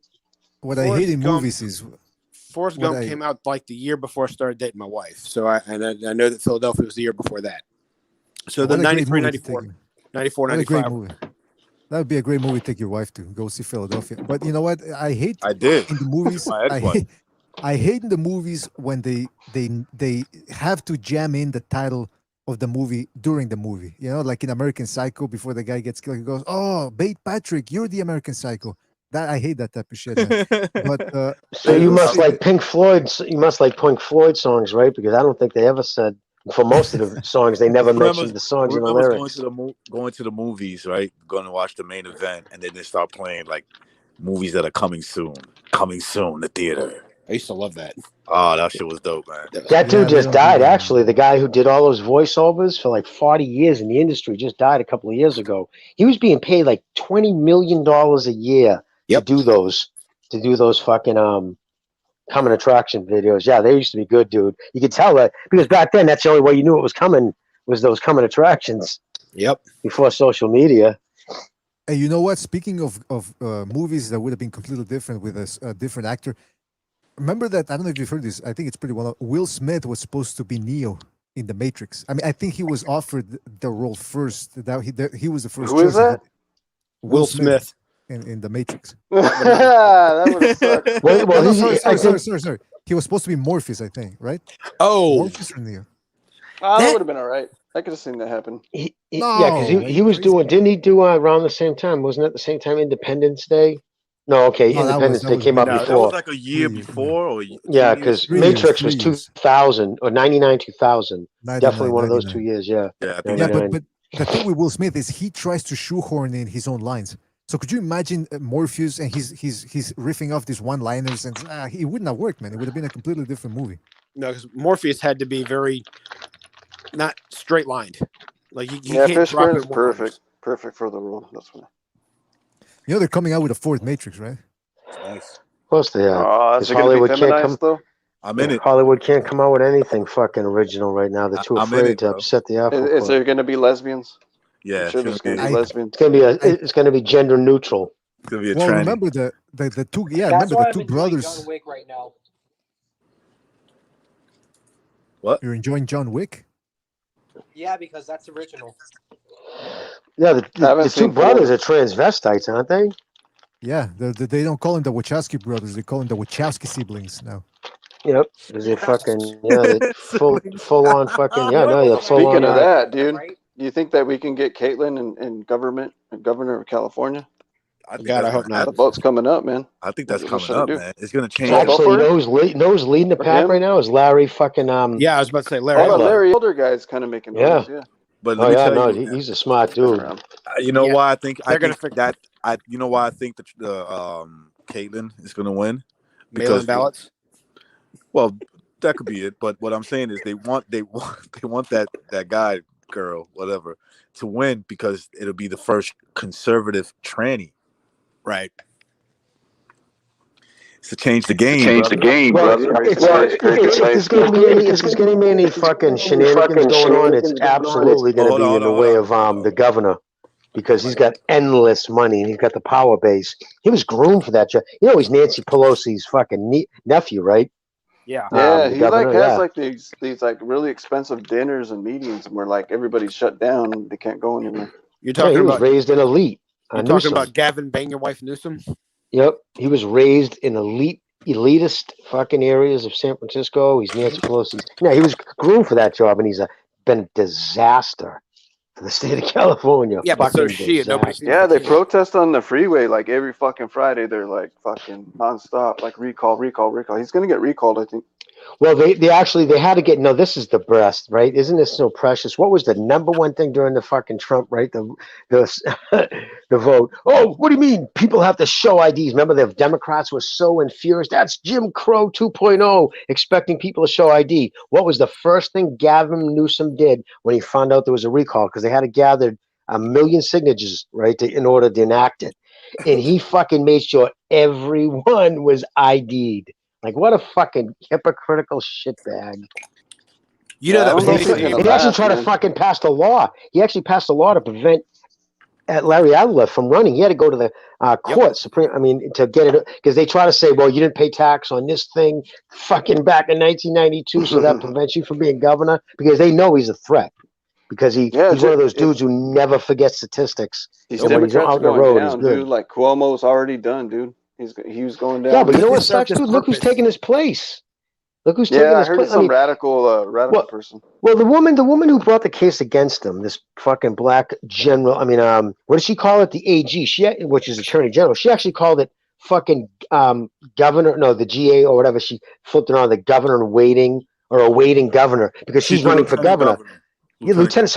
Well, no, that's his lieutenant governor. That's that. Yeah, he's got a lieutenant governor, Cuomo. But I'm talking about the attorney, the AG, the one who actually brought the case and opened the investigation against him and wrote that big report. She's actually running for that fucking position. She has an absolute political fucking. You know what I mean? It should just keep that in mind. That's a The conflict fact of that he interest. murdered 15,000 fucking grandparents, but because he made a couple of feminists feel uncomfortable, that's what got him out. Sorry, no, he had me at the dead old people. Jimmy, I'm going to equate this to boxing for a second, but there's a reason why I'm going to do this. And the judge for I don't know which one, the Uzbekistan guy versus the late round replacement that recently happened a couple weeks ago. I've been on leave, but there was like an atrocious decision that happened not too long ago. They want to suspend that boxing judge because she made racist comments, not because she's a bad fucking judge.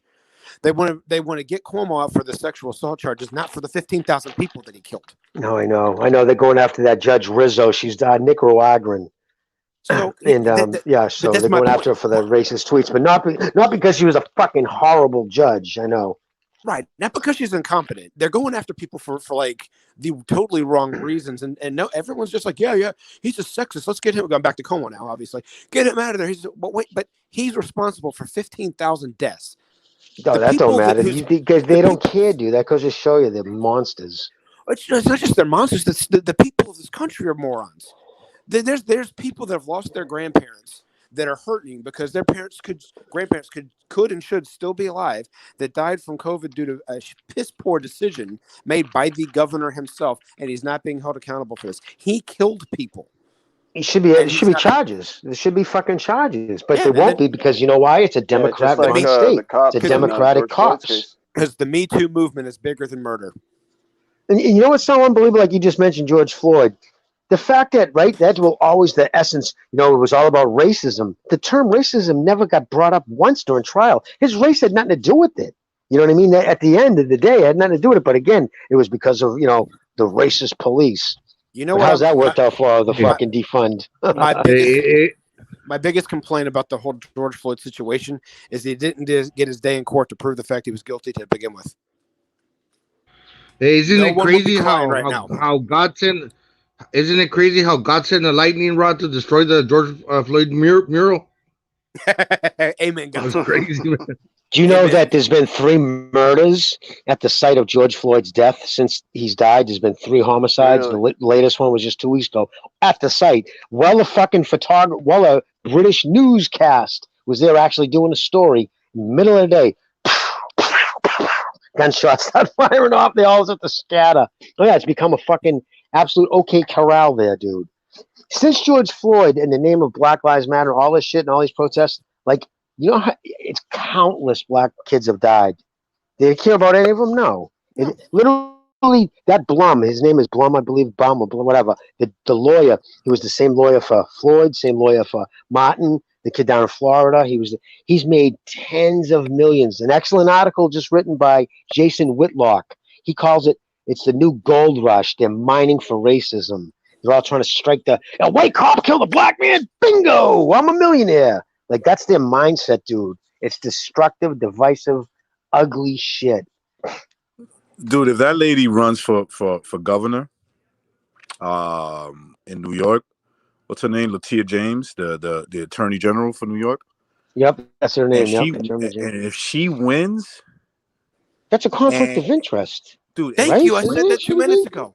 Yeah, listen, if she wins, let me paint the scenario for you. If she wins, and then the other cop, the black Democrat, who seems like a pretty good dude that wouldn't let crime go too out of control, but with her being the governor and him being the mayor, I do not like that combination. I do not like the state of New York. That's going to be really She's a George bad. Soros funded dude. Yes, The biggest PAC money she ever received was from the fucking Fox, anti-American. Right? You know Kimberly Fox, right? And yeah, Chicago. So Kimberly Fox is the attorney general there. She's the head district attorney in Chicago, right? And then there's another guy by the name of Kravitz. I don't know his first. His first Philadelphia. name. Philadelphia. Okay. What are those two? Larry Krasner. That's his name. What they have in common is, dude, the crime rates in their big cities are out of control. Chicago, Philadelphia, right? So Chicago, Philadelphia, crime rate is out of control. I don't care what anybody says. New York crime rate is not out of control. Do not believe the media. That's bullshit. I just came from there. I didn't see anything along the lines. Now, has it been like the last 3 years prior to that? No, it hasn't been like that. But meaning last 3 years have been the lowest crimes that New York has seen. Okay, gotcha. Okay, so there's an uptick, but it's nowhere near Philadelphia or Chicago. Okay, not right now. Okay, and there's this study that came out. It was I listened to this guy named what the fuck is his name? Brandon Tatum. He's got a police officer, right? So they did a study. That in the last 6 years, Kimberly Fox has thrown out 25,000 felony cases, which overwhelming majority, something like 85%, are violent felonies.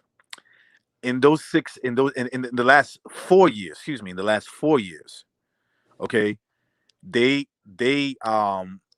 investigated over 1,000 shootings that led to about over 150 deaths. They only had 2 convictions. Listen to what I said, 2. That's unbelievable. 2 convictions. Then they wonder why. Look at St. Louis, dude. You see what happened there, dude? They had to let a murderer caught on video, dude, committing this homicide, right? Pretty much a open and shut case. He kept going to court, and because the district attorney kept not showing up, what happened was she was on maternity leave. And the people in charge at the DA's office, Fox, just kept handing her the case. So he would show up for the preliminary hearing. The DA didn't show up. The judge said, okay, next fucking case, you better be here. They came in for the fucking next one. She wasn't there again. The fucking judge dismissed it. The kid who was on video committing homicide walked out the front fucking door. Go look it up. That's insane. It's all, and the same thing. The same person who's going after McCloskey's, George Soros. He has spent just under, they said, about $20 million. And he realized you don't have to change the laws. You don't change the politicians. He's in San Francisco, Philadelphia, Boston, Chicago, all these places. The number one funded, the person who gave the most money to the PAC of that, each AG and district attorney, is George Soros, a radical leftist who hates the United States. What's the quickest way to ruin a country? Demoralize it. Yep. Demoralize the opponents. fucking Yankees are one run away from them. The White Sox. Just want to give you a sports 2 out. Thank top you. of the ninth. Thank They're you, trying buddy. to find any way possible. Playing at the Field of Dreams place. What's the score? Good game, man. They're just trying to find any way possible to demoralize this nation. It's pretty obvious at this point. Demoralize opponents, undermine elections, cause a national crisis. These are the things Hitler. This is what Hitler did. This is what Hitler did to take control of Germany. Anybody see a common theme going on here? It's actually to use it's actual cultural Marxism. It's everything. Yeah. It's the playbook of fucking Chairman Mao. See, in China, they did the New World Order when they went to the Cultural Revolution. Their critical race theory was class. They did classism. So you know what I mean. That's how they ended up murdering 20 million people. Here, they're using race. Actually, Karl Marx actually talked about how hard it would be to do a communist in a non-homogenized country, meaning with multi-races. He doesn't understand how it would work. So they figured out by adding critical race theory under the guise of Marxism. But think about this. Right now in this country, we have, for the first time, China is able to do so much damage without even fucking landing boots on the ground or laying off a nuke. Think about it. Because the corporations are in bed, Disney, fucking all these things are in bed with China. China's dictating what they can say. They back China and everything. China's feeding in. So we got entertainment, we got the news, the elite, and China controlling it all, destroying the country using those mechanisms. Have you guys seen the South Park episode Banned in China? Oh yeah. No. So basically, the leader of China, people say, looks like Winnie the Pooh. And so Winnie the Pooh apparently did some kind of tweet. I'm paraphrasing the cartoon and everything. But also all the Disney characters are being called into one room and Mickey Mouse kicks the door up. It's like, who the F said that the leader of China looks like Winnie the Pooh? Was it you little diabetic bitch? And that's for real though, dude. You know that image is actually against the law in China. You are not allowed to wear a Winnie the Pooh shirt. Yep. You're not allowed to hang its weapon. Isn't that insane? Look, I'm not. You guys know who I am and what I'm about. Most of you, well, Jimmy and BDA and Recognize you. Some of you guys I haven't met yet, but you know that I'm all about the freedoms and everything else. But there's something about the other side that I do admire. Here's what I mean. One person came down with COVID in North Korea. That person's gone. Their country's safe. It's done. Now, the civil liberties that you have to give up for that, I would never, ever, ever condone. But there is something about the fact that when something like what's going on here gets out of control, the government says, shut the F up, get in line, play ball, or you're gone. We can't do that here. And that's and again, because it goes against civil liberties. So I'm at a conflict of interest in some of my thoughts because I'm never going to go against the Constitution ever in my life. And I'll defend that with my life against anybody, including all of you, if I have to. But with no disrespect to any of you. But at the same time, the way that you know that everything's in line, like the aforementioned countries are, I kind of envy that slightly. I envy that slightly. The reason why we're in the mess that we're in is that we let non-Westerners run our country. They have too much influence in our country. Right. And when I say non-Westerners, I think you guys know what I'm talking about. Exactly. They're not Western people. They hate Western people. They hate what we're about. And they have way too much influence. I don't care what anybody says. They're not Western people. And think about it, dude. You got fucking the biggest icon, sports icon in the United States right now, arguably is LeBron James. Even though it sickens me to say it. Think about it. He can fucking sit there and defend China, who has open concentration camps right now with Uyghur Muslims. He defends that, but then calls this country irredeemably racist and tells the horrible shit he lies about on Twitter. So who think controls him? That's because look at China has one thing: you fuck up and say or do something China doesn't like, they just pull your card. You can't sell your product here, and they lose billions, like especially the NBA. So they got them by the short and curlies. Imagine that, communist China. One of our biggest colleges. Did you see what they fucking was it Duke? What they did on their teams, you weren't allowed. You could wear Black Lives Matter and a bunch of other shit like that, leftist, but you couldn't wear shirts that said anything MAGNA, or you couldn't wear Blue Lives Matter. Imagine that. You can't support the police, but you can wear Black Lives Matter. Tell me that's not something nefarious. Not only that. Here's an analogy for that. What did the big gangster say to the little gangster? What? Get the fuck out of here. Exactly. That's all Not it only is. that. It's just China's the big gangster, right? And LeBron James is this little gangster that goes around flexing on other people. Gotcha. But guys that on China, they just look at him and say, "Get the fuck out of here." And it's just sad because we are a country with what we have, with technology, with wealth, with everything else. If we played our cards right, are the only ones that could stand up to China until the end of time. But we have people from within, not that just answer to them, but that hate this country because they think we don't deserve it.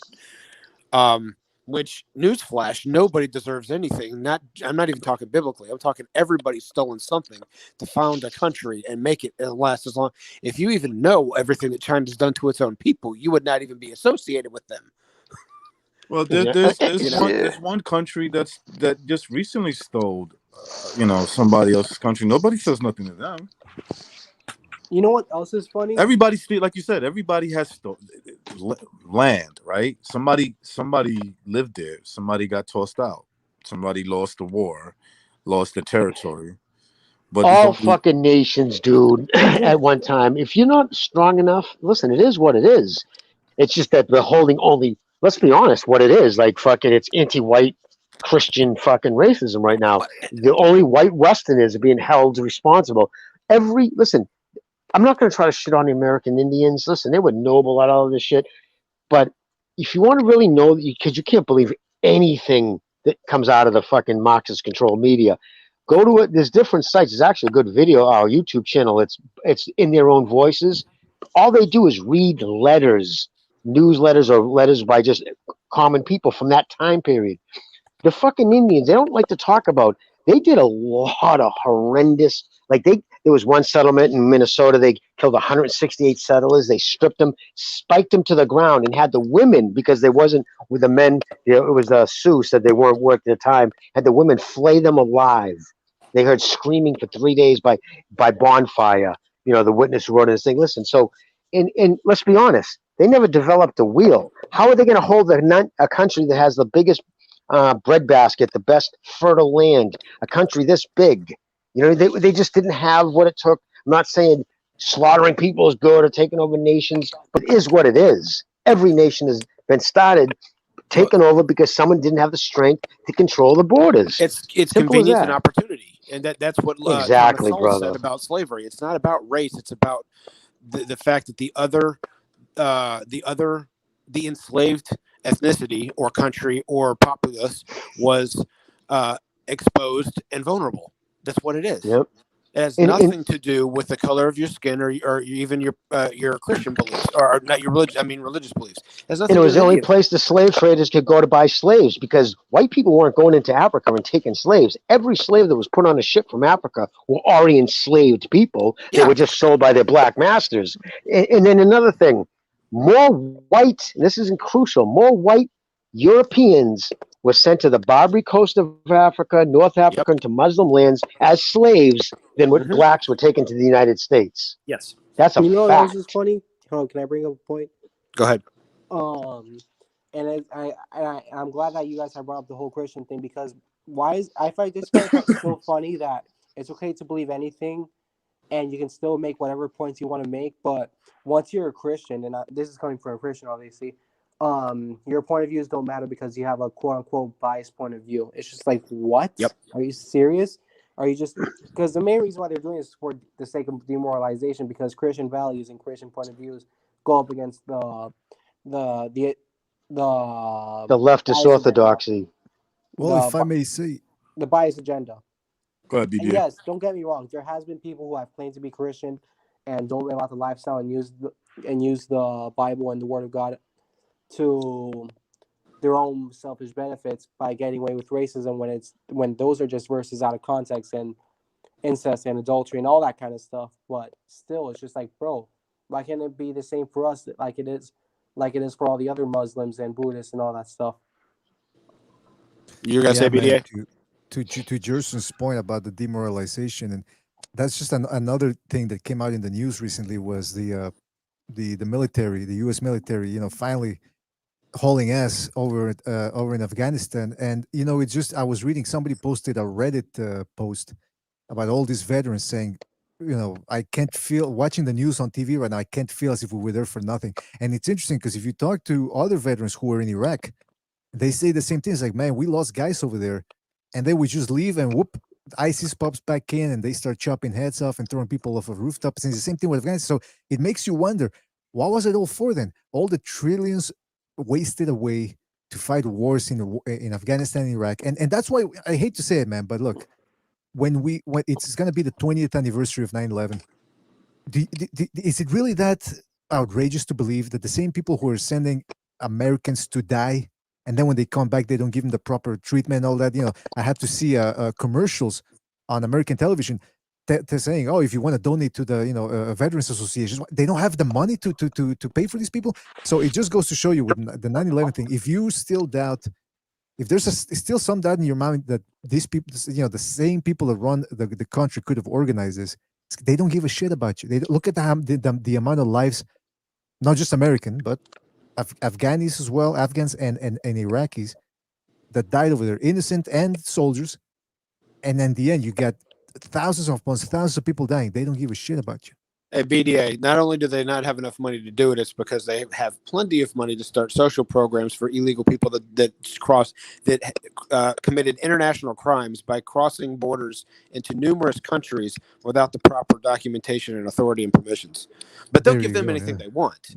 But the big thing is Gonzalo, less people on the join other the hand, our military. brother all the way down in the Philippines, who's 100% disabled for serving our country, is getting maybe $3,000 a month. That's it. You know what I mean? In the first 7 months of his administration, 1 million illegals. Do you know? Have you seen videos along the border right now? There's a reason. There's a reason why right now, along the border, all those Mexican communities, and some of them like 80, 90% Mexican, they all voted Trump this time because they knew what was going to happen. Look, the border's like people who said, I never used to carry my, I have to lock my doors. They don't send their wife. Their wife don't go out and feed the cattle, like, or a small farm, without carrying a sidearm, because they constantly have, and these motherfuckers, you don't know who they are. They're MS-13. Right now, 138 different countries they've got people from. So people are flying over into Mexico, spending thousands of dollars to come here in illegally. And they're not even being vetted. They're making you wear a mask. They want you to wear, your children to wear a mask and get a fucking drug for a disease that a virus won't kill them. But yet, fucking people are coming across the border illegally and not getting fucking COVID tested. Just listen, I met some guy right there who was talking about some people in Lawrence. Middle of the night, they're being dropped off, but put on planes at Air Force bases, in American Army bases, and flown in the middle of the night and dropped off all around the country. Just dropped off his money for a cabin or one-night hotel and make your way. Yeah. Million people, dude. But it just goes to show you it's the same thing. It's like, again, we can keep talking about, wow, it's the leftists are letting all these illegals in. But what were the conservatives doing? Fuck yeah. Nothing. The White Sox just won. Nothing. But Bottom that's of what the I'm night, saying. they hit a home run and fucking beat the Yankees 9-8. My The bad. conservatives, they were letting that shit happen. And that just goes back to my point about the whole Iraq Afghanistan thing because right. Okay, when it happened, I understand. 2000, 9/11 is like, hey, they felt the people had felt like they had to do something. To this day, they haven't established that Bin Laden did it. In fact, if I remember correctly, Bin Laden never formally acknowledged that he was the mastermind behind all that. In fact, I think he said he wasn't guilty. Now, some people can say, well, of course he's going to say he's not. He didn't do it because the whole American war machine was going after him. But it's just a demoralizing thing to watch. They're pulling out of Afghanistan. Afghanistan's been a country, a nation, whatever you want to call it, that historically people have tried to conquer it. It just never works because of the mountainous terrain and the people there, the factions. It's a mess over there. So what was it all for? And that's when you start getting into the theories about, well, they went in there for the lithium or whatever the fuck there was buried down there. Nah. Until we address the real issue, which we cannot talk about, that's what it was for. Okay. What's the real issue? Oh, come on, man. That little they're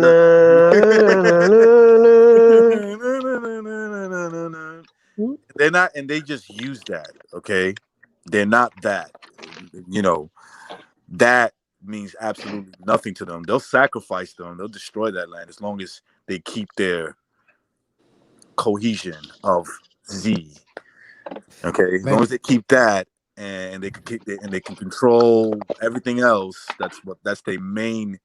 That is their main purpose. But they will try to keep destabilizing